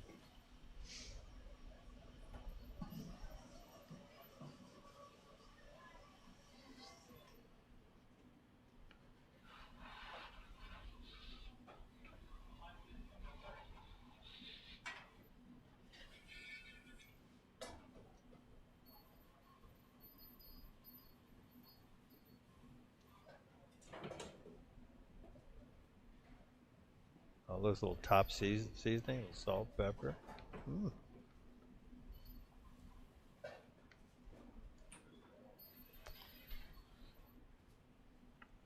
Yeah.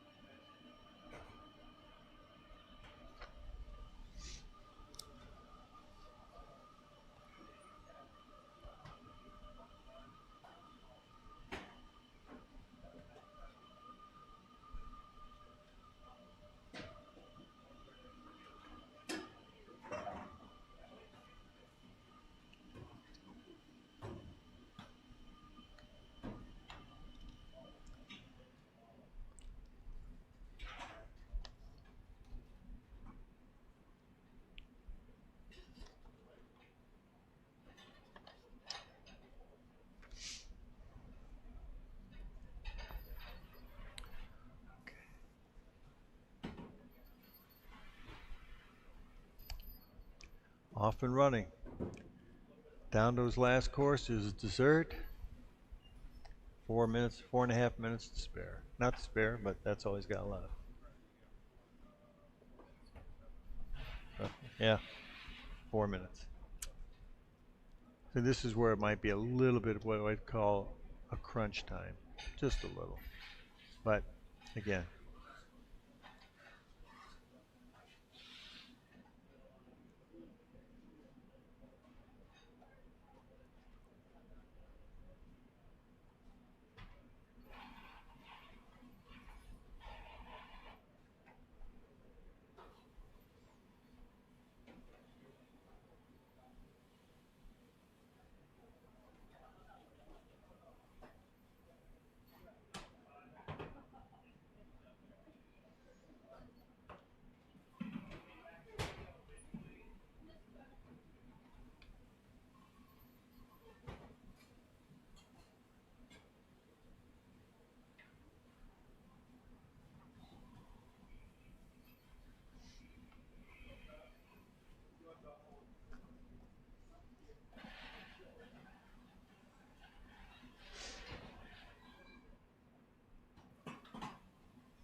2 minutes.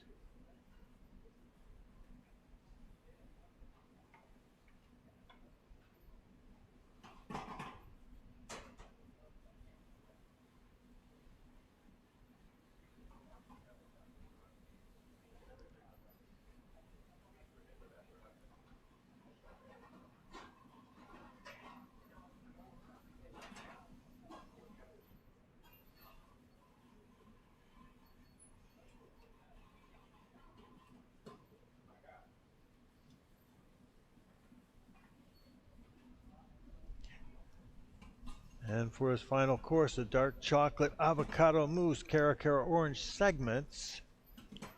And then we got a goody squash coconut sorbet with a walnut crunch and passion fruit sauce.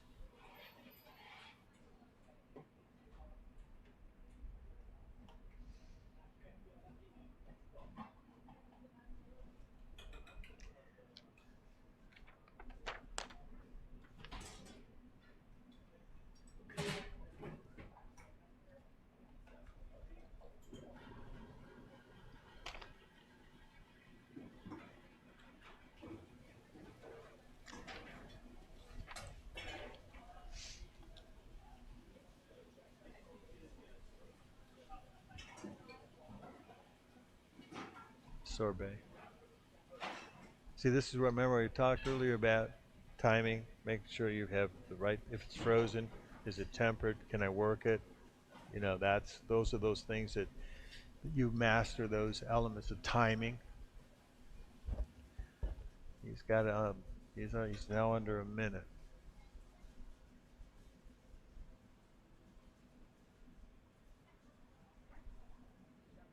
Bing. There you go. There goes 2.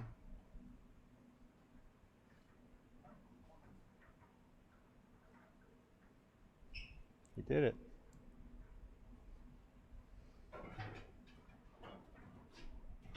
Right on the nose. Yep.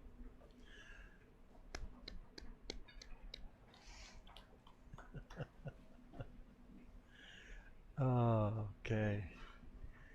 All right, we've got, again, wonderful presentation there. Skillfully done, very nicely done.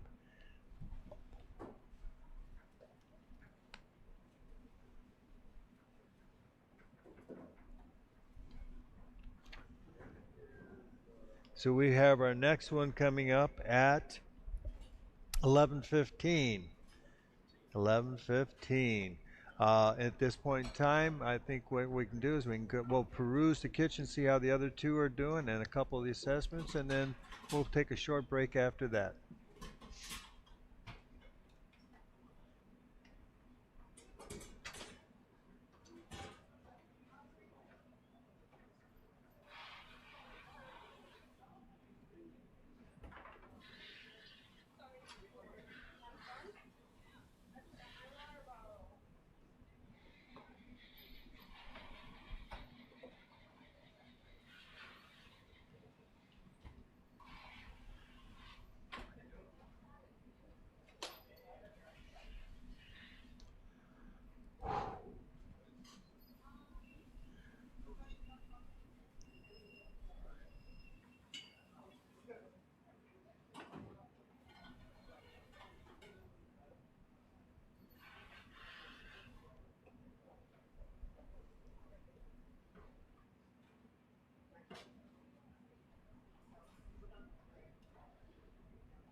And here we are. We're on candidate 2. Chef Gio Inez, right?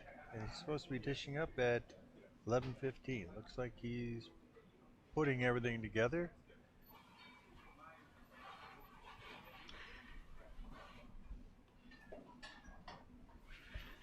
And starting out with his menu, we've got caramelized leek and tofu dumplings. Okay. Salt-baked hakuri turnips, sauteed dandelion greens, salsa puree, and a Filipino adobo sauce. One. Wow. Lovely complexity of flavor profiles going on in that salad, or that particular dish. And then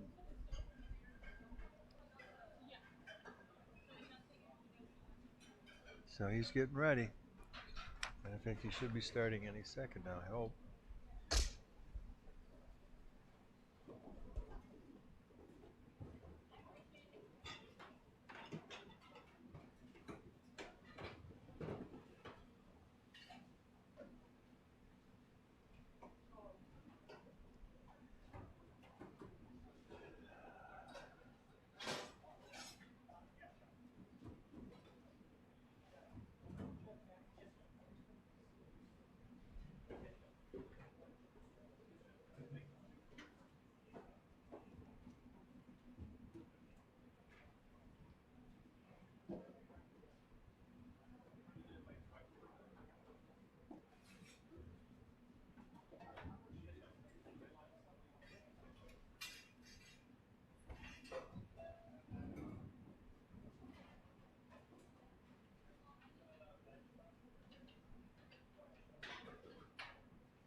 Okay, let's see where he's at now.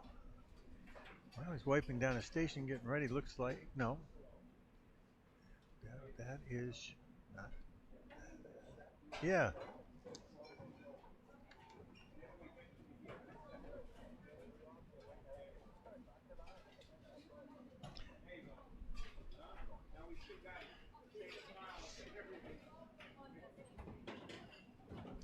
And here we go. This is chef's menu, Gio Inez, right? Okay. And everybody can see what's about to be dished up. Starting out with the caramelized leek and tofu dumplings, marinated grilled Treviso, the candy striped beets. Then following this, that we'll have the wild mushroom and collard greens en croûte with the English pea puree, and then following that, the passion fruit jelly with the almond cake, strawberry, basil vierge, candied almond crumble, and a coconut lime sorbet. Starting at hopefully soon. Let's see what he's got, where he's at now.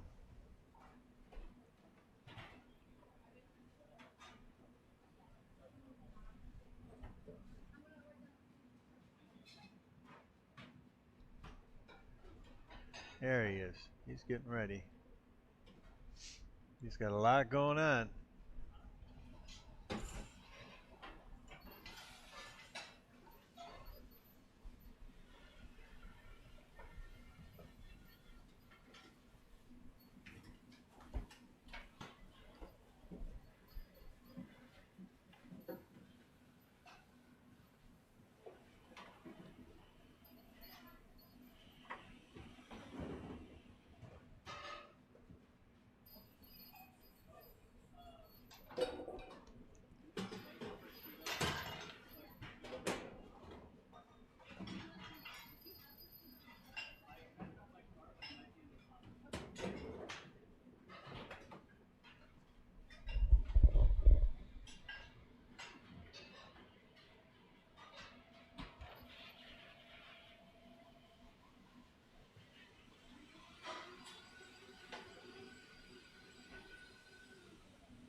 Okay, from our audience, as we're previewing Chef Chef Gio's setup here, we're running into a window time crunch. And the question was, what would you do if you were in that position? And I say, well, first of all, would that be a correct analysis of how the question came up? Okay. It's a little tight. It's a little tight. Again, what I would not do is panic, because again, if I'm going to lose points, I'm not going to lose it on the quality of my food. I'd rather lose it on the timing. So, therefore, you want to stay in tune with what you got and maintain what you started out and finish the same way. If you start compromising that, what's going to happen? You compromise a quality, a texture, an infusion. Something is missing that you won't have time to finish properly. So again, your customer's okay if you're going to be a little bit late sometimes, as long as they're happy with what they got. That's the important thing. Like I said, for me, if I was behind the 8 ball a little bit, I'd lose it on time, not on quality. And he's starting to plate up now. This could be, yeah.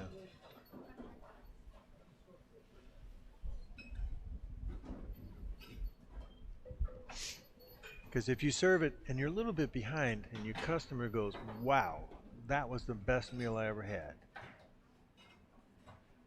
who's the winner?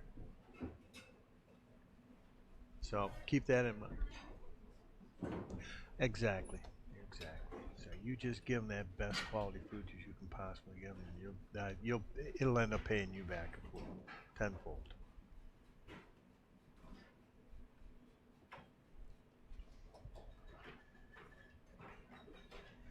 Must be his dump.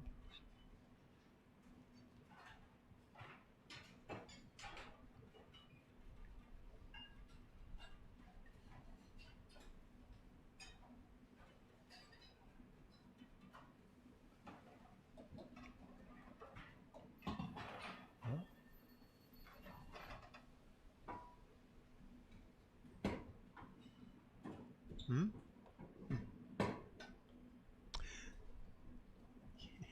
Interesting fold on his dumplings. I like that.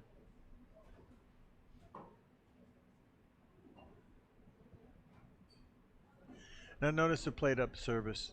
Now he's going to have to reach over the plates. Now notice that his sous chef or his commis is coming in the opposite direction with products, which is okay.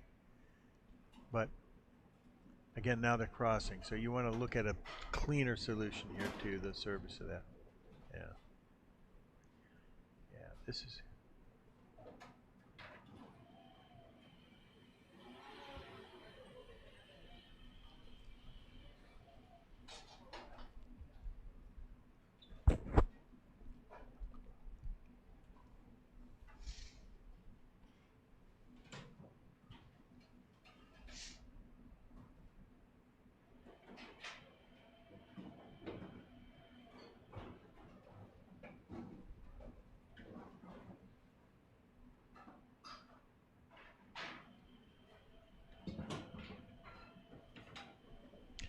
I mean, really, the idea of the dumpling formula is very nice, elegant, very nice thought process there. I really like that.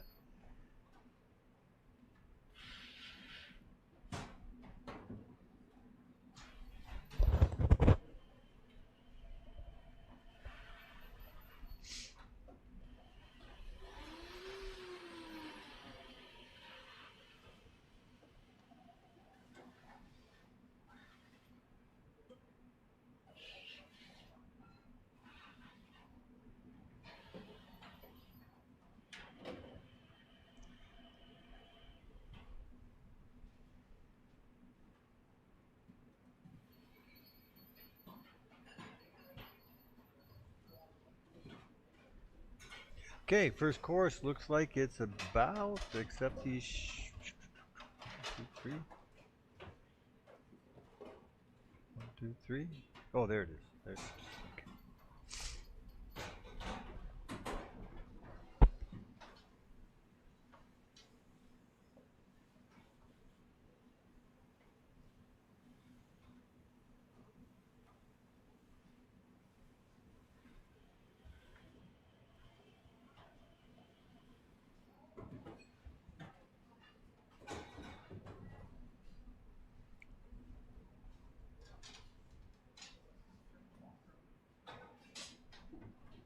Alabama. Alabama.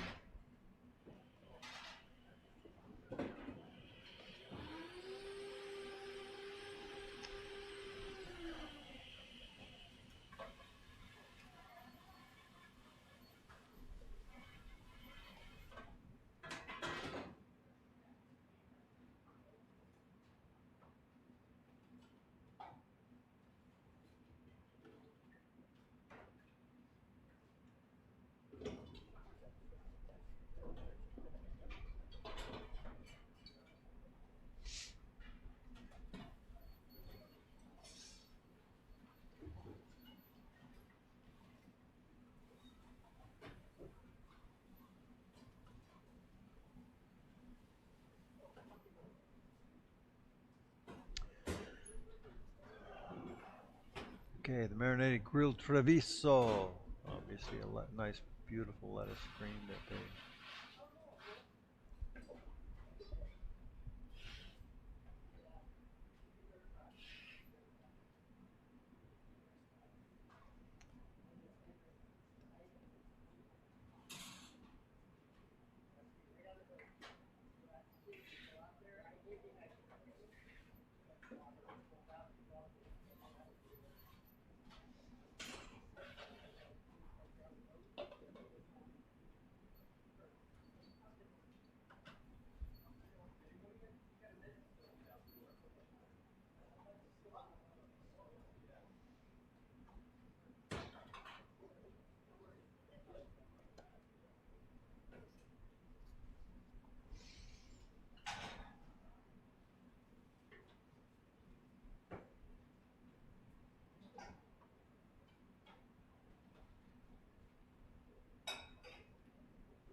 It looks like we got some pickled kohlrabi going on there.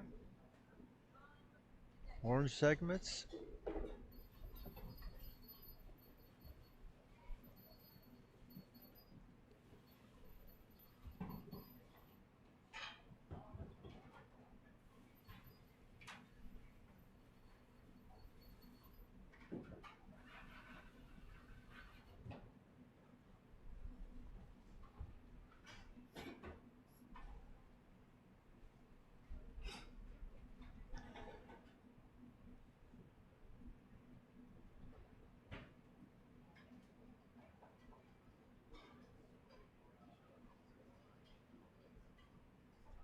It's okay.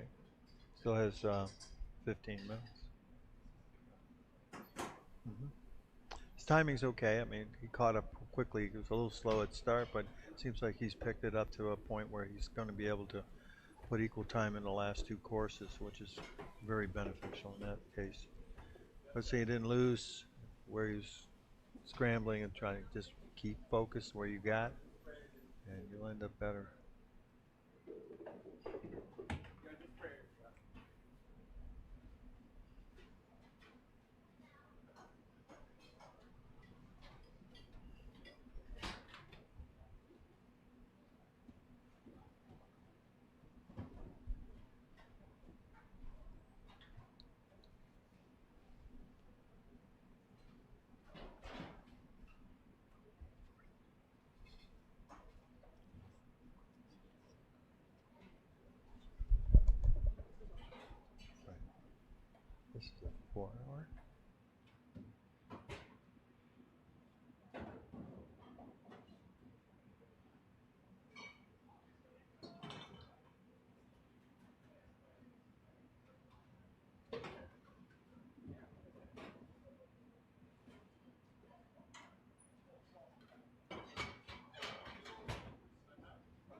Okay, we're close. We're on the third course, the wild mushroom and collard green en croûte with the English pea puree.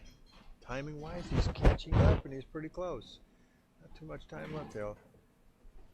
So again, you can see the a little bit of a difference from the first dish up to this dish up. And we're getting ready to, again, the plating process, the plating procedure. Look at how the avenue of smoothness comes across in one point of view and then a difference on another. Now he's kind of, again, this is where you're going to kind of have to step over the other plate. There you go, see? And something may fall. Whereas if you kind of move it into the middle, then you can have a cleaner setup there. Although nice looking dish, nice concept, nice looking dish.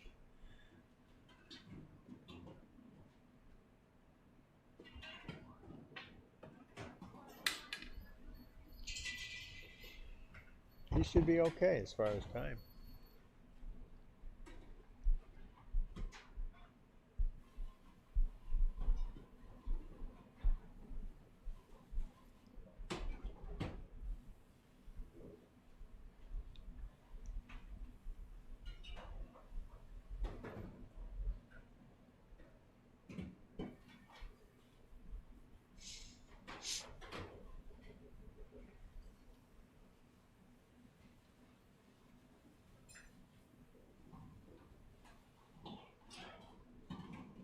Okay, the instruction now goes to the commis, follow through.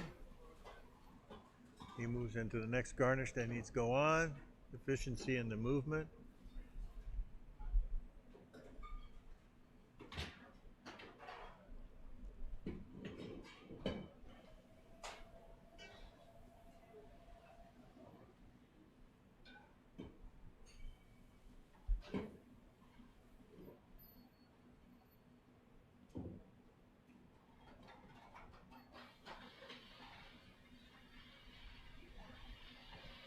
Okay, very nice.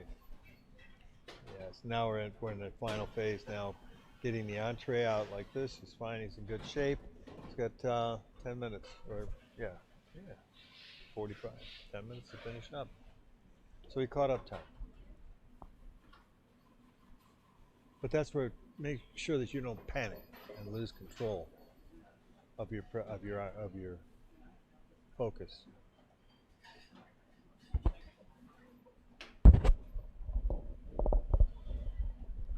How's that?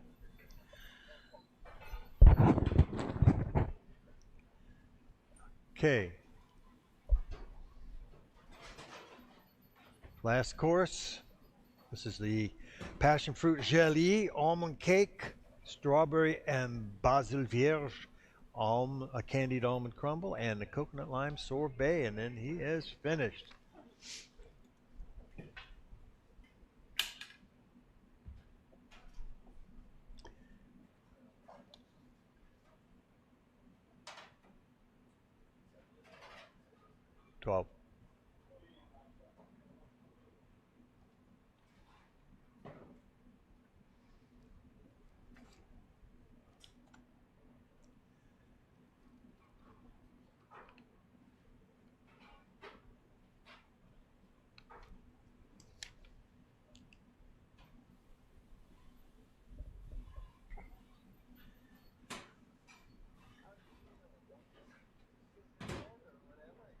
Okay.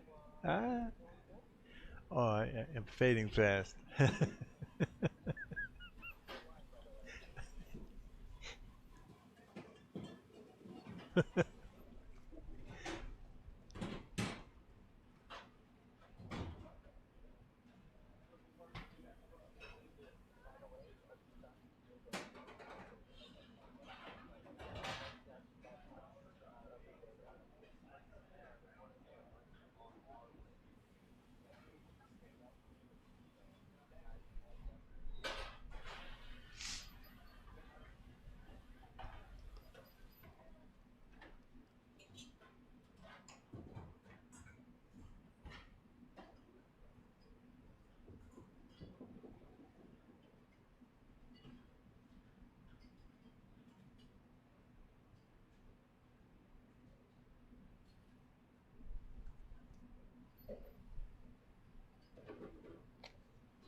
And here we are in the home stretch.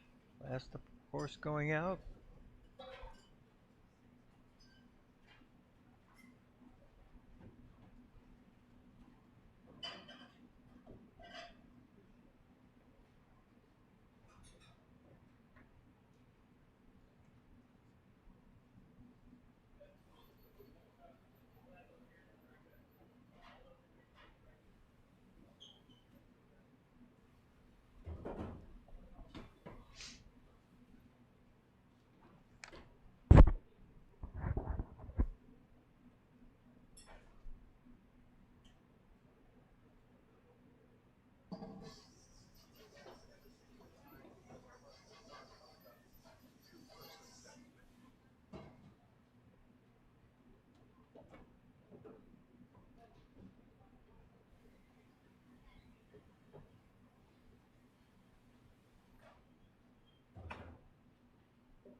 Looks like that might be his almond cake going on there now.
Yep, he's got 5 minutes left before his window closes, and I think he should be able to make this without too much trouble. So he got the cake, and then he's got just the basic, the strawberry and the basil vierge, and then the candy crumble and the sorbet at the last minute before it goes out. So he should be okay.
This is always that fun moment when you're one of the last ones to go out, and then you have 4, 5 CMCs standing around watching you at the very last minute. No pressure, none whatsoever. Yeah, and I always like it. They'll pick up a spoon, taste your sauce. No pressure.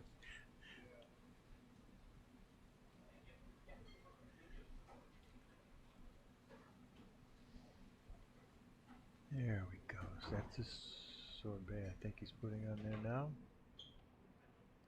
Yep. And he still has 2 minutes left, so he's in good shape. There he goes. 1.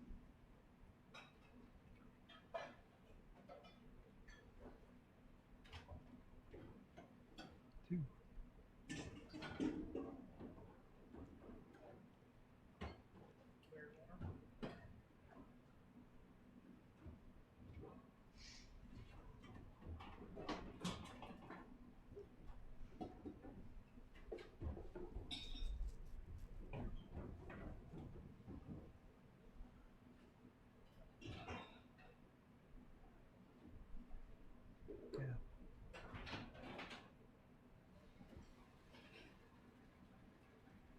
And there we go. He's got the first judge's plates going out, then the final 2 going out after that. And he's within his window, so he's done it. And a big round of applause. Yay. Okay, the next one will be Chef Louis Young, who's going to be going off at, let's see, 12 o'clock. And voila, there you go. Nice looking dessert.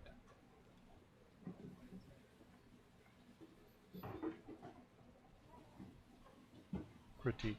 The question was, what why 6 plates? Well, obviously you want to get 6 portions out there, but they use those for the critiques when they sit down with the chefs after the fact, and they'll point out where things might be improved or how, again, elevation of how nice they were.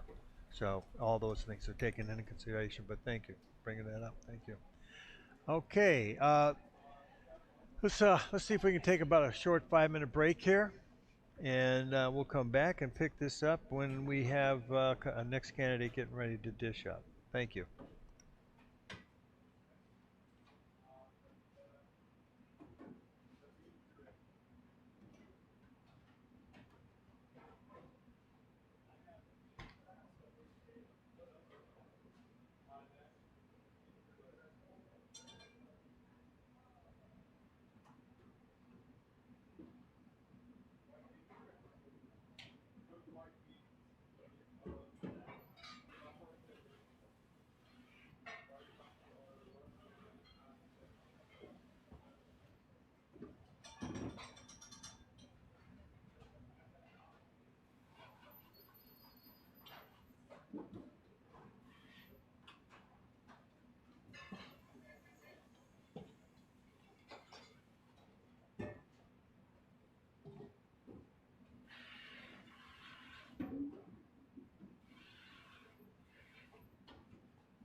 Okay, we're good. We're back.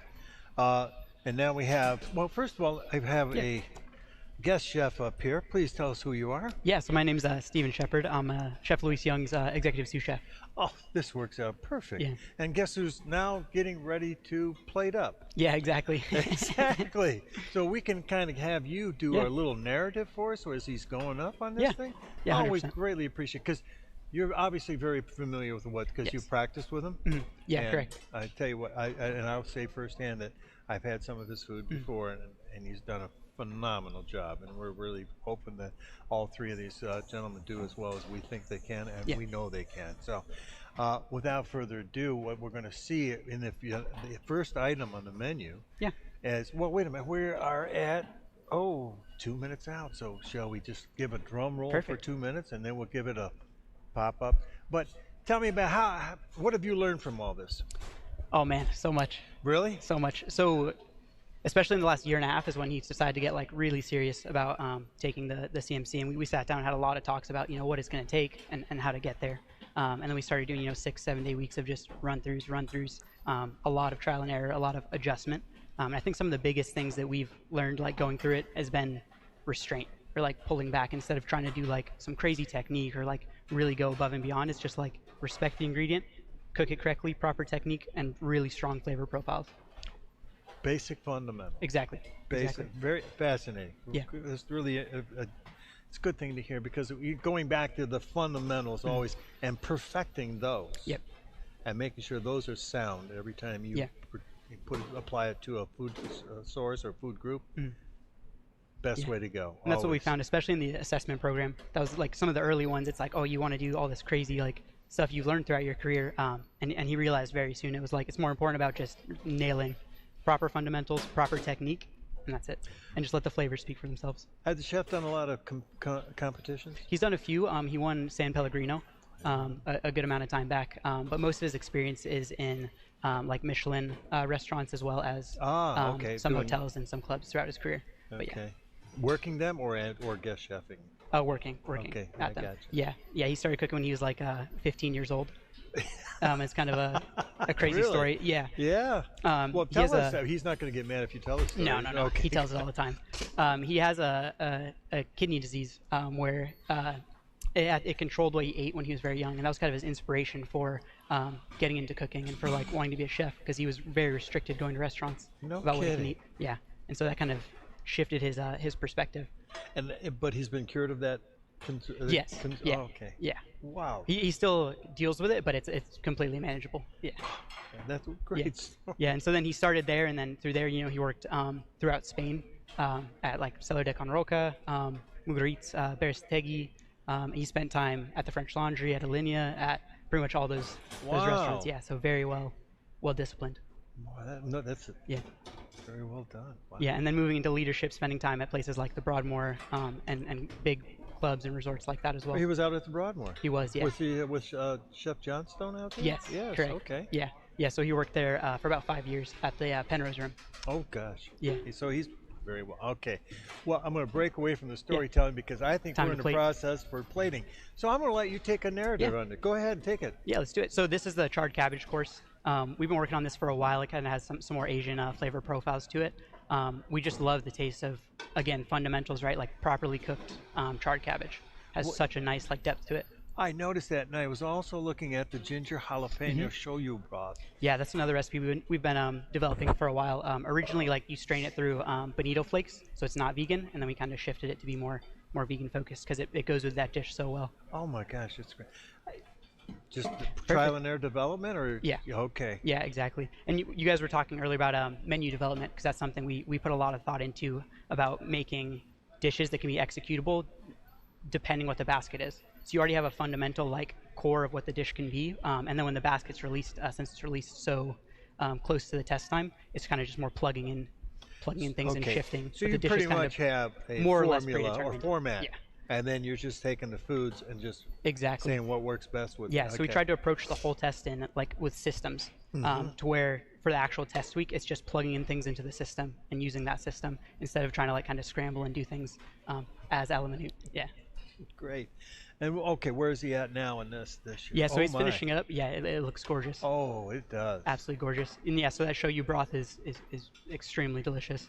You just cook down like shallots, ginger, jalapenos, garlic, get a nice caramelization on them, and then you finish it with a shoyu dashi. Right. So we got some kombu flakes, so you can make a dashi for it, and then season it from there, let it reduce, and then if on his timeline, it's to start that at the very start, so that just is on the back burner the whole test. So it's just developing flavor, yeah. And by the end, just taste, season, and then it goes really well with that charred cabbage. It's almost like the simplicity of the dish. Exactly. Just Taking flavor all like pure flavors. Exactly. And boom, here it is, 12:01, and the first course is out. Already out. That was another thing when we were developing his timeline, is we dialed it in to where, like, okay, your window opens at 12, your first course is plated right at 12. So that you can really like nail that timing in. And then we purposely kind of try to have maybe a couple cold courses throughout his menus, again, for that time development, so that you can more or less pre-plate or get everything ready, and send your movements when you're plating are 1 or 2 touches instead of having to do 6 touches. Exactly. To kind of dial in that time. Very nicely done. And obviously, you've heard some of our previous conversations about timing. Yeah. And not so you don't lump 2-3 courses on top of each other. You try and give the guest an opportunity to savor and enjoy as much as they possibly can. Very well done. So now and what I also have to take a look at too is look at the kitchen. Boom. Nice. Yeah. Oh, there we go. Well, besides that. Look at it, how clean, neat, Spotless. organized, and the efficiency again coincides with the comfort level that you've put into this menu design. Yeah. So it gives you a comfort level, and you feel, I can breathe because I just am sliding this food into. Exactly. Okay. Exactly. Great. It's kind of funny. I was telling we have Chef Nick Marquezano here with us too. He's been helping us out all week, absolutely crushing it. I was telling him earlier, it's like, man, I haven't seen Chef Felice this happy in like 3 months from the anxiety of the test and everything. When he's in there cooking today, it's just like he's just shining. He's in his comfort zone. Well, I'm sure we'll see them shining and that happy on Tuesday. But yeah, so you should be going into the chickpea fritter now. Right. This dish is based off of kind of Middle Eastern, Mediterranean flavor profiles. Okay. So really nice, just chickpeas, soaked and blended with a bunch of herbs, and then set. And then he's going to fry those a little bit with a nice baba ganoush, and then a lentil salad. Great. Oh my gosh. And that's what they're working on here. Again, it almost seems simple. Yeah. In its presentation, but explain how you develop flavors within that dish. Yeah, absolutely. So we approach it with like the kind of same fundamentals of, you want like a nice crunch component, you want a nice salad on there, and then having the like depth of the charred eggplant, because when we char that eggplant, you save about 20 to 30% of the skin when you puree it into that baba ganoush, so it adds that like smoky flavor in there as well. And then so it's that balance. And then sumac and mint just kind of makes sense with that Middle Eastern, I love that idea. Flavor Sumac profile. and mint. Oh. Yeah, especially approaching these vegan dishes, it's like, how can we take cultures and cuisines that are already vegan or already mostly vegan, and just kind of shift it and use those profiles that already work without having to like kind of reinvent the wheel. Well, at any point in time in the development of these particular menus for the plant-based cuisine, did you ever look at it from the standpoint and say, okay, how do we substitute cream, or how do we substitute gelatin, or how do we substitute this? Absolutely. The first few assessments we did, and that's how we were kind of approaching it. And then when we had that kind of mindset shift of like, it just needs to be solid technique, then we could start shifting more towards like things that are naturally, like charred cabbage by itself is, you don't need to substitute, right? It's just so tasty. Of course, like that dish would be great with bonito flakes or with a fish component. Well, if it did, yeah. But for this context, that's kind of how we went about approaching that. And then the dessert, I'll be honest, is kind of one of the harder parts, because it's like, okay, you don't really like making a cake that's vegan or making like all these things that are vegan. Right. But again, leaning on that just culturals that are already vegan. Are you serving these dishes where you work? We have. We put them on the menu throughout. Our menus change pretty frequently, so we've had the luxury of like trying a lot of trial and error and running them through our actual menu system. And the response from your customers? Oh, they love it. Yeah. Well, see, that's the unique thing. We're talking about that, and when you have what we've been so traditionally called, and then we moved into the more healthier aspects and started moving into that direction. It would seem like cookie cutter format, and then now all of a sudden we are having a demand put on us to create something as equally as good as what you would style from savory food to vegetarian or vegan food. So to me, from what you're telling, I just think about the simplicity of it, but the uniqueness and the flavor profiles that you've come up with have really kind of sold us. So that's why I'm seeing the demand will be out there even stronger now, because you try to meet and create that meet the expectations. Exactly. Where when we're on the savory side, more cream, more reduction, more. You were safe. You had those. Finish everything with butter. Now this is whole different nuance, and so I was curious how your customer base was receiving it. Yeah. We try to always have at minimum 1, maybe 2 vegetarian or vegan dishes. So the next dish, which he's actually going into right now, this is one we ran on the menu for a while that we got good feedback on. It's a vegan tamal. So he's going to make that tamal, or the masa corn cake as it's listed on the menu. Well, tell me about the plates he's putting in that. Those were selected by the school. He actually wrecked those about a month ago. Is when they sent out the list of plates. So we kind of Corby Hall. Yes, I believe so. Yeah. Well, again, another shout out to our friends at Corby Hall China, because this is one of those beautiful plates that they allowed these chefs to be able to pick out what they wanted to use for each of their courses for the entire 5 days they were here. So again, thank you, Corby Hall. Absolutely. So this dish, again, leaning on that, there's the flavor profiles of a cuisine that already has strong flavors. So leaning on that, like the mole that he's making, which has, I don't know, like 20 something different spices in it, finished with chocolate. Like it's so rich that whatever you put on there is just, it's a vessel for the sauce. And again, having that depth without needing a protein. And then doing the vegan tamal using shortening instead of what you'd normally use as like lard or a type of fat. Very good. And then just leaning on that with the ingredients that are provided in the basket, right? Having the chorizo, like that bitterness, and then the kabocha squash, some sweetness from that to kind of balance it out. And the passion fruit worked out well for him, it looked like. Yeah. I got to tell you, I saw those, and I was in here a week ago, and I saw them in there because they were ripening them up. And so I said, "Oh, passion fruit! I haven't had. Oh, don't touch those, chef." Yep. Yeah. Oh, It's funny how hard it is to get like a really fresh, like ripe of some of these ingredients, and how much on the back end goes into it. Yes. Well, that absolutely looks stunning. And look at that, time-wise.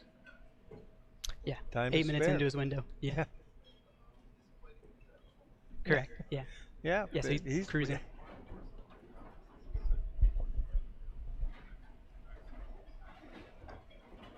Perfect. This is actually his third course. His third course. Yeah. So all that's left is dessert. Dessert. So. It did, I believe so. Yeah. I could have missed it though. I don't want to. This is his third course. I don't want to lie to you. Right. But yeah, and then a huge shout out to like everyone back home. Our whole team has been. It took a village to really make this happen, and the culture that Chef Luis really develops in his team and how he leads the team is. You just see it because our whole staff is helping him in these kits. All our staff is coming in off the clock to help him do run-throughs to practice, and that's what's really helped us to dial in the systems we have of like how you handle having a commis that we met last night, and how you can build systems to where when you meet them, here's everything you need to know, and the style we cook, and only give them like the information they really need without being overwhelming. Which it can be. Yeah. Yes, it can. You're right. Yeah, and I mean you see like his commis has been a reflection of him all day, of just calm, collected. Well, when you emit that kind of a feeling, it just becomes contagious, and he's become the artful person to be able to do that. So, do you have thoughts yourself of getting into? Yes. Oh, yeah. great. I think I have to now. There's no other way. Okay. So the assessment's about right around the corner for you. Yeah. Okay. Yeah. Me and Chef Nick, we're both gonna. Oh, really? Gonna jump in there. Good. Yeah. Oh, no, it should be a lot of fun. Oh, this is nice. Look at this. Yeah, Chef Luis jokes around all the time, like all the little equipment, like you see those heating mats, all the pots, all that stuff. He's like, as soon as I'm done with the test, it's yours, and then you have to take it. So. Oh, there you go. Oh, 1, 2. Look at the. Oh yeah. But the movement, so smooth, so calm, no hurriedness. And again, that's the luxury of having that like restraint in the menu, to where it's like it could be viewed as more simple, but it's just strong flavor profile that works with technique that we've practiced, and now it's just executing. Oh, I gotta tell you, yeah, it's gorgeous. It's a wonderful example of just that, great execution. great execution. So that would be, oh, here we go, and it's going out.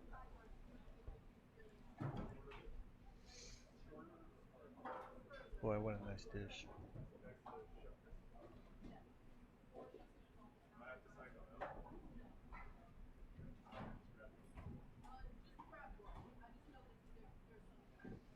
Yeah, beautiful. Yeah, so then we'll go into the baklava, which you guys saw him portioning earlier. Again, just being strategic about what we're given in the basket, what we're given in the pantry, and utilizing all that with a dish that's already so iconic and so just tasty. And again, earlier we saw him during the viewing, and I saw him slicing this filet, and I'm going, oh, look at that, the color, and then the color of the pistachio was all bright, very bright, which surprised me because a lot of times we have the tendency to put a little too much heat. Yeah. And next thing you know, boom. Yeah, so those are Sicilian pistachios, and I'm not sure if he blanched them or not for that one, but okay. yeah. So they're Sicilian pistachios, so they have that bright green color that really stands out. Oh my God, they were gorgeous, and I'm looking forward to seeing that dessert. Are they in that process? No, that's another. No, that should be the dessert. They should be playing the dessert right now. Yeah, it is. Oh my God. Yeah, there it is.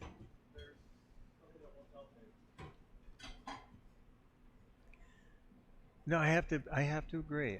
The simplicity of the presentation, not in the presentations, the beauty and the complexity of but the simplicity of the putting together of like the origin of it. The origin of it, and then taking that, masterful, absolutely masterful. Yeah, and truthfully, that's like the biggest thing we've learned throughout the assessment program was kind of the expectation and figuring out that expectation for each day of what the judges expect and what really they're looking for.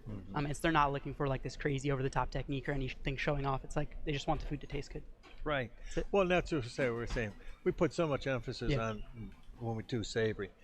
Sometimes the simplest form is all it needs. Yeah. Exactly. Yeah, like you did orange segments. If you have a perfectly ripe orange, like why are you gonna cook it down? Why are you gonna? It tells you what it wants. It's like it just wants to be there. Well, I saw Chef Chris back there actually pulling oranges out of 3 different cases. Yeah. Oh, picking the. Yeah. Absolutely amazing.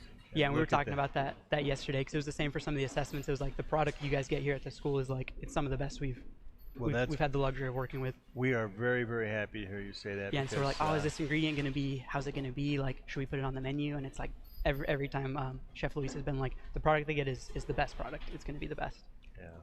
Well, we're looking at how we can make this for the candidate the best opportunity to be successful.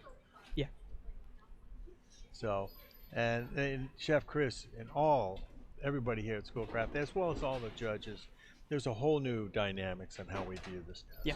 And we're really trying to push it to the point where, hey, we're going to do everything we can to help you be successful. Yeah.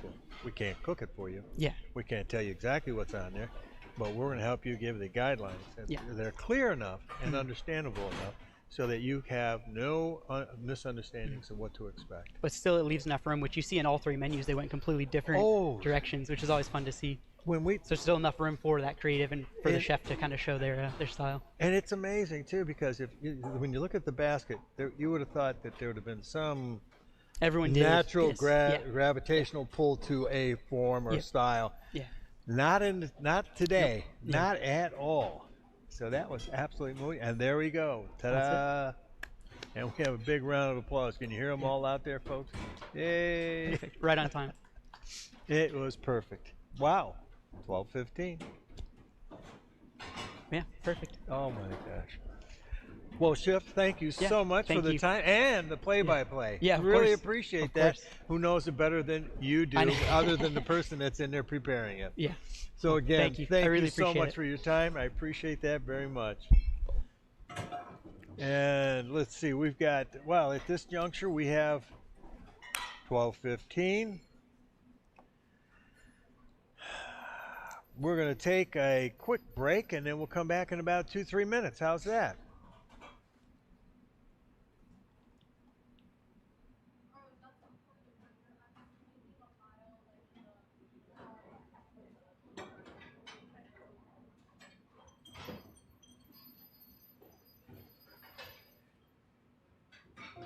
The American Master Chef's Order is a guild made up of the highest level of certified chef in the United States.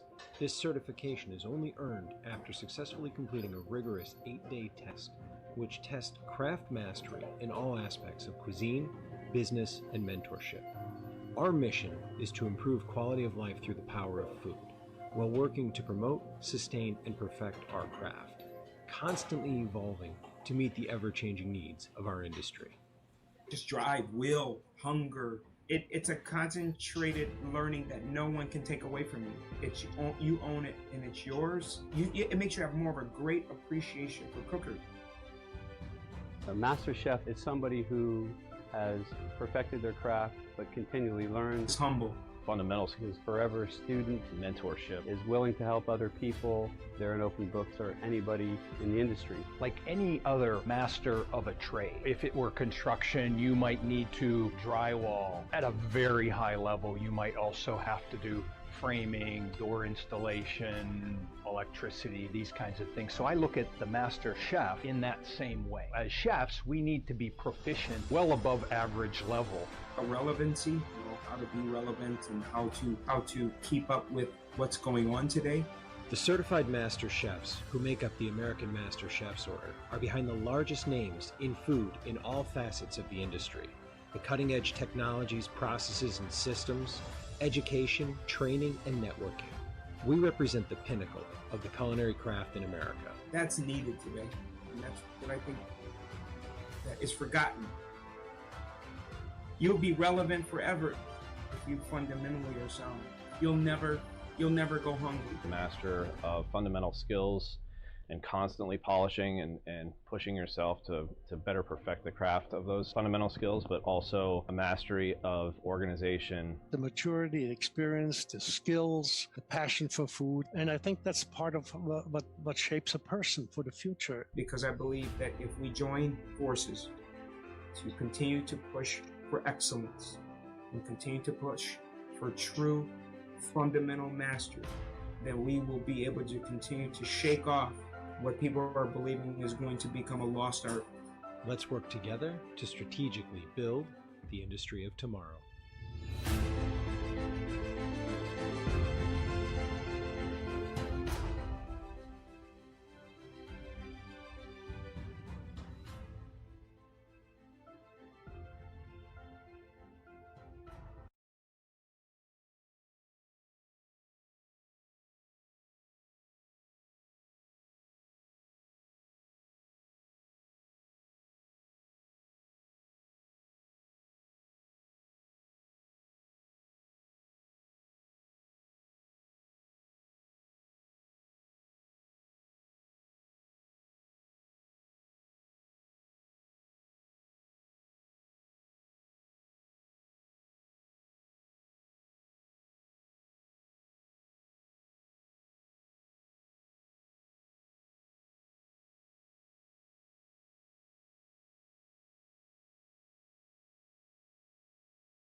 Nestled on the beautiful campus of Schoolcraft College, the newly renovated Vista Tech Center has all the latest amenities to make your next event a success.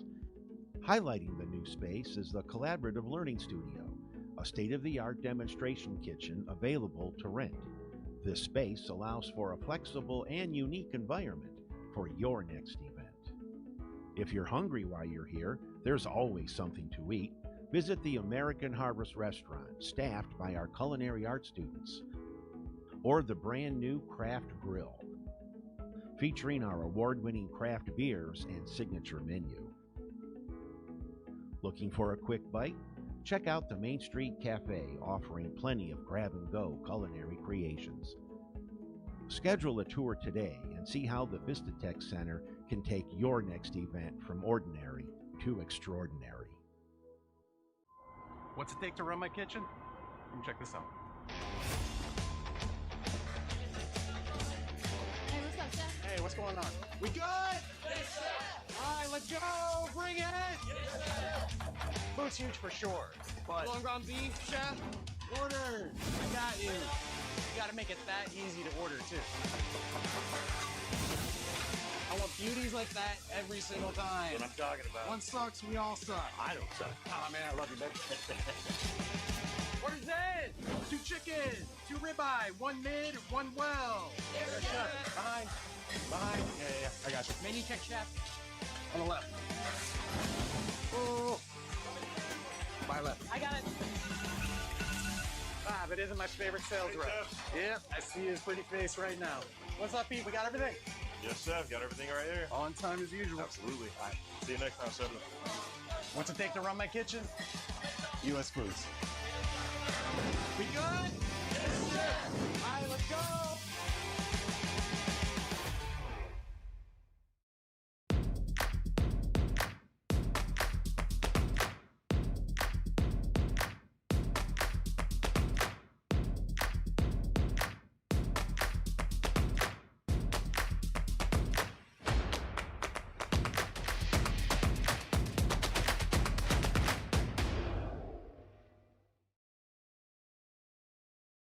Looking for a new hangout spot?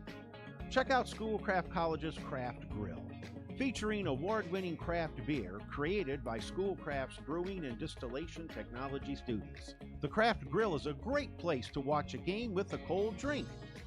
The grill features a unique menu of dishes, including signature burgers, wings, pizza, and more. It's the perfect spot to spend an evening chatting with friends and enjoying some of the best culinary offerings. No reservations required.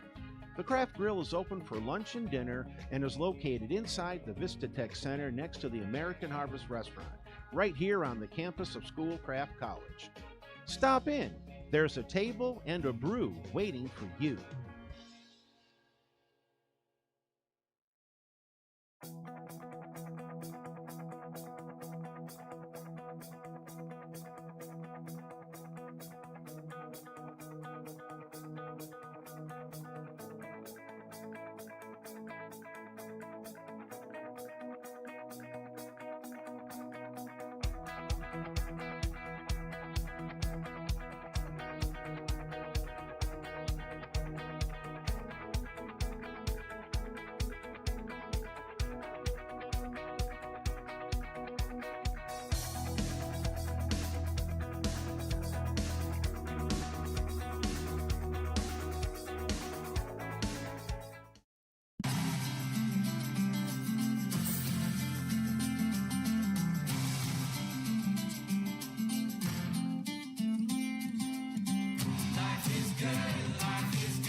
Oh, right now you won't. No. You want to do that. Here tomorrow. Yeah. As soon as I came, you look at my window.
And here we are, and we had Chef Holtgrave from St. Louis dishing up on his first course of the cumin roasted carrots, lemon dressed quinoa, marinated purple top turnips, kale crisp, and a carrot ginger sauce. He's also following on the same format of the plant-based cuisine, so it'll be fun to watch all the exciting elements of creativity he's putting together for today's menu. And this is, again, the first of 4 courses. And look at him, smooth. Looks like he's very calm, comfortable, well within his time frame, just 1 minute out into his window, so he's doing all right. The first course just about finished.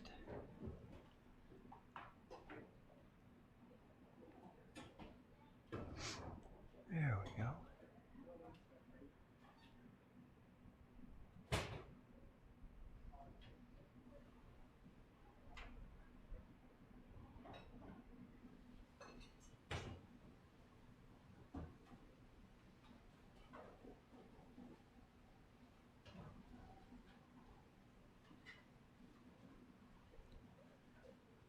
And obviously, got some.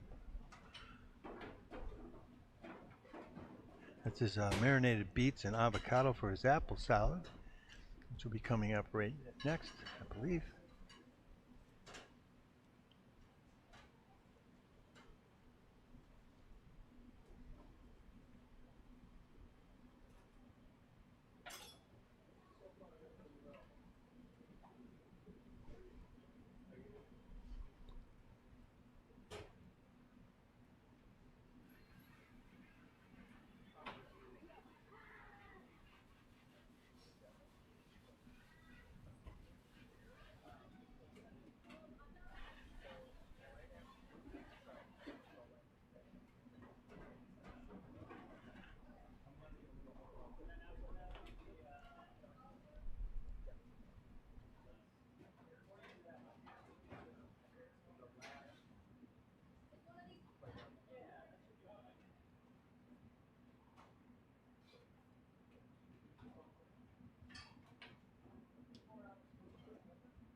And here we go. We're just about finished with the second course. The marinated beets, avocado, and apple salad, pickled beets with apple chutney, shaved fennel, walnut parmesan, and balsamic vinaigrette.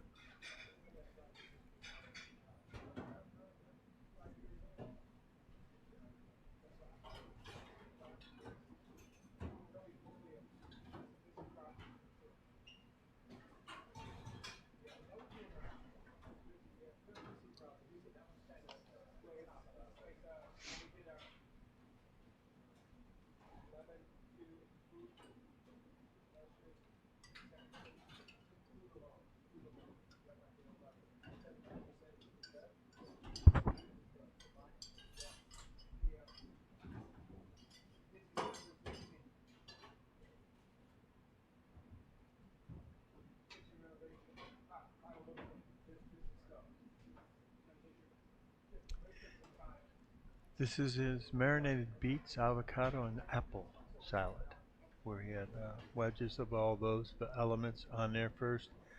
Then he did an apple chutney, shaved fennel, walnut parmesan crisp, and a balsamic vinaigrette, I believe.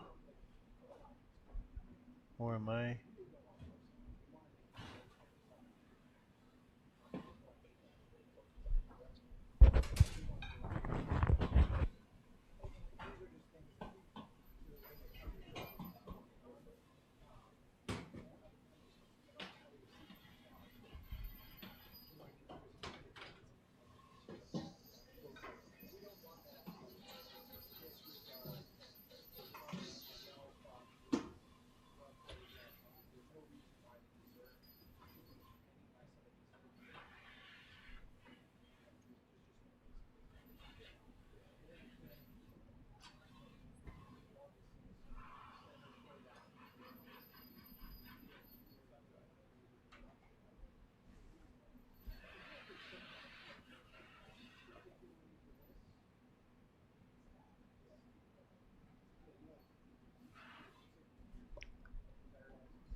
Well, that dish he's working on right now is the cumin roasted carrot dish with the carrot ginger sauce.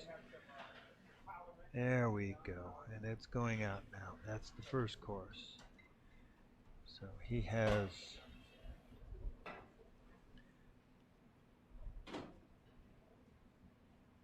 $12:45 opened.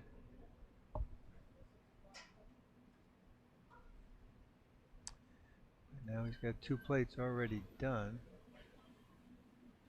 And there it goes, the first course out the window.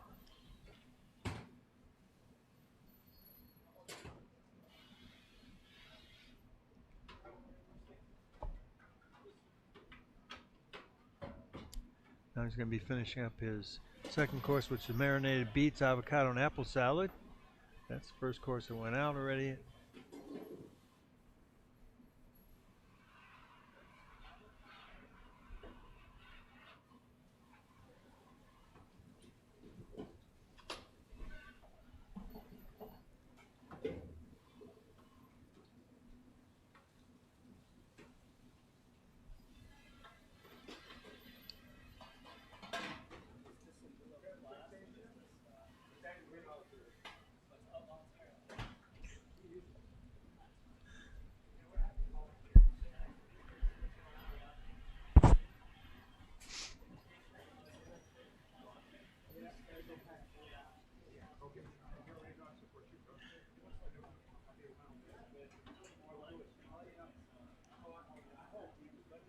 I suppose I should do a big shout out to St. Louis crew, Chef Aiden, Chef Paul, Chef Kevin, Storm, and all those out there. I bet you they're all watching this very carefully now.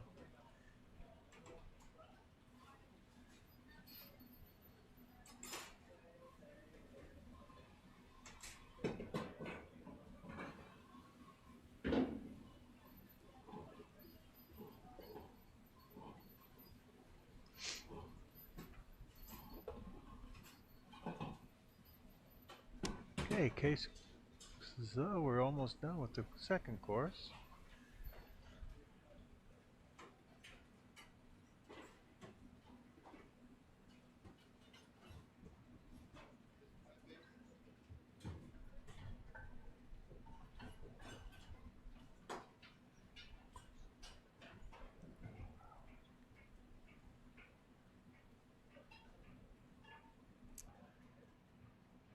Yes, Chef Holtgrave has chosen to do two of the options within the assessment. His first one obviously is doing the plant-based cuisine, and then his second one will be the, I believe it's classical. Yes, classical. And we'll see him tomorrow doing that.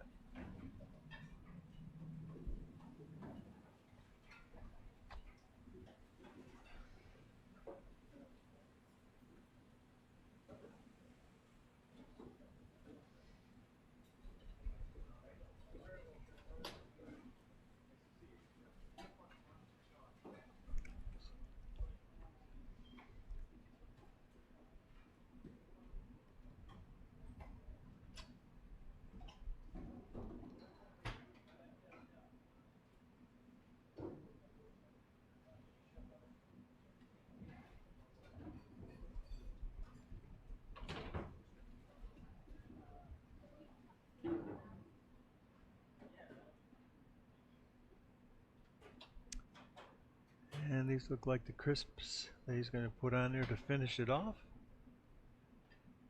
I believe.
Well, look like we're into the final cleaning of the plates, making sure they're all set.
Okay, next course.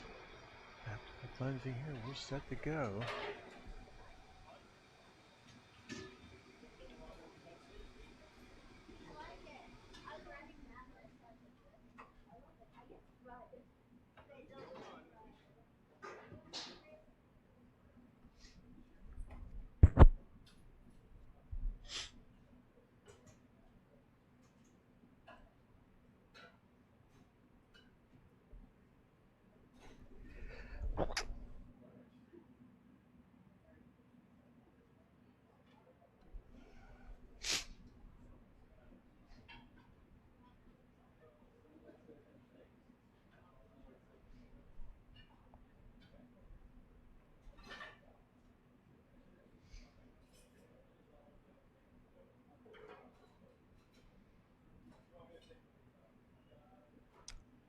Hey.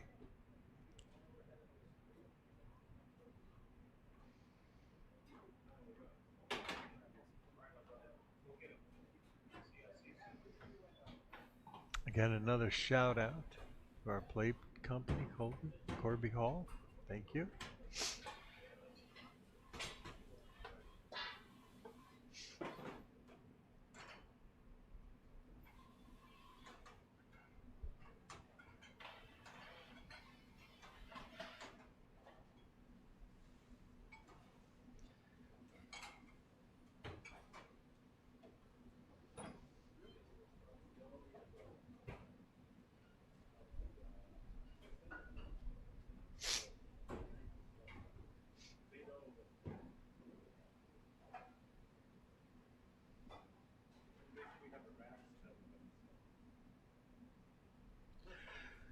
Wonderful activity by the commis, making sure everything's stainlessly clean, keeping everything neat, so that the only focus is on the plates.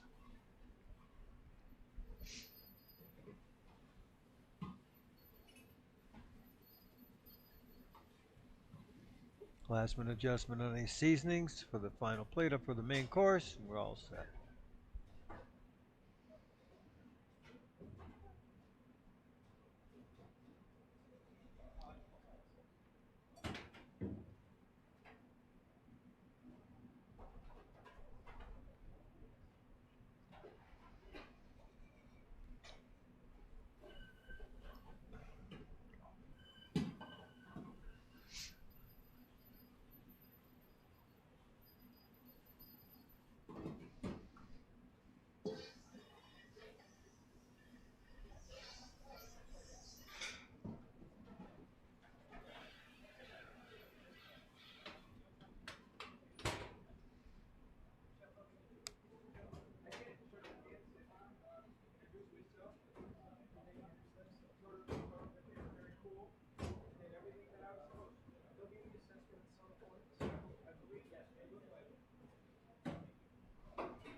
Okay, here we go. Next course.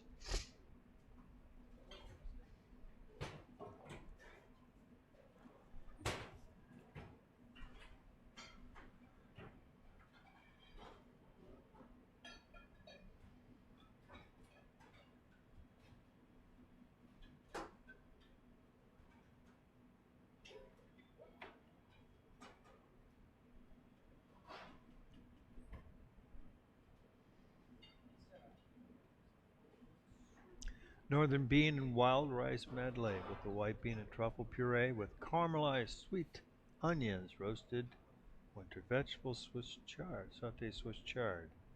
I believe, unless I missed that, and he's doing the cake. What do we?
oysters.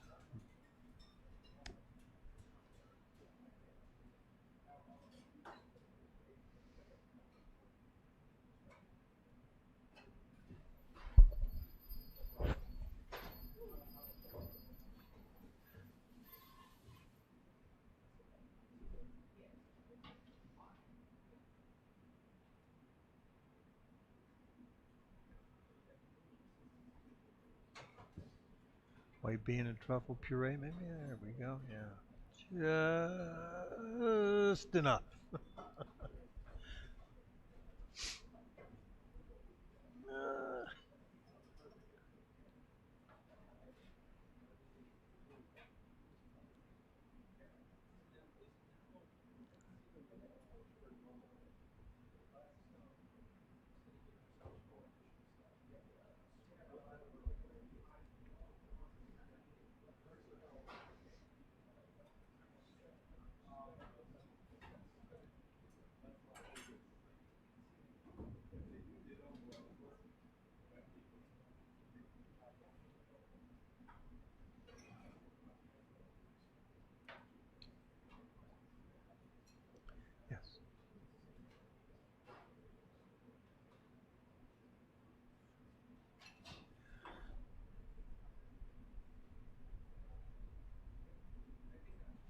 No.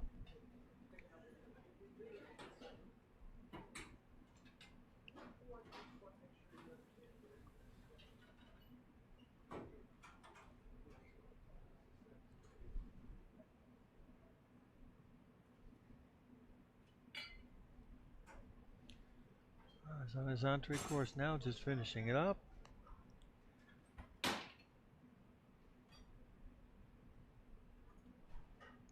Plenty of time for dessert.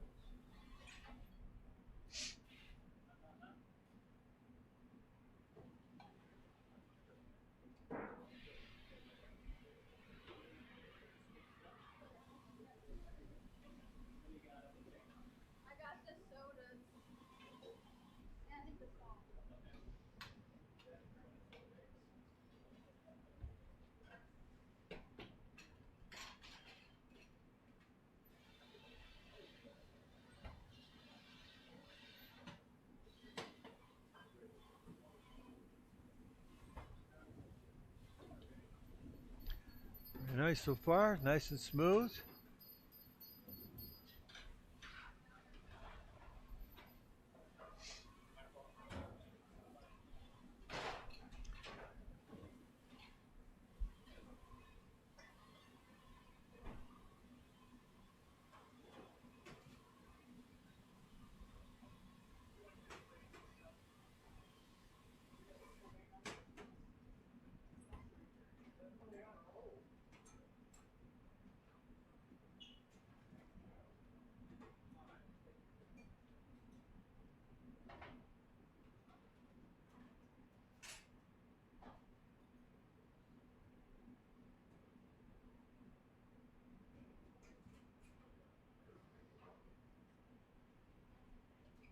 Nice and fighting fall dinner item.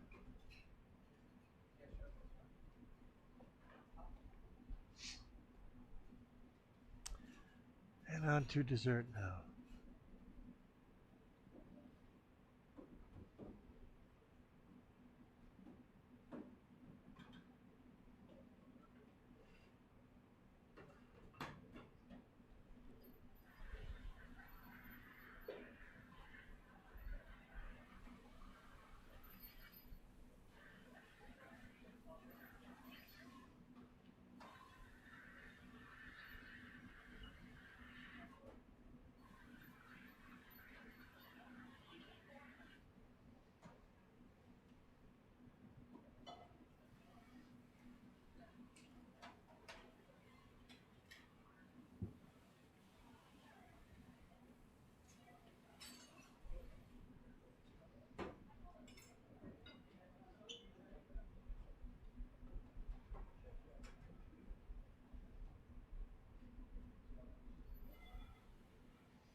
Okay, here we go. Final run.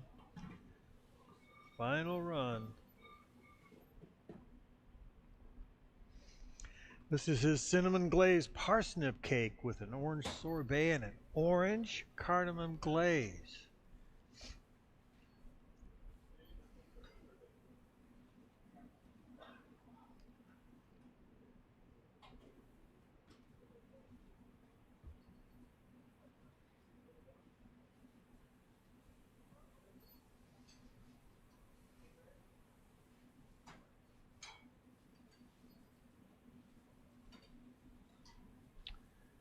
Yep, and now the scooping of the sorbet, or the orange sorbet.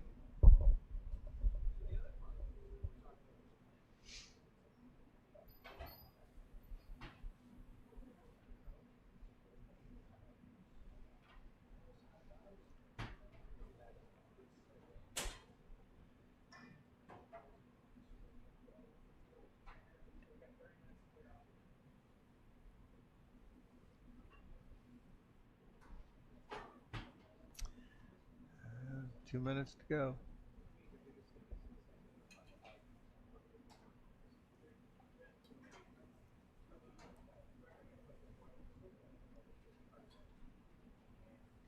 $12:45 startup for a dish up. Gives him a half an hour for the 4 courses. And there he goes with the sorbet. Plenty of time to spare.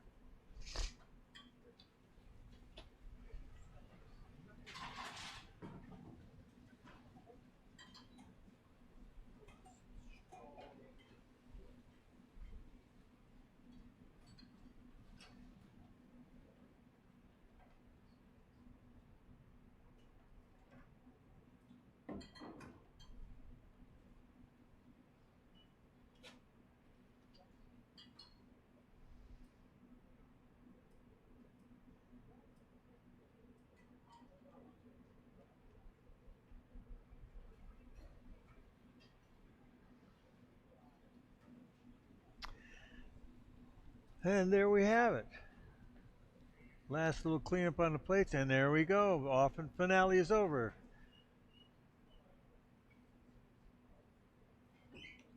And a big round of applause for Chef Holtgrave. All right. So I'm going to take a 2-minute break real quick while we get set up for a quick interview with Chef Kevin Walker, Certified Master Chef. We'll be right back. Thank you.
Certifications can help culinarians in many ways.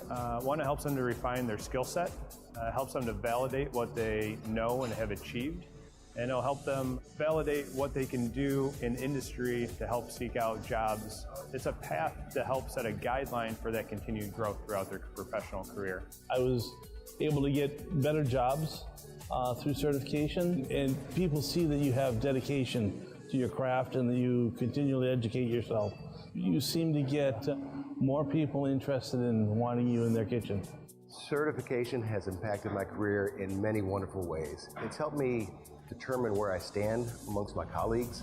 It's opened up doors of support amongst the chef community, but most importantly, it's provided me with avenues for continued education and continued growth.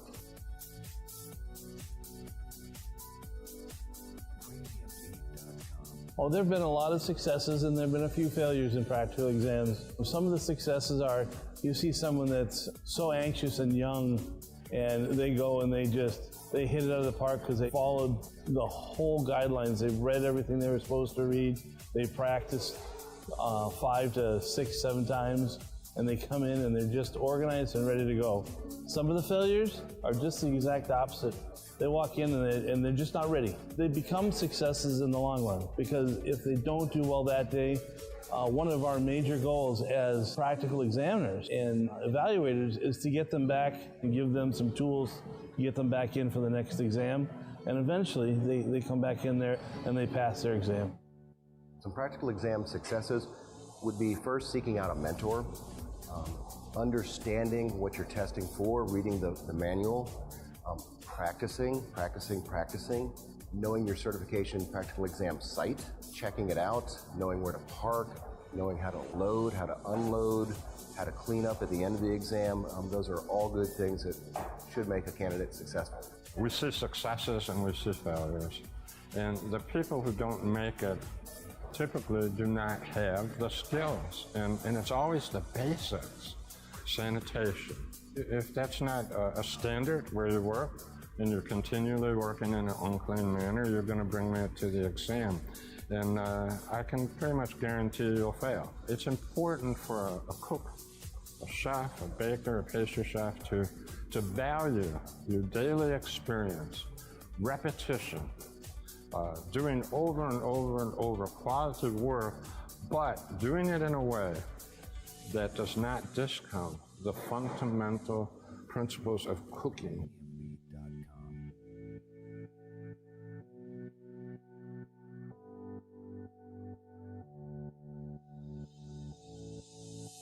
Find yourself a mentor. When you're getting ready to take that practical exam, you need to find someone that you can work with, talk with, troubleshoot, bounce questions off of, and even practice, knowing exactly what you need to do that day and the standards that are set by the American Culinary Federation. Your plates will be evaluated by 3 trained evaluators. You will be provided critique and review of what went great and what might need a little bit of improvement. The plates will be tasted, and then you'll be expected to clean up your station, leave it nice and sanitary. To prepare for the practical, I have a very strong personal belief in how to do that, and you do that in acting every single day. You commit to a philosophy, you commit to a style, you commit to excellence and working to improve every single day. But it's not something you turn on and off. It's not, I'm gonna come in and cook this way just for the practical exam, and I'm gonna do this in my kitchen that's lazy or not accurate or not to standard. So in my mind, it's a commitment daily to a high level of excellence and standard to the craft of cooking. That's how an individual should approach the journey and continue to go forward with that.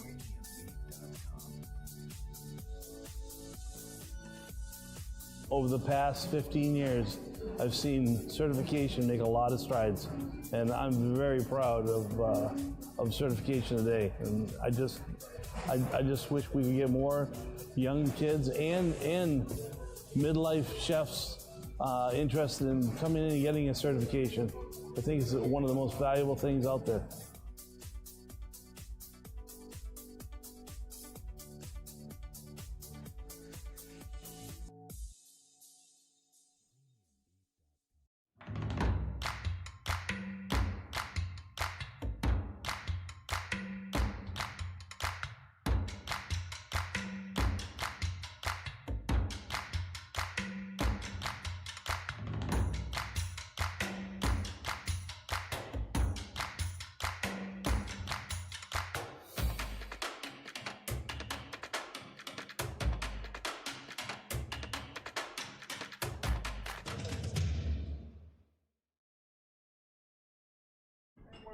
We're back live. Thank you so much. And with me today, can't tell you how much I appreciate you taking the time, Chef Kevin Walker, Certified Master Chef, also exiting president of the AMCO order, and as well our new board chairman of the board, yep. Right? Chairman of the board. Right. But I'm going to do something a little unique today. We have a young student here at Schoolcraft College, and she wants to major in culinary writing. Excellent.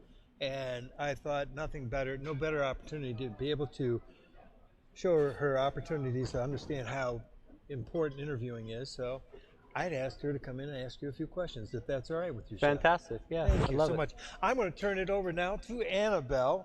Annabelle is our first-year student at Schoolcraft, and again, second year. My apologies there. Okay, now instead of passing the baton, I'm going to pass the earphones.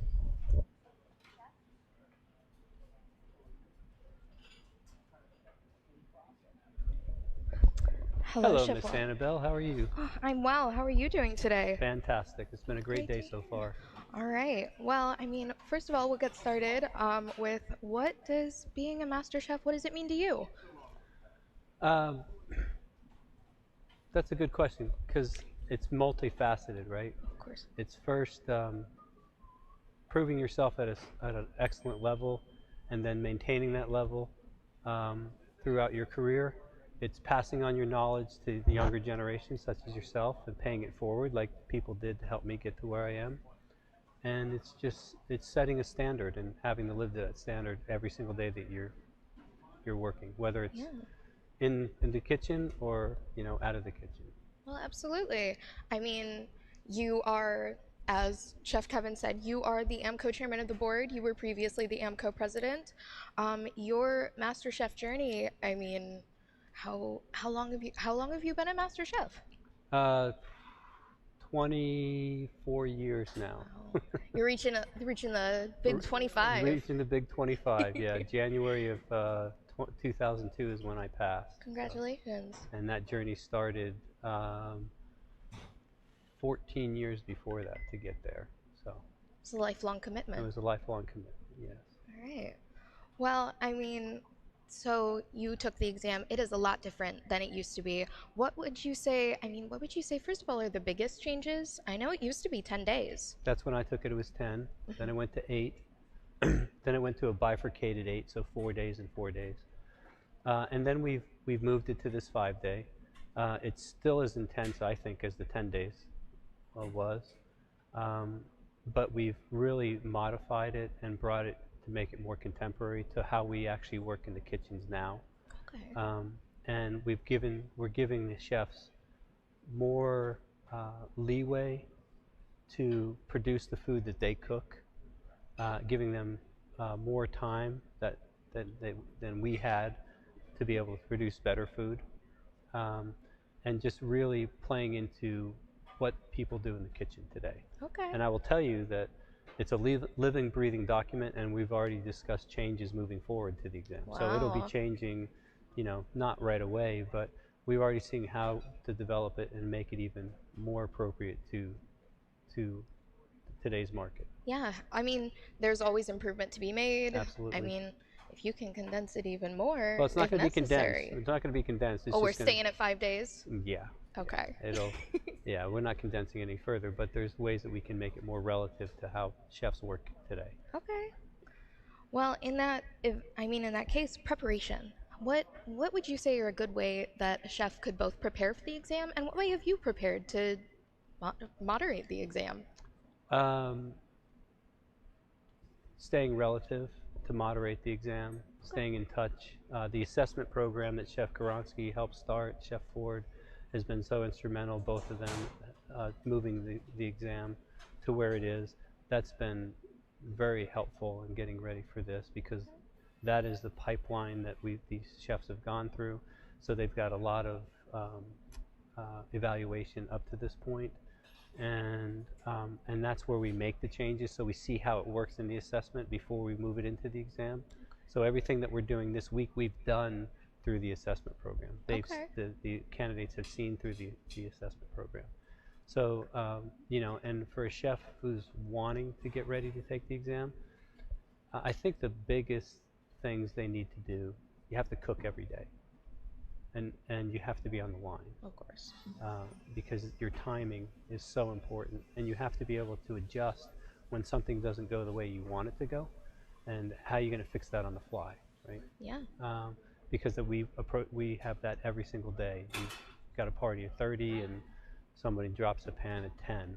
So what are we going to do to make that work, right? Yeah. So how do you get the food out and still do that? The other thing is, you have to be self-critical. You have to really be able to step back, not only be self-critical of what you're doing and be able to see what's wrong, but then also take criticism from other people and work it into your program, however it works for you as a cook. But if you can't do that, you won't be successful. Absolutely. I mean, there's so much that goes into working on a line. There's so much that goes into being a chef, owning a restaurant. I think that the MasterChef exam, it handles so much of that. They have to submit all of their forms, they have to make all of their menus.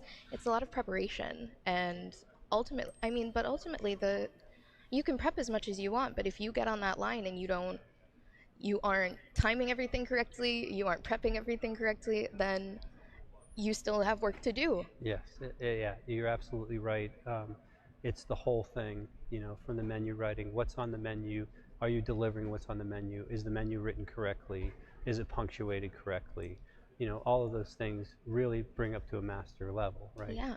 And if you're not doing the basics correct, then you're not going to be successful. Yeah. So.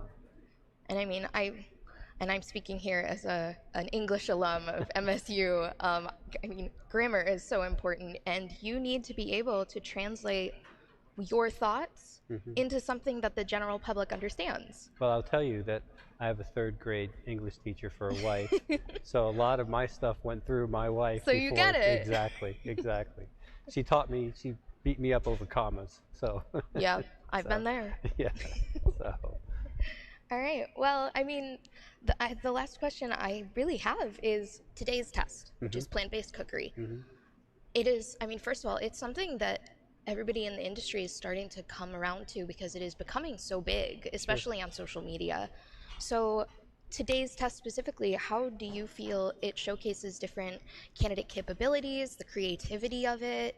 How do you think what role does it play in the CMC exam? You know, the thing is that started off as a nutritional, right, with a calorie base and a macro base. And really, people, if you're counting macros or calories these days, you're either working with a dietitian or a sports nutritionist or something along those lines. So it's relative to the chef to know how to do that, but that's not first and foremost. And this plant-based section was developed as, if you're eating vegan and you're trying to eat healthy, this is a night you're going out and splurging, right? So you're going out for a 4-course meal, you're putting the alfalfa sprouts and the green drink aside for the day, and we're just going to eat good food. So that's number one. Number two, when you have a protein that you're using, it's easier to center everything around that and show your skill in the protein. When I was practicing, Chef Gitzner, who I worked for, who's a master chef, one day he gave me a mystery basket, and it was all vegetarian. And he said to me, if you wind up getting a tenderloin and a salmon in your basket, there's not much you can do to a tenderloin and salmon to elevate it, right? You're going to cook it. There's not much you're going to do. So you really have to be able to put your skill into the vegetable. What do you do to make those better, right? And I think that's very important. And like you said, you see it everywhere now. And if you look through all the cuisines of the world, there are so many great dishes that are vegetarian based, that really, with the spices and the herbs and the condiments, are excellent. We had a chef today who, his food was off the charts, and he focused on, there was an Asian dish, there was a Hispanic dish, and there was 2 Mediterranean dishes, and one of the dishes was so simple, but it scored almost perfect from everybody because everything tasted and was in balance. So, you know, that really shows the chef's skill to be able to not to put all the effort into, say, breaking down a leg of lamb and showing how to do that. to elevating simple vegetables to something really creative. So. All right. Well, that is all of the questions I think I have prepared. Are there any other questions you would like to be asked today? What's my favorite color? No, I'm just teasing. Well, I mean, no, if you'd like to tell me. It's blue, of course. But no, thank you for the interview. It's nice speaking with you. And well, of course. Thank you so much for speaking with me. Absolutely. It was such a pleasure. So nice meeting you, Annabelle. Lovely meeting you too. Take care. All right. Back to you.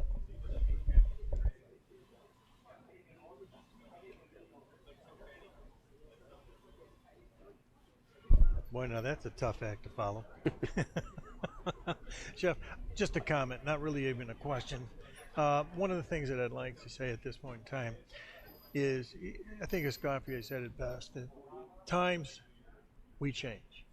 And with change comes obviously some conflicts at times, but I have to say that what you've instrumented here and developed here with this new test really does point towards what our new chefs or younger chefs today are really geared towards having to know. Sure. And I applaud you. Oh, and I you. want to be the first to say thank you. Well, I know you I would love to take the credit, but you have a multitude of people that have supported you throughout this thing, but they're not standing right behind me at this moment, but please pass my thank yous to all of them. So I would like to mention, the committee, the original committee was, Russell Scott started the process, Chef Scott, when he was president. I took it over. Chef Johnstone was part of the process. And then we got a committee together of Chef Sayas, Chef Andrini, Chef Volkamer, and Chef Ford and myself. And we sat down literally at my daughter's house for a week and banged out the basic framework of this. And then for 18 months, I spent writing it, but with all their help. And then I showed it to Chef DeSantis, Chef Kitzner, yourself, Chef Helisay, Chef Arnone was instrumental, Chef Mancuso, and Chef Aidan Murphy. I'm sure I'm missing somebody, but with all their input, Chef Huglier, we kept on changing it and developed it where it is. And like I said, it's a living, breathing document. We're already looking at ways to make it better, more relative, and just keep pushing it forward. But it's that start you took. I mean, it's that tenacity and never quit. Yes, exactly. Never say die. Exactly. And that's what's brought it to this point. And that's what, again, I extend my applaud to you for that. You're doing Thank you. I appreciate it. Thank you so much. Thank you. And with that, I thank you so much, and I'll let you get back to work, Chef. They're looking Absolutely. for you already. Okay. Thank you so much. Thank you very much. All right, that'll end our interview for today, and we're also going to be able to take a break now. So I'll turn it over to our backstage breakers. The American Master Chef Order has developed the Certified Master Chef Exam Assessment Program to provide a structured pathway for qualified candidates to prepare, refine their skills, and gain critical insights before undertaking the full examination. The AMCO Assessment Program from the American Master Chef's Order is designed to eliminate ambiguity and provide clear guidelines for the CMC exam process. Every qualified candidate is automatically enrolled and guided through 4 progressive sections that build the necessary skills and confidence. The first 2 sections are required for final approval to take the CMC exam. Once completed, candidates may either proceed to sections 3 and 4 for deeper insights and additional feedback, or register for the next available exam date. Although optional, completing all 4 sections significantly enhances the preparedness and increases likelihood for success. In Section 1, candidates must craft a 7-course menu utilizing a predetermined market basket and a common kitchen stock list. The menu must showcase basic culinary fundamentals like distinct cooking techniques, classical knife cuts, a vegan course, garmage course, consommé, just to name a few.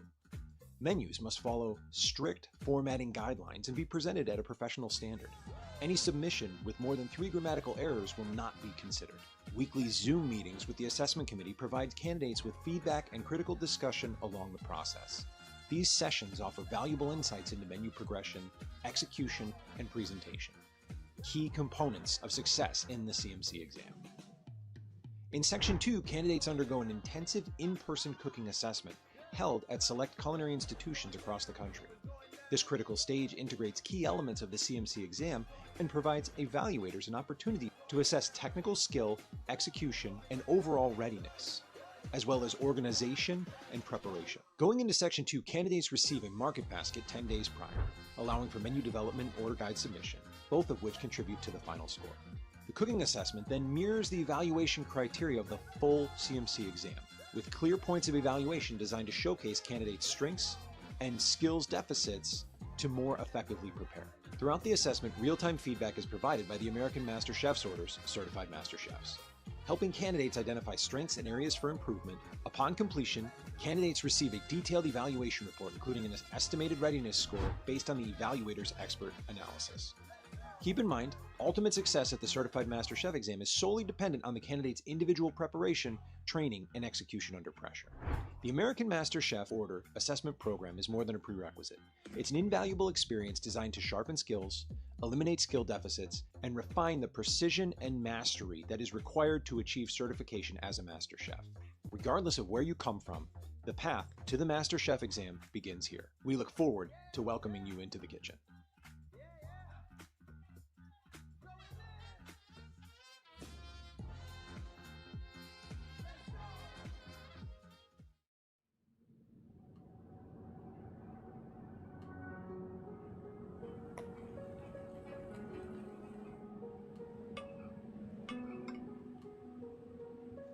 The excellence in South Bend from a manufacturing standpoint goes all the way back to pencil on paper. From the first time that design is laid out, we're already thinking, what can we do better the next time? How can we improve it? How can we make it faster? How can we make it more efficient? So we're constantly analyzing all those things from a design and manufacturing standpoint as well. The artisans and craftsmen that we have working here to form and forge everything that someone else will end up cooking on is kind of a magical thing. Food creates a memory. When you have a very positive and exciting food experience, it creates that mark, and the goal is to create that every time we have someone walk in the door.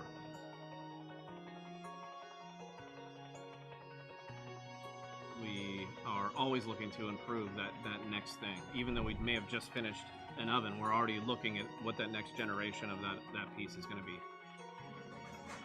And what are going to be the needs of customers in 3 years, 5 years, 10 years from now.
Many of the reasons why clients hire CNT is because of their expertise, their breadth, their bandwidth, to help them through the process.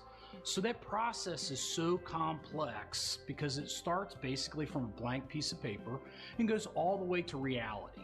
And reality can cost money.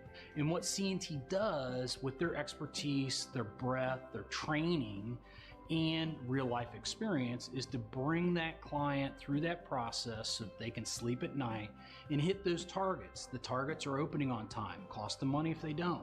At CNT Design, we really like to take ownership of our projects. We don't just want an equipment order and wait for a date when to deliver it. We like to engage with the general contractor, have conversations with the plumber and electrician to make sure that there aren't issues on site. So when you talk about integrity, it's a hard word to define. I mean, you can talk about honesty, taking responsibility, showing respect for people. If you look at our book of business, a huge percentage of it is repeat customers that come back because they feel like we're being honest with them and showing integrity in the way we work with them. The point that really hits it home is we use a term called from concept to completion. We want to meet with the architect. We want to meet with the general contractor. Anytime we can do that, that really helps out our engagement. We don't want to be just that equipment dealer that will just drop all the equipment off at their doorstep. We really want to be the consultant with the customer. Well, coming from operations, obviously I know my way around the kitchen. What's even more exciting is when the restaurant fires up the kitchen and opens the door and starts serving food. There's nothing like it for me. A lot of people might say, I don't understand. But to me, once they start cooking, serving, making money, then I'm done. And that still excites me.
And we're back live, and we just finished our first day of a complete segment of the Certified Master Chef's test, as well as one of the candidates for assessment finished their plant-based cuisine exam.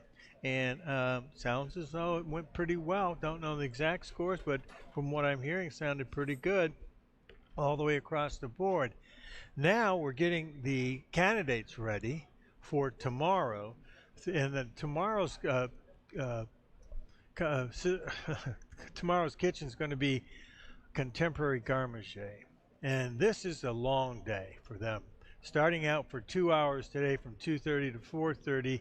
Each of the candidates are in their original stations, and they're setting up for getting ready to do garde-manger. Now today they get 2 hours to do mise en place. And in that, then at the end of the 2 hours, they're done. They walk out of the kitchen, and we see them tomorrow.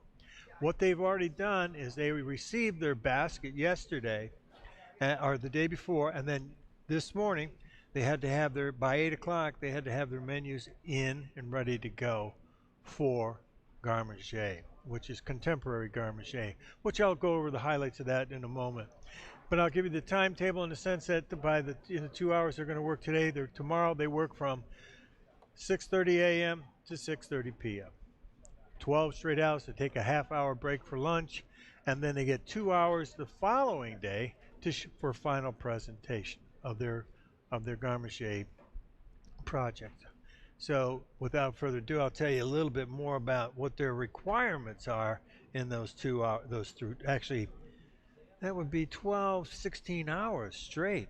For their menu composition, they are to do 8 portions displayed as a themed contemporary hors d'oeuvre reception item.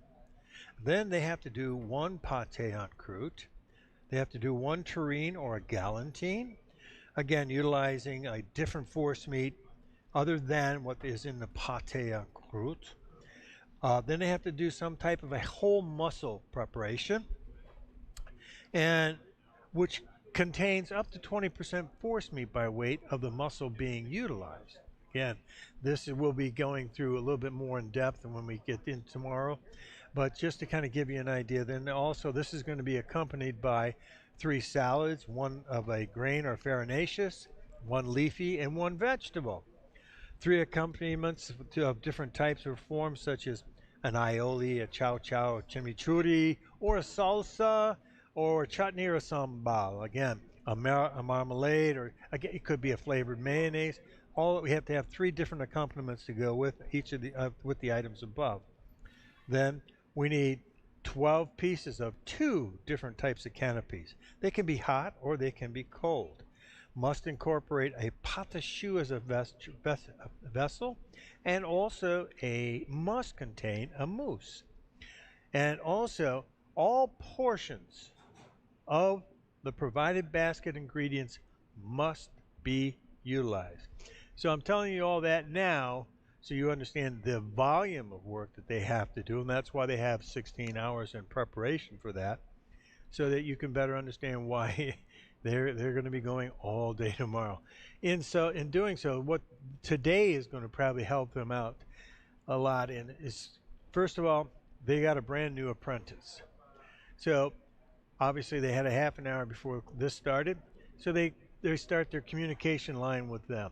Organization is going to be key, lining things up, understanding what needs to be done. They have a menu, so it's pretty much like the menu they did for the plant-based cuisine. They're now going to do complete this whole menu, which I described in the 2 hours today, 12 hours tomorrow, and the 2 hours in following day for preparation. There's a lot of work that's going to go into it. So today, this 2 hours they have, it's organization, it's communication, it's mise en place, then it's fabrication, then it's processing and making doughs, getting those things. You know, you got a pot de choux dough, you got your en croûte dough you got to make. So these are things that you best have made now, so they have a chance to rest and set, so they're not chewy and tough if they're overworked. So, and butchering will be probably number one. And as you can see what's going on right now, one of the gentlemen has a large fluke out there, and he is ready. It's already starting to bone that out. Chef Louise Young is already working very feverishly on getting that processed. As you will see as we go across the board, those are a few of the main things that they're going to do. Number one, make sure they have a good communication run with their commis or apprentice. Number two, line up the organizational chart to how they're going to break things down, where they're going to go, how it's going to be processed. Then the mise en place that has to coincide with each of those elements that they need to prepare for the next day. So we'll kind of watch as they're going through and see how each one handles this day, because it can be different. I mean, you may have one actually would like to process an item and have it cooked and out of the way. So it also has overnight to chill if they wanted to be pressed and chilled.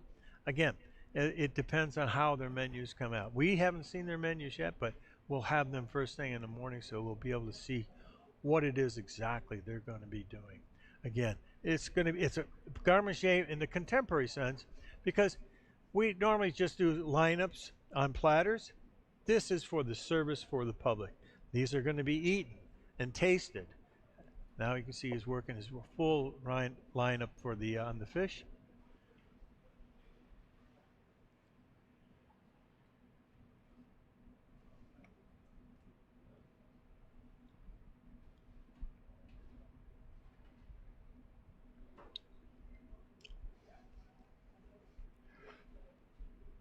Now what might be happening here is he wants to break down his fish so he can make a quick stock, which he can use to enhance the flavor somehow. Again, wants to get his fish out, get it prepped so it's done, and he's got the bones ready if he's going to make a stock. We'll know more tomorrow morning when we open up this this phase or this segment of the test, and I'll be able to elaborate more to what direction I feel that I think he's going to go.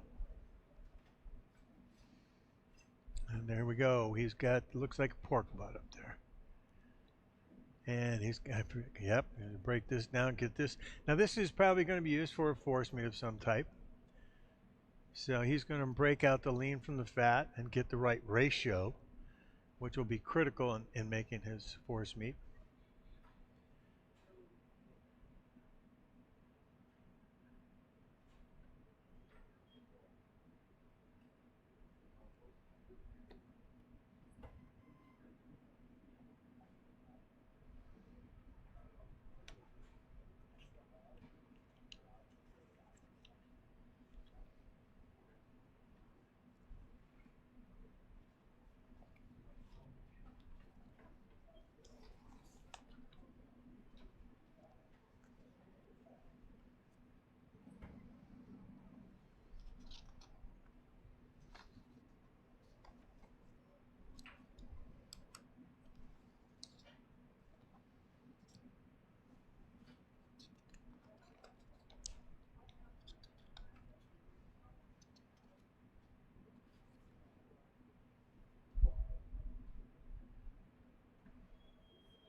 Well, it just so happens I have a chef.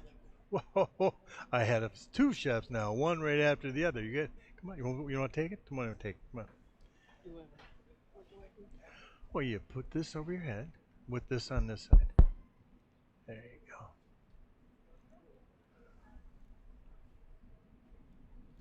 go. Oh. Okay, Chef Rajiv, how are you? I'm doing good, sir.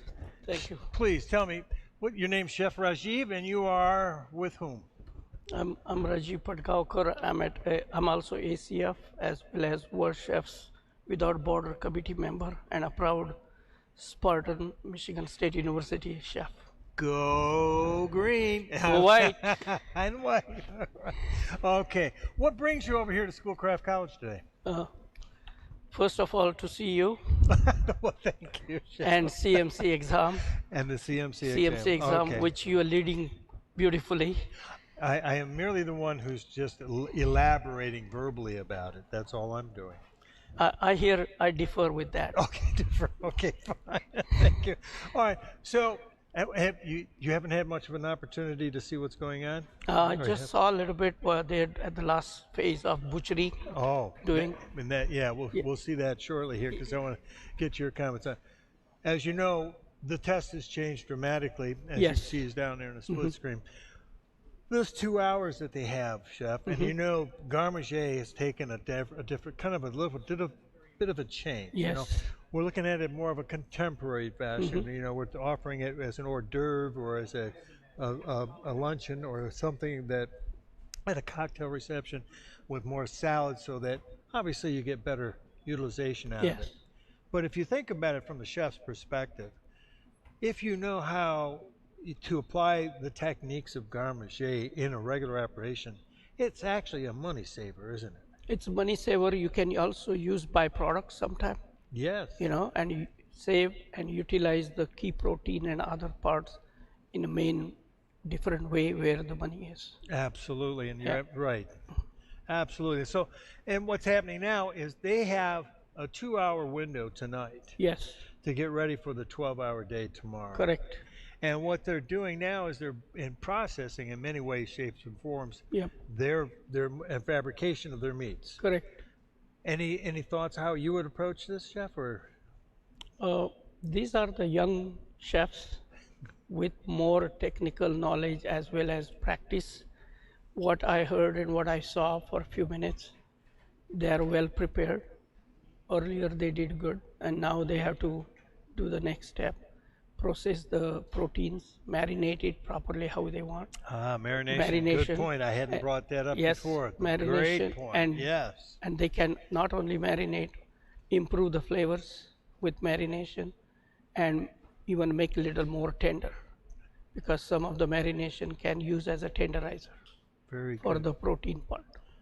Great, valuable insights. Thank you, Chef. That Thank was you. wonderful. What do you think so far of the changes that they've made? Amazing. I was here last when they did the practical here, exams. It's completely different. I don't see that much tension or pressure here. It's everybody's relaxed. Everyone is actually look like enjoying it and having a great experience. You don't see the, I don't know whether I'm using the correct word, chaos or anything in the kitchen. But you're absolutely right, because we've had the opportunity to watch them for a good number of hours so far. And I did see your live streaming when I was at work. You know, so that was really amazing. Oh, good. I did not believe that I'm sitting next to you here and doing the same thing. So thank you. The honor is all mine, Chef. Truly, it's the other way honor is around. all mine. Thank you. My hat's off to you. Thank you very much. Best luck. Chef. Thank you. Appreciate that. Thank you very much. Thank you.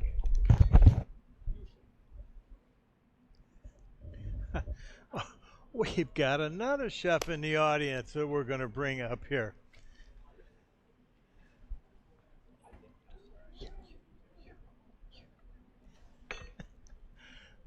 Wow, let's see. Who do we have here, Chef?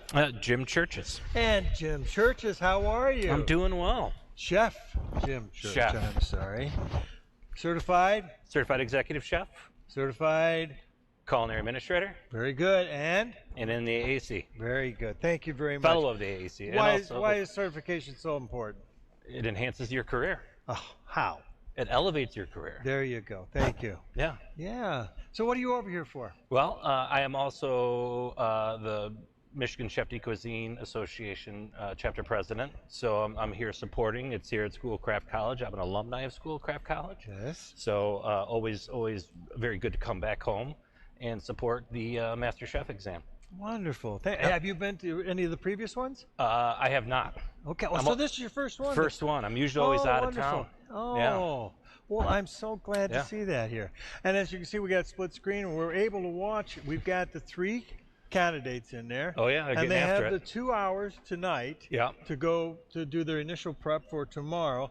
And we're just commenting how they're doing that, what they're doing. And he just finished filleting the fish and the flatfish, and then all of a sudden now I see where he's breaking it down, and that looks like the head he's trimming the eyeballs out of. Yeah. And then he's cut you up can the see bones. that. You can see that far. I need to get new glasses. I am guessing. It looks that way. It does look. But see the pot. There you go. There it is. So anyhow, so obviously you wanted to break this down soon so he can make a stock. Yes. Okay. So again, we're just going to highlight some of the reasons why they would do things this far in advance on something like that. But that's important. Obviously the butchering. And as the chef mentioned earlier, the marination of things so that they'll soften the texture of meat and increase the flavor profile of it. Well, increasing the flavor profile is key. Yeah. Like that's why you got to get all this stuff done right away. Yes, and with that time restraints, it's fast. The sooner the better. That's right. So tell me about the Michigan Chefs of Cuisine. How are things going with that? Things are going well. We were tied with Grand Rapids as the largest chapter in the country last year, and we just missed it by a couple members, and I'm hoping we have that in the bag this year at the ACF National Convention. Let me get this straight. Yeah. Now, just for those people out there that aren't aware of this, we're in Michigan, Detroit, Michigan. Well, actually, we're in Livonia, Michigan right now, but you're saying the Michigan Chefs chapter was the largest chapter in the nation. The nation? The nation. It's number 1, number 2 between Grand Rapids and Detroit, and it's monthly. We go back and forth trading on the largest. And what state is Grand Rapids in? That's in Michigan. That's the west side. Well, this is a wonderful opportunity to be kind of boastful for the state of Michigan. We have the number 1 and 2 that want to fight to see who's number 1 all the time. Chapters in the entire United States. That's right. For ACF. Yep. Oh my gosh. Yeah, and we're going to be duking it out in Grand Rapids at the National Convention, so it's going to be good. Yeah. Oh, okay. Yeah. Can I change my name and sign up for you? Yeah. Oh, we didn't change your name. Well, you'll have 2 people sign up. Oh, I got you. Well, that's when you have your kids come in and become members. He's out of state, but I'll see what I can do. It doesn't matter. Oh, that's right. Okay. Doesn't matter. I was actually, for years, I was a member. You can have dual membership, and I was a member out in California at the CCAC, the California Chef de Cuisine Association, and then because I was going out there for work. Right. And I was actually making more meetings there than I was here.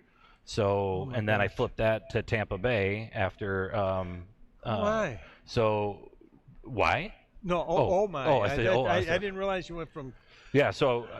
I wasn't going out west anymore, but I was spending a lot of time in Florida, so I joined with Tampa Bay, and that's why I got connected with Chef Rennie Marquis, and I've been running. Did you run into him here? Oh, we had lunch. Oh, wonderful. Oh, yeah, we had lunch. Wonderful. Yeah. Wonderful. Our ACF president is here. We'll be actually interviewing him tomorrow. Tomorrow morning. Yes, 9 o'clock. So we'll look forward to that. Yeah, that'll be good. Yeah. Anything else you would like to let us know? Buy Land O'Lakes products? No. Buy Land O'Lakes. Just throw it in there. That's okay. No, the cool thing is why Land O'Lakes? Why Land O'Lakes? Because I am the senior corporate executive chef for Land O'Lakes. Well, there you go. That's a good reason. Very proud to say that my entire staff is made up of all certified executive chefs, and also the ACF national president is on our team. So, yeah, that's why outstanding. That's why we have all of our Land O'Lakes gear and ACF gear all in the same uniform, and we proudly wear it everywhere we go. And wear it proudly. Yeah, that's what we do. Absolutely. Yeah, absolutely. That's wonderful to hear. Yeah. Thank you. We good? We're good other than that. Oh. So it's a pleasure to see you, Chef. Thank you for stopping in. Yep. I appreciate that. Thank you very much. Chef Jim Churches. Okay, we're back now. So far, it seems like we've only had 2 of our chefs do any serious butchering. So let's see how this works out. It could be, again, one of those things how you look at this and you're going to, oh, there's a nice shot. Yes.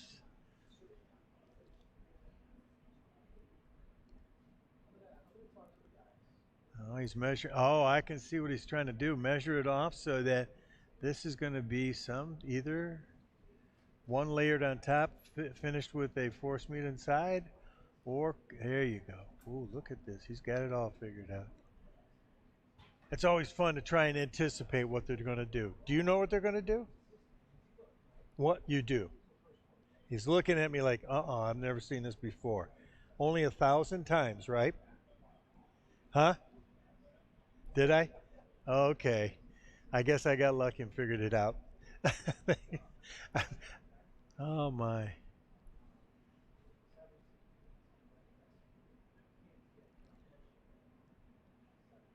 Okay, we got the second one working on the fish.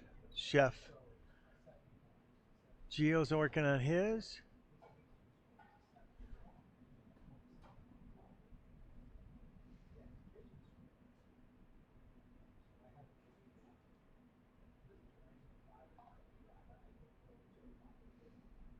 Now this is also one of those times where this 2-hour block, the apprentice or the commis is really not allowed to do anything with the food.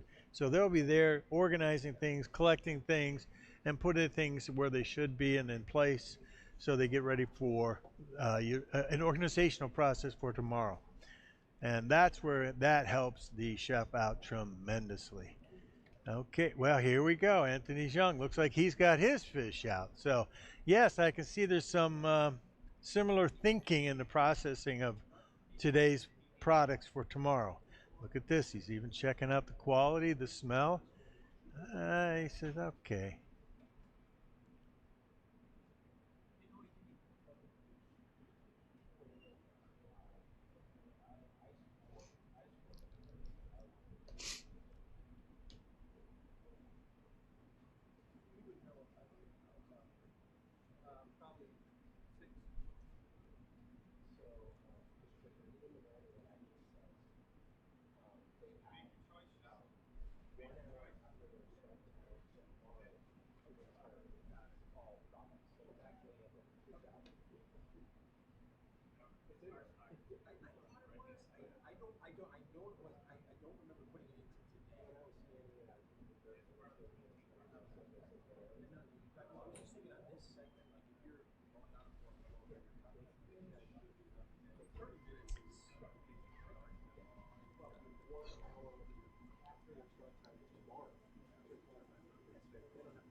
In garde manger, you're going to see a lot of skill and craftsmanship. As you saw, where they're working feverishly to make sure those fillets of the fish are perfectly measured, because if they're going to cook them into a molded object, they're going to look to see how clean that comes out. So that's why it's taking a lot of time to make sure. Is that correct? Okay, I need you to come up here for just 1 minute. Come on. Come on. No, you're not good over there. You're good over here. I only got 2 questions for you. Come on. So I'm going to invite. Now, you're sous chef for? Chef. Okay, we got Chef Gio, sous chef, coming up here. Now, and as soon as we get him up here, we'll get this. Oh, this is. And he only thought it was going to be 1 question. 2? I said 2? Okay. Okay. All right. Tell me who you are. I'm Johnson Plastina. I'm Chef Gio's sous chef. Okay. Now, you've had the opportunity to work with Chef Gio now for how long? About 2 years now. About 2 years? Yeah. Okay. And all up toward, are you working with him at your place? Yes. Where you work? At the Patterson Club. Very good. Down in Connecticut. Yes. So now, how often did you practice with him? Every Tuesday. Every Tuesday. Oh my gosh. So you know exactly what's going on here, right? Yes. Okay. Not that we're going to give anything away, just that he's going to be processing. He processed his pork butter already. Yeah. Okay. So he took the bone out. Is he going to use the bone for anything? No, chef. No. Okay. Well, no, that's fine. He doesn't have to.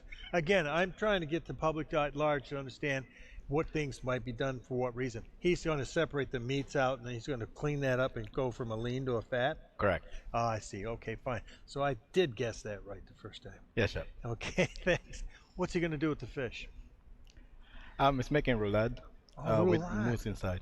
Okay, great. Okay, fine. And then he's also anticipating the fact that he has so many other things. How is he going to approach organization? Would you say organization is probably his key concern? Correct. It's very small time of preparation, you only have 10 hours tomorrow. Right. So within that time, you have to cook. He's rolling tomorrow.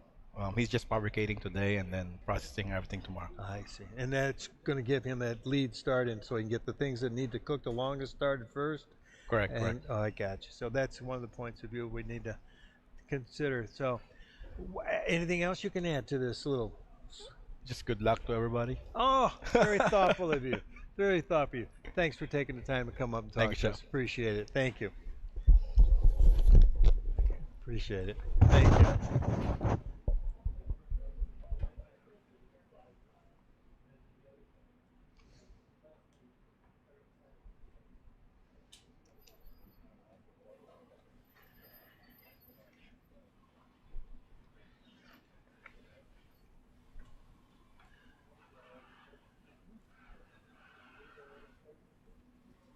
So we've got Chef Gio here. Or is that Chef Gio there? I can't see with his head there.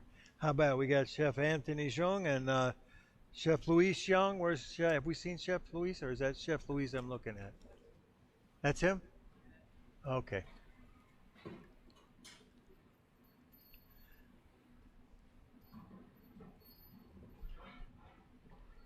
Oh, there we go.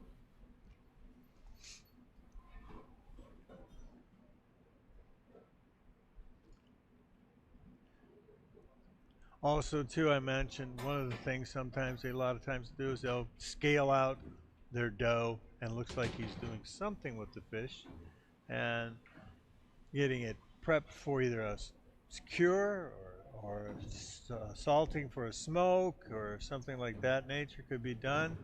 And that would be kind of a fun adventure too, to understand the curing today for tomorrow for a quick smoke, something like that.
So far, we've watched all three candidates do a process and breakdown of their fish.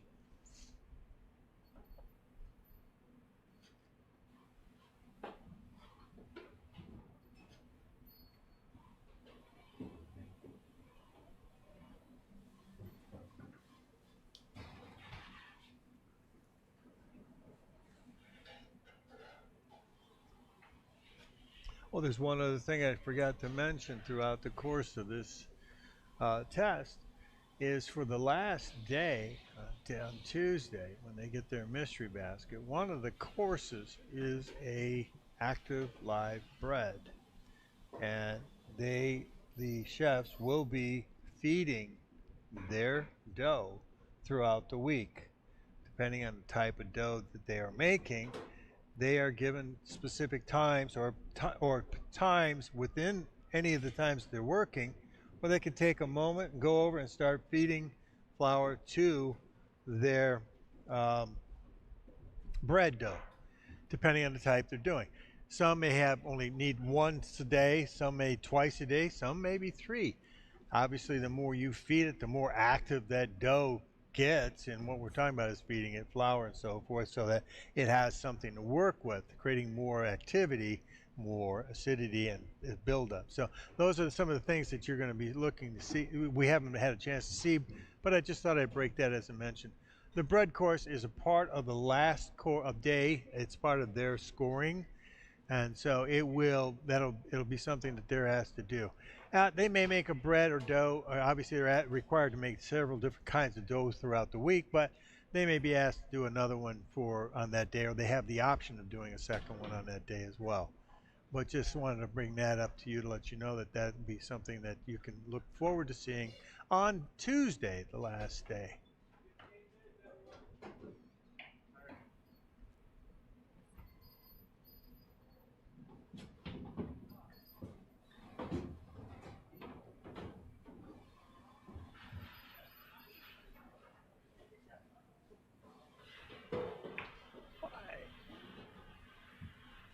Well, the question was, what are we looking for in butchery? At this juncture, what I would be looking for in this is that, okay, what are you going to use it for? Are you going to use the bones to make a stock, or are you just going to process it? And I hope you are, because flatfish always makes some of the best stocks. It's just a better quality fish to make stocks. You get a much cleaner finish on your stock. And how are they processing it? Are they filleting it properly? Are they trimming out the way the products that you wouldn't want to put in there into a stock? Some people, make sure that if they're going to use the head for the gill, they got to take, or the head for the stock. If there's any gills or anything like that, they must be taken out. Any blood, make sure it's rinsed out and cleaned out. Always take the eyes out. I never leave the eyeballs in there for when I make stock. And those are some of the things that I would.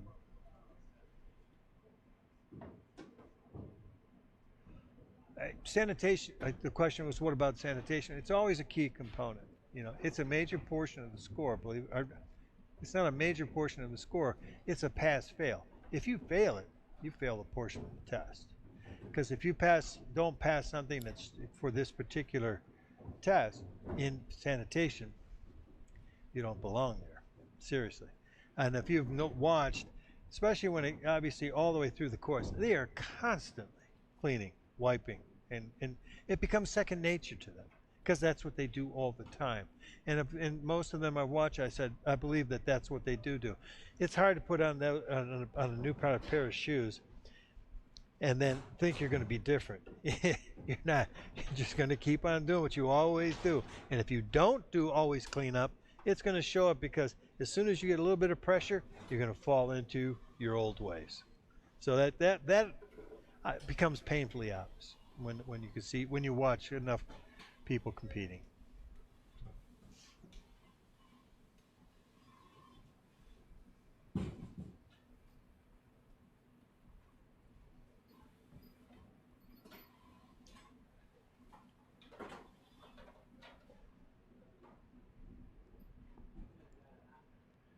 Skinning.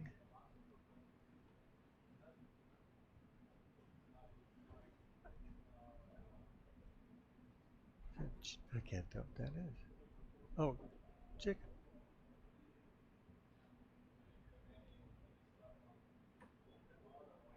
I know you would.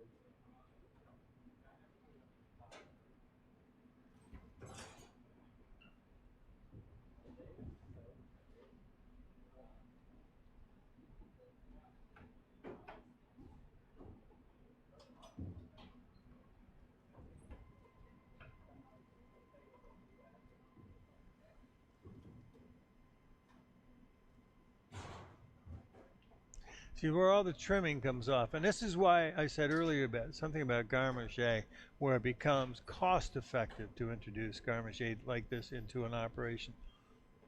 You got a prime piece of fish there. The value is recouped by how you sell it. Where you really start making your money is, what do you utilize all that trim for? Then if you can utilize that and then get a secondary sales out of it, you're back in the red. You're actually making some more money that way. So financially, it does make sense. It's just the skill and the understanding and applying that skill to that process. We're starting. We had this major discussion about that, and you see less and less garde-manger. But now that you look at it from a contemporary standpoint, it's not saying it from the traditional way that we used to do it. Here, it makes sense, because I can put out secondary products all day long and make garde-manger and get a lot of fun, have a lot of fun features going into play in a restaurant operation. A lot of fun features, unique, you know, and that's in that sense. So, and it creates excitement. Anytime you introduce something new to your kitchen staff, hey, have we tried this? Let's work on this, see what we can do. So everything that you do has an end means to its use. So, and especially if you do a lot of breakdown of meats in your operation, that's when you'll see it really pay off for you.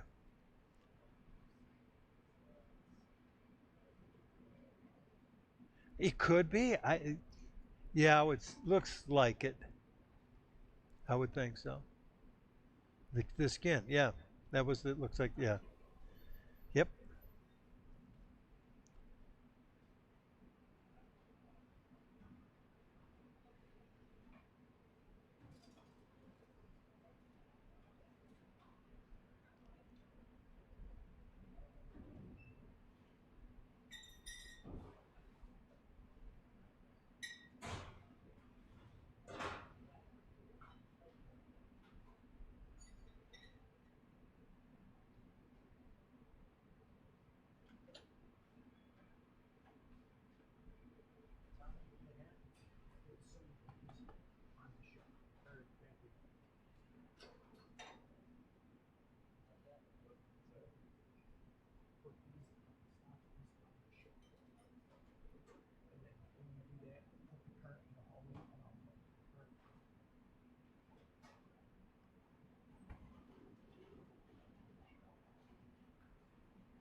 Yeah, it does look so. Yeah, probably curing for possible smoking.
Well, it looks like he's making a brine.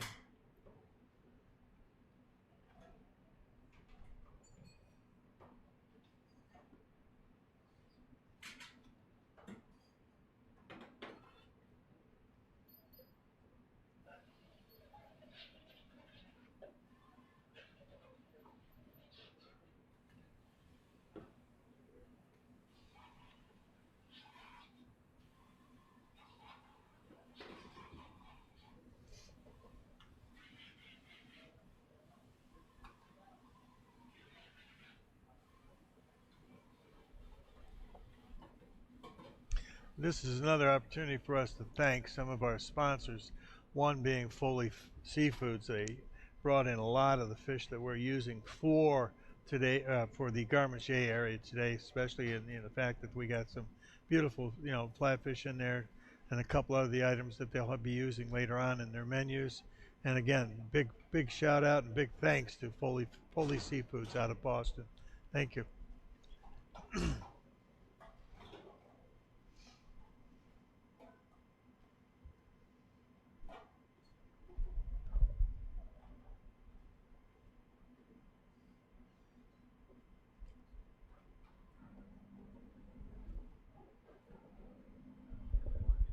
Well, there's a question on the floor right now because we have a Nino Savaggio grocery store just built on the same property here at Schoolcraft College.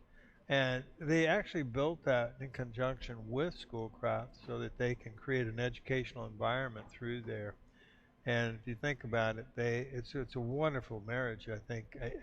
It's hard to tell, but I think this is where the galantine for that chicken came in place. They pounded on the meat, and then they had the skin separated, so now they might be getting this ready for tomorrow, and then they'll wrap it. But going back to your original question, yes, there's talk we can do wine tasting classes over there. Our purchasing class can go over and work with them and watching how, because their volume of purchasing is that much, 10 times what ours is. So the students now can actually benefit from that as well. The other thing too is butchering. We have so much butchering here, but now we can do volume butchering and watch how that process. Retailing, understand better classes for how retail foods are put together, processed, baked, and sanitation, safety, and all the regulations that coincide with that thing. It's absolutely a wonderful opportunity for the students to go from this environment setting that they have here at Schoolcraft College and then jump into that one, which vastly improves their exposure to what's going on in the culinary world in that particular arena.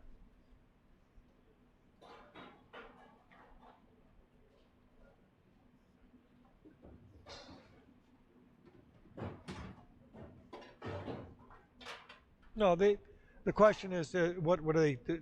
They touch base over there with wine tasting. We do wine tasting classes here. They actually brew beer at Schoolcraft, but we also do wine tasting classes. They have a vaster wine, and they have a sommelier. So now they connect. So there's a broader exposure to the knowledge base because they have more exposure to the wines.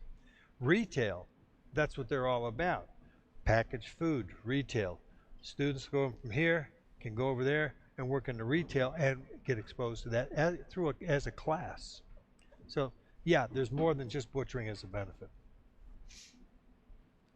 Okay, here's breaking down the chicken over here, and obviously, let's see what he's going to do.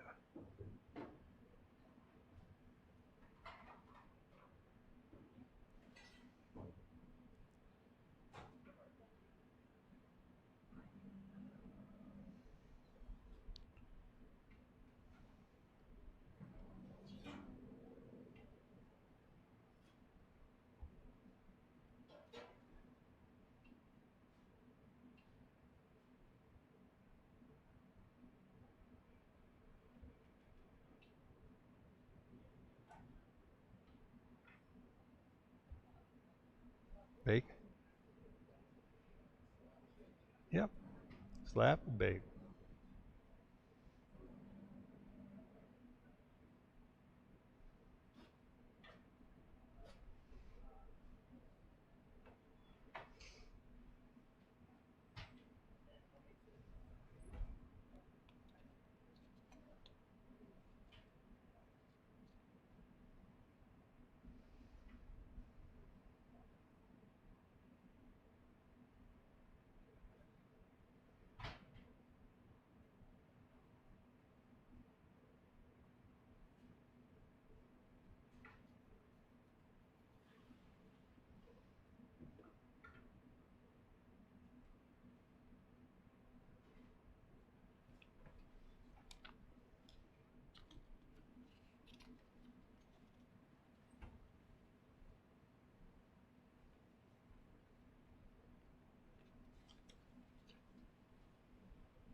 Question is, how important is temperature control when you're working with garde manger?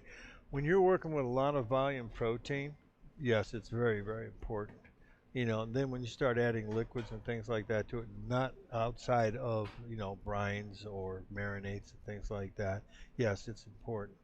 As soon as any product comes out of a cold environment, the breakdown in that, it becomes extremely rapid, quick. So you got to be conscious of that all the times.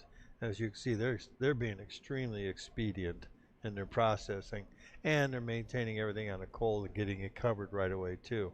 So I would have to say they're all doing a more than admirable job on this and at that particular point, or about that particular point.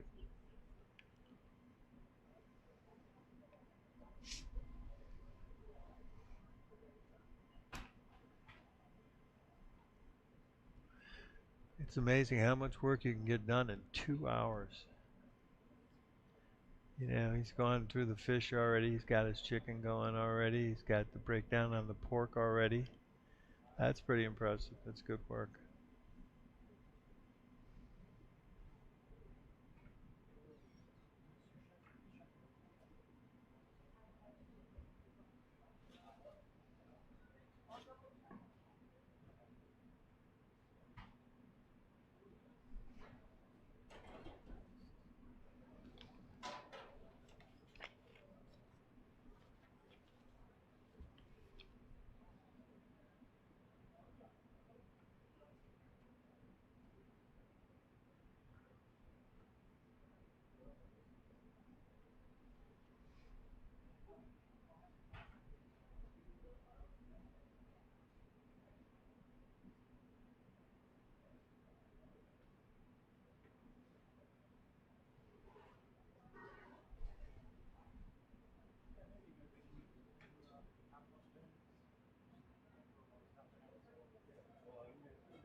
Yeah.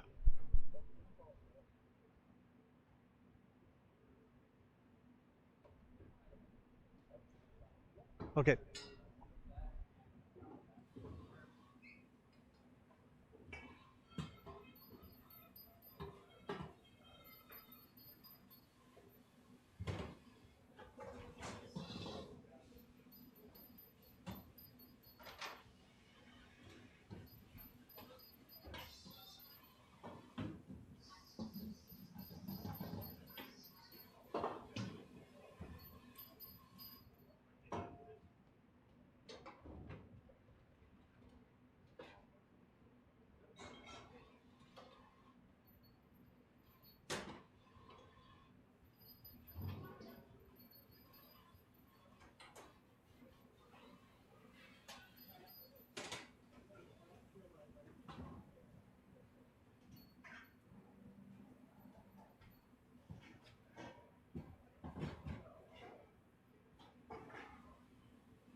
I didn't leave.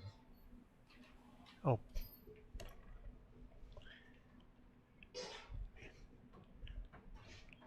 So now, it looks as though we're getting a lot of the same processing for chicken for a galantine of some type. It looks as though. Yeah. Okay. Also, just to let you know, in the basket, which I did find out vicariously through sources I cannot rename, tomorrow there's beef tongue in there as well, and sheep casings. Now, start to put your thought caps on and think, what am I going to do with that? What am I going to do with that? They got pork butt, fluke, sheep casings, beef tongue.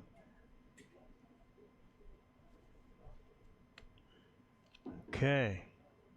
Now, chicken. And you can see now, all right, their menu's done. That's their prep list complete right there. It's in front of us. They're double checking and everything.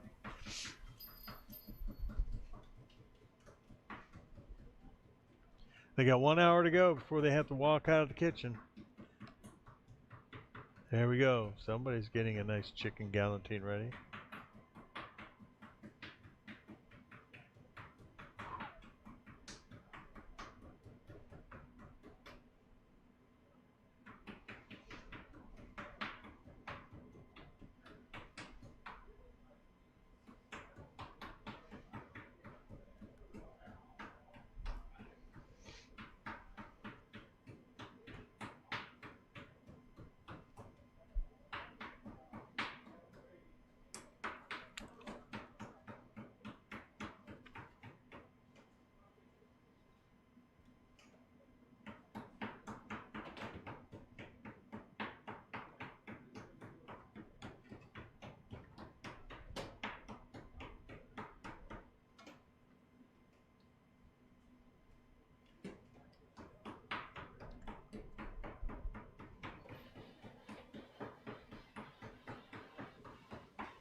There we go. Chicken ready to go for a galantine, all pressed, ready to rock. Get it in the refrigerator, get it set up for tomorrow. Skin's already processed. Now you gotta make the force meat and you're ready to make your galantine.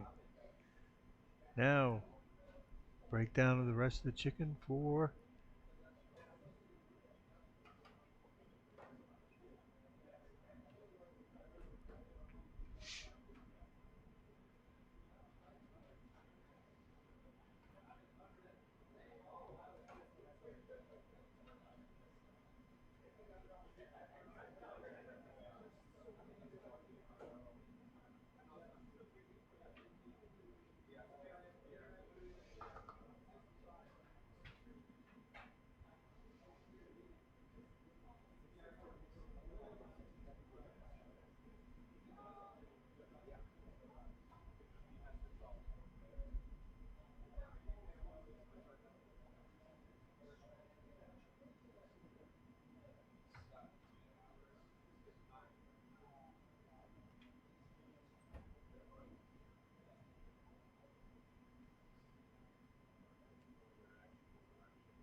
yes.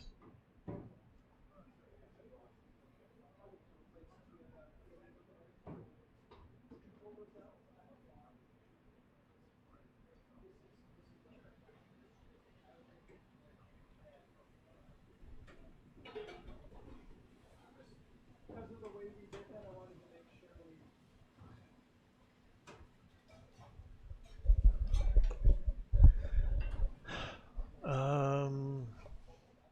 Right there, your phone. Look it up. The difference between pink salt, white salt, gray salt. I know you're just picking my brain. I know. Oh no, I'm sorry. I was.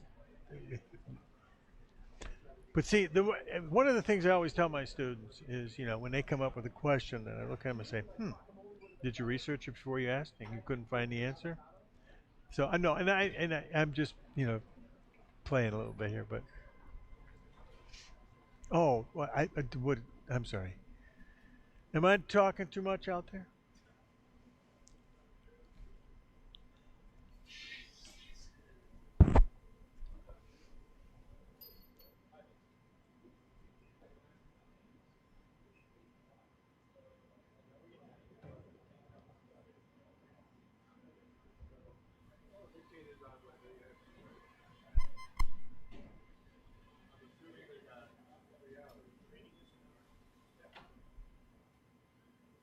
So you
Okay, I'm back real quick, and I was able to procure something for you.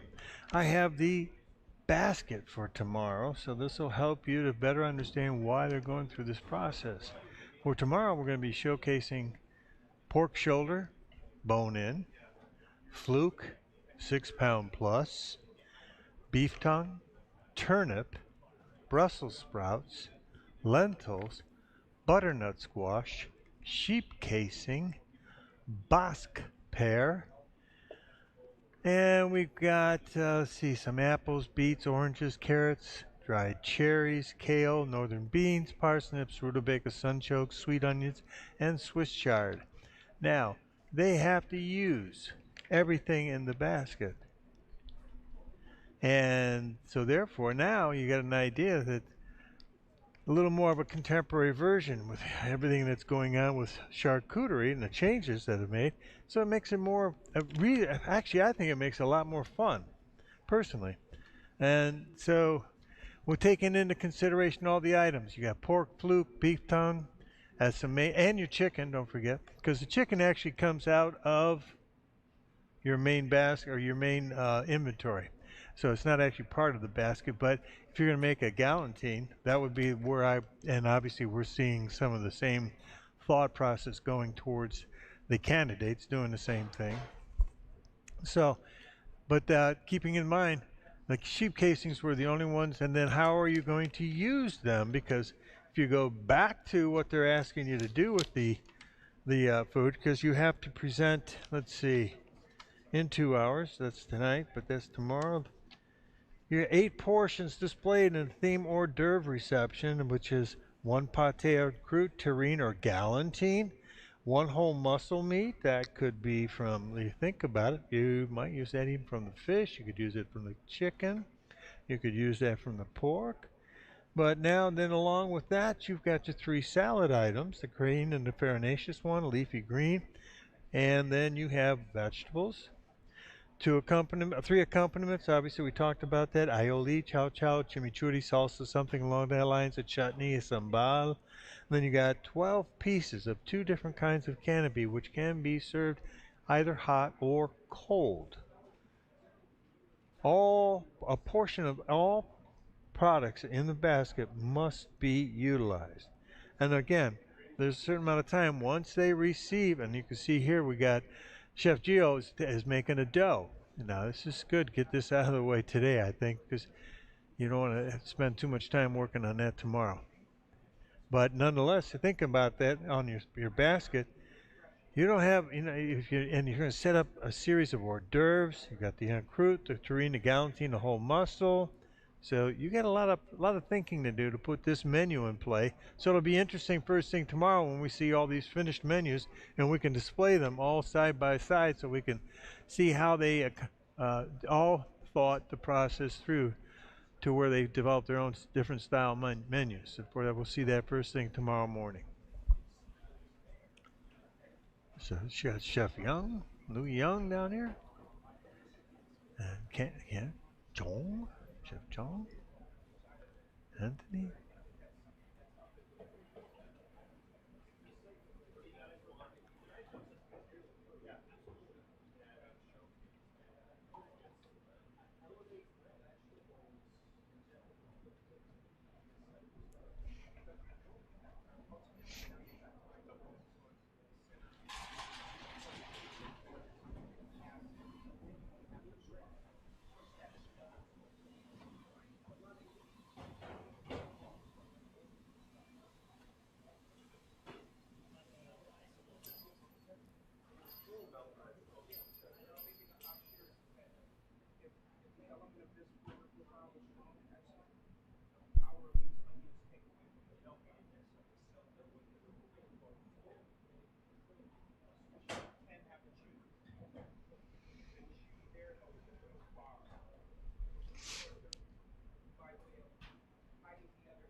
Now, in this 2 hours that they have today, it's truly just 2 hours, period. That means they have to be done, cleaned up, and out of there in 2 hours.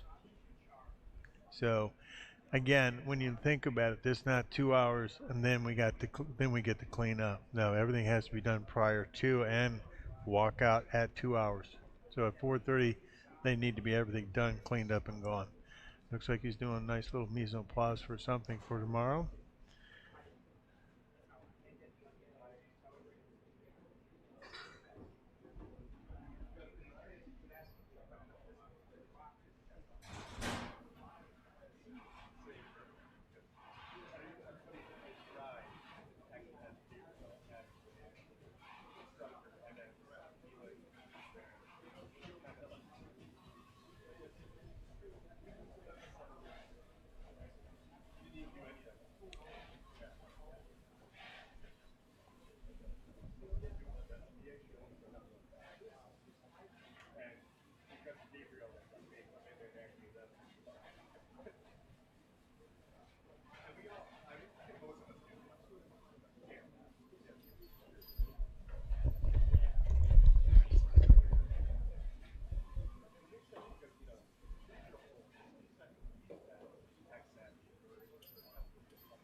Looks like somebody was just dicing up the end of the bacon over in that last one, and now we're back into.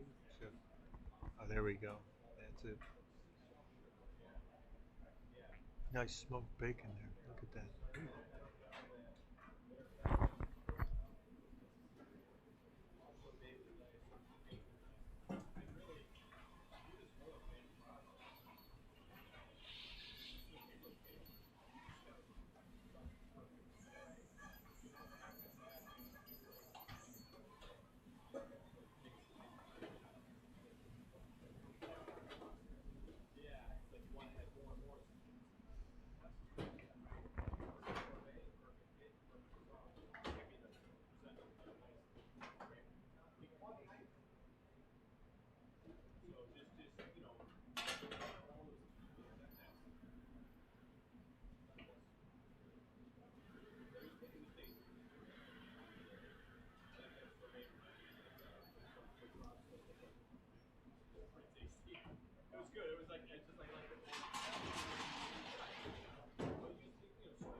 This time is really, really important too, because the communication between the commis and the chef has to be in sync because of the amount of work that has to be, developed through the process of 2 days, and the communication lines and how important that is to make sure they're both mentally in sync, physically understanding what's required of the commis and so forth. So again, that's a tremendous value to have somebody who understands exactly what it is you need, and then getting it all set up for getting ready for one point to the next, to the first day, to the second day, to the third day. So there's a lot of pressure on those commis, as well as the chefs. But once they become in sync, it makes their jobs a whole lot easier.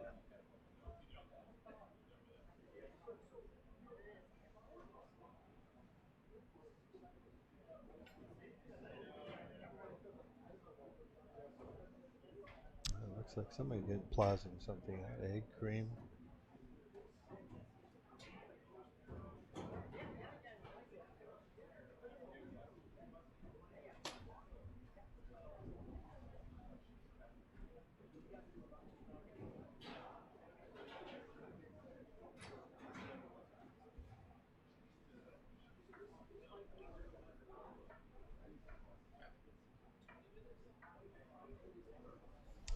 The question is how much time do the candidates have left, and they have exactly 30 minutes left. They have to be out there by 4:30.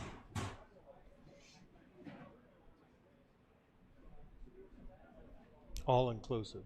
The question is if cleanup? No, it's all inclusive. They only have 2 hours to do initial prep, but when at the end of 2 hours, they walk out the door.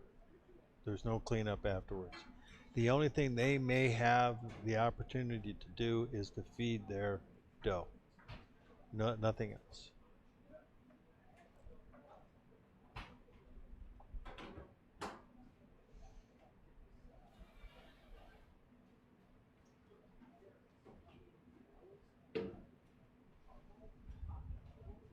And the question is that they have only so much time.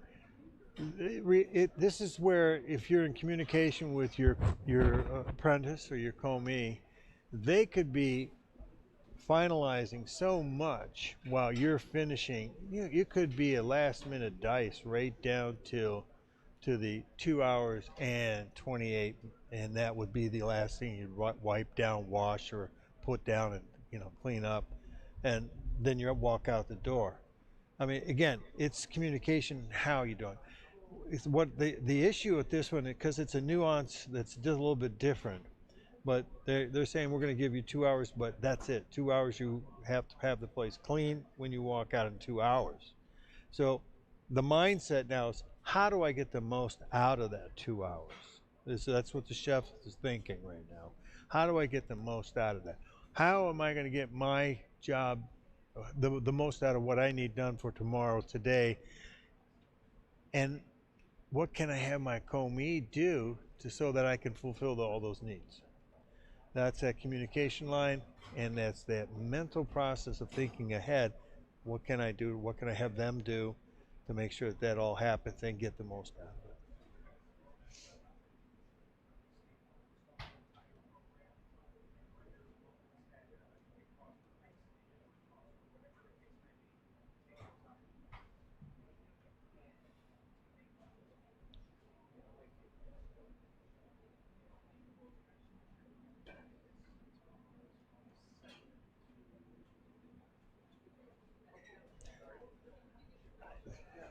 I believe it's 7 to 7 tomorrow, but 7 to 7 tomorrow. Yes.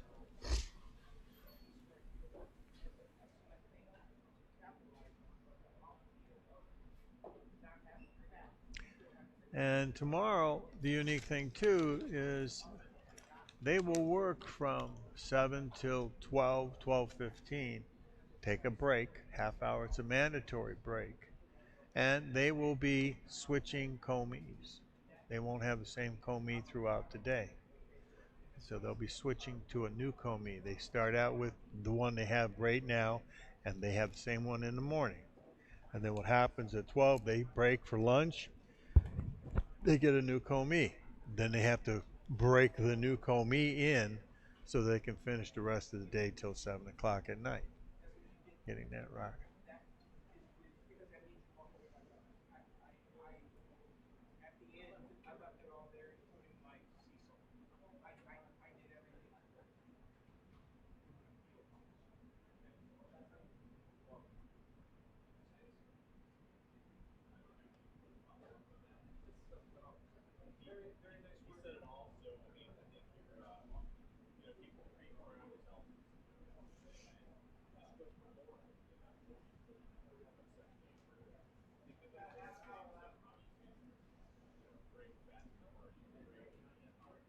Now you can see the commis on to your left of the screen there. She's writing down things. She's actually making sure that he knows where everything is, what exactly it is, and then coordinate that on certain trays and so forth for specific objectives. That'll make tomorrow's process so much easier if everything's organized on one plate, or one platter, or one tray.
This could be a process force meat, I'm not sure.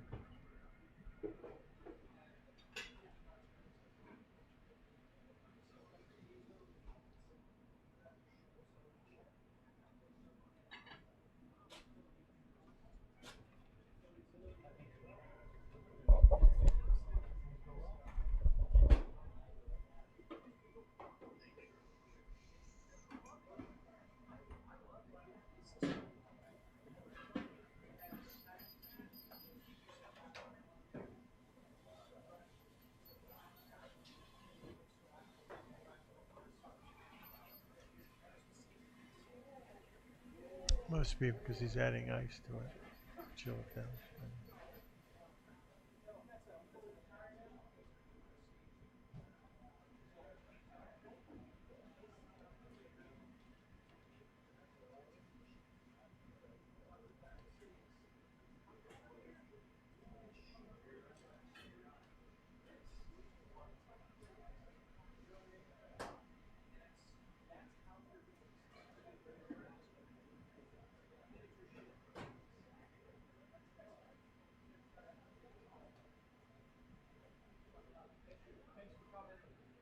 I have a strong suspicion they're going to work this right up to the 4:25 hour. Just make so I can get as much in as they possibly can, making their jobs much easier tomorrow.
Looks like it might be a mousseline he was working on there, keeping it nice and iced and cold, which is a very smart move. Now he's going to strain it through the rice it through the strainer.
Any thoughts from the audience? What's going on out there? Come on, give me a question. Give me a comment. No, not you.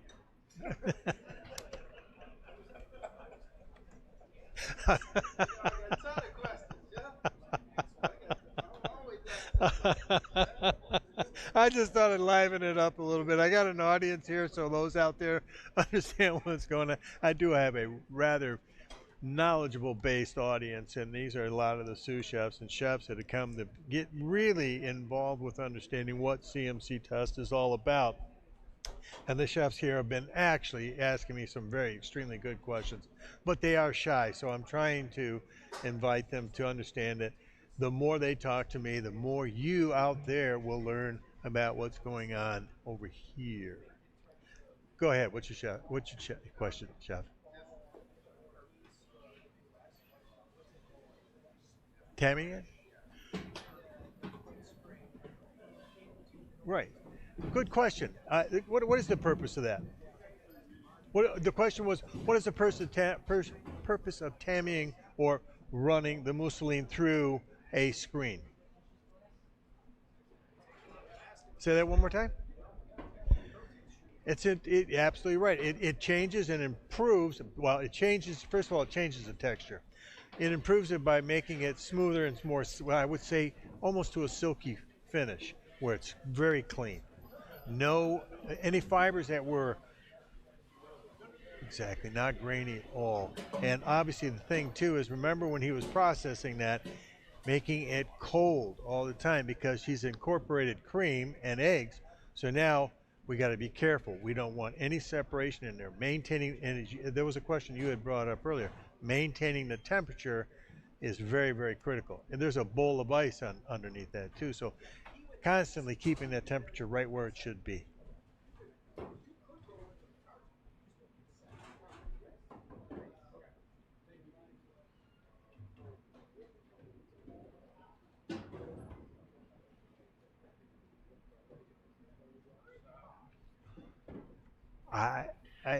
I'm sorry, you said you thought he whipped the cream before he put it into it? No, I don't think so. I think that it may have been chilled, but and may had a little more viscosity to it, and I think that's the route he went. But I don't think that would have incorporated too much air, and that would never be able to keep it together. So it was. See, I thank you very much for that question. I appreciate that. Okay, chefs, come on, let's go. Come on, I need one more from each of you.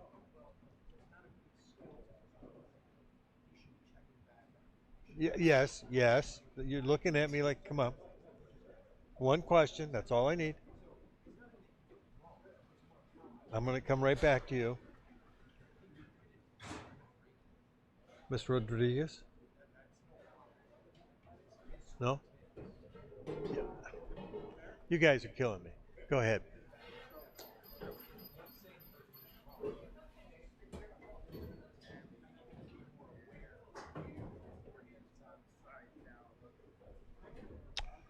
Well, you're working. The question is, why did he reverse the tammy so he worked it from the outside? If you think about it, I'm not working inside of it. I'm working up to the top side of it, so I get more control over the product going through the tammy that way. That's good. It's a good question. That's a very good question. Thank you.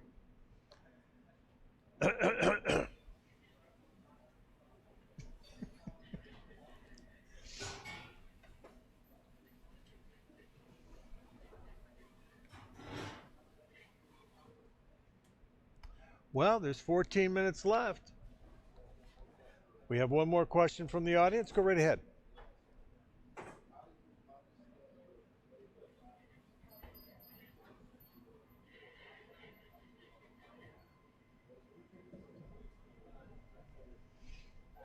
That's actually a very good question. How do you understand the flavor profile of your mousseline once you've made it? Poach a little bit off. Just take a little piece off, poach it, you're all set. If you challenge yourself, you can actually taste it raw because you've maintained it under proper conditions. But best way is the fact that it's going to cook. So just take a small portion of it and poach it. That way you know exactly how it's going to come out. Another good question. You're 2 for 2. Thank you. I'm talking about after 2 o'clock this afternoon. You were 12 for 12 earlier. Thank you.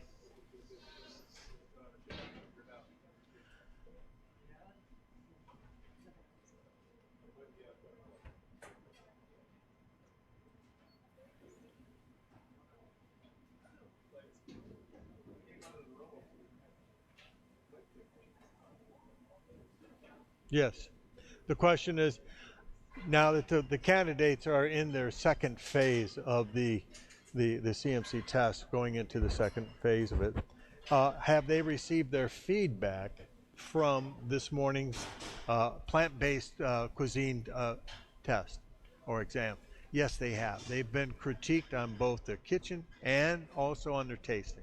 They know exactly what their scores. I don't know if they're going to, yeah, I think they know their scores. I'm pretty sure. I don't know. Again, being out here as much as I've been, I haven't been able to get all those answers, but from what my understanding is, they did pretty well.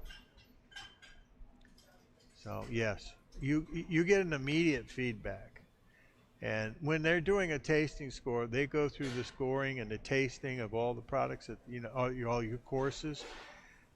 You come in, meet with the tasting judge. Well, actually, you meet with both. You meet with the kitchen crew, the kitchen chefs that are judging you, and you meet with the tasting judges that tasted your food. Go through the kitchen, going through and making sure that they tell you right where you stand. I mean, you were great through this process. This is something you need to work on. This is something we saw that you should be working on, not to let that happen again, and so forth. Not to be negative and say, don't ever do this. You're wrong here. Don't. Again, encouragement to let you know that, yeah, you lost some points today, but this is where you can improve. And then moving in from that arena, then you go to the tasting judges, and then they break it down from start to finish. First course, second course, third course, fourth course. Then they talk about the whole flavor profile overall, so you get a complete composite understanding of where you were. Thank you for the wonderful question.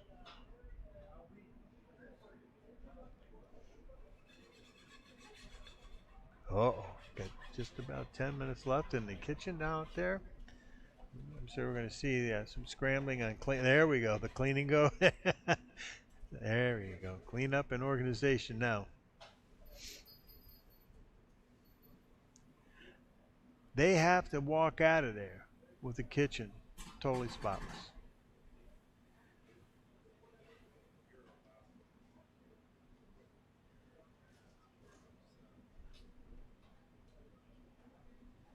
Yes, the question was, can they just leave all their equipment and stuff there? Yes, they are staying at that station throughout the entire week, the same station. Much easier because they have, again, like you said, they brought equipment in, they leave it set up, and that's the other beauty of it. In years past, when you leave, you might get a different section kitchen that you come in the next day. Here, you're working the same kitchen all the way through. The only thing that changes is the time that you start, because they draw times for I don't know if they already, they'll draw a new time. No, because tomorrow they start all at the same time, but when they do world, they draw different times for that, world cuisine. And the only thing that changes on top of the time will be the apprentice. So they'll be actually receiving a new apprentice almost every day. Again, that's one of the part of the skills that they try to work with, making communication and professionalism, and how they manage their time with other people and so forth. It's all part of the scoring.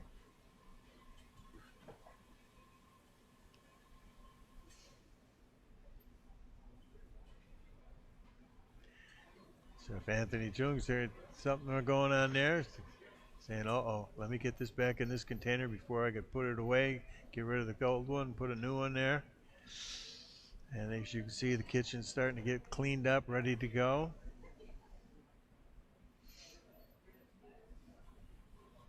There you go, cover, and look at the label she's already got on it, ready to go. Again, this is that communication line, so that they know exactly what's going to happen tomorrow and where everything is. You can see his long list too.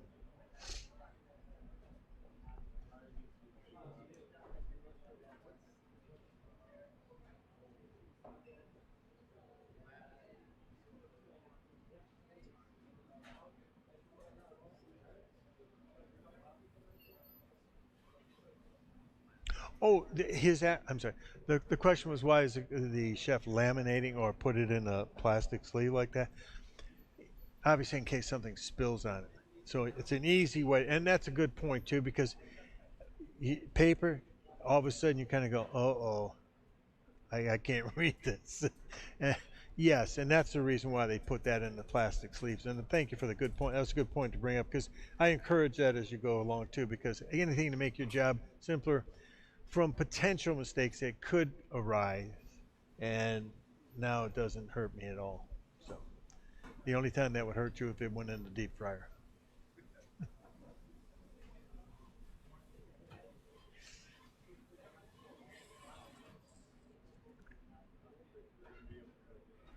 Okay. Oh, no, he's just bringing everything out, wrapping everything up. This is it. Now we're in full swing breakdown cleanup. We're with 7 minutes to go. Actually, no, I doubt anybody's going to do any more food production whatsoever. Now it's just going to be a matter of cleanup. So he's going to take this grinder. He's going to be using that tomorrow. So he'll probably throw it in the refrigerator so it keep it cold. So that when he does grind it tomorrow, it's going to help maintain the chill on the meat, because tomorrow, again, separation of lean and fat, running the lean through, keep it nice and cold. Same thing with fat. It won't separate, it won't smear on you, and then when you blend, you have consistency in that blending. That's why you're going to keep all your equipment parts cold when you're doing that processing.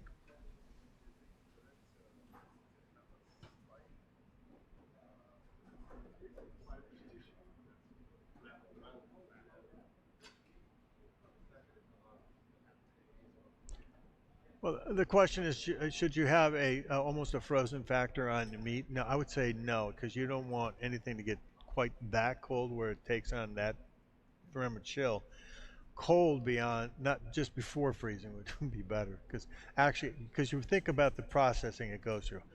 Any kind of friction or quick whipping or breaking, whipping or blending breaks it down and warms it up very quickly. So the bowl and the mixer, even the bowl itself will be in the refrigerator. So everything is cold, so it keeps it, so that way you protect the integrity of that filling that you're making. All right, we're at a 6-minute mark, I believe.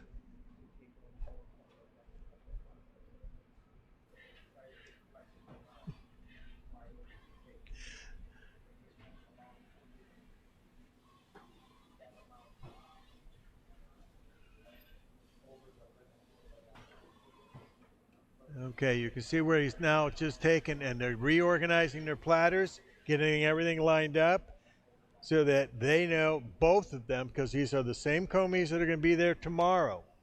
So they have the benefit of walking in tomorrow with these same commies, and then they initiate a fast track to get things done. So at this juncture, that's where they're at. Yes, question.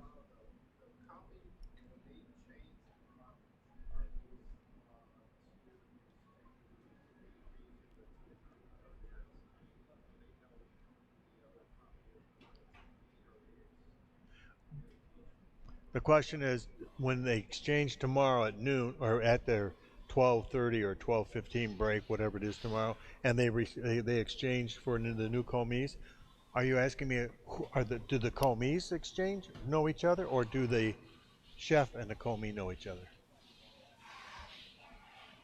The two commies, there's a good chance they may know each other, but it's the chef that talks to the new commie, which is important. There may be an opportunity. I would keep both during the lunch hour and say, okay, boom, this is what we're doing. This is how we're going to go move forward. And this one can verify with that one if they'd like, if they carry that information.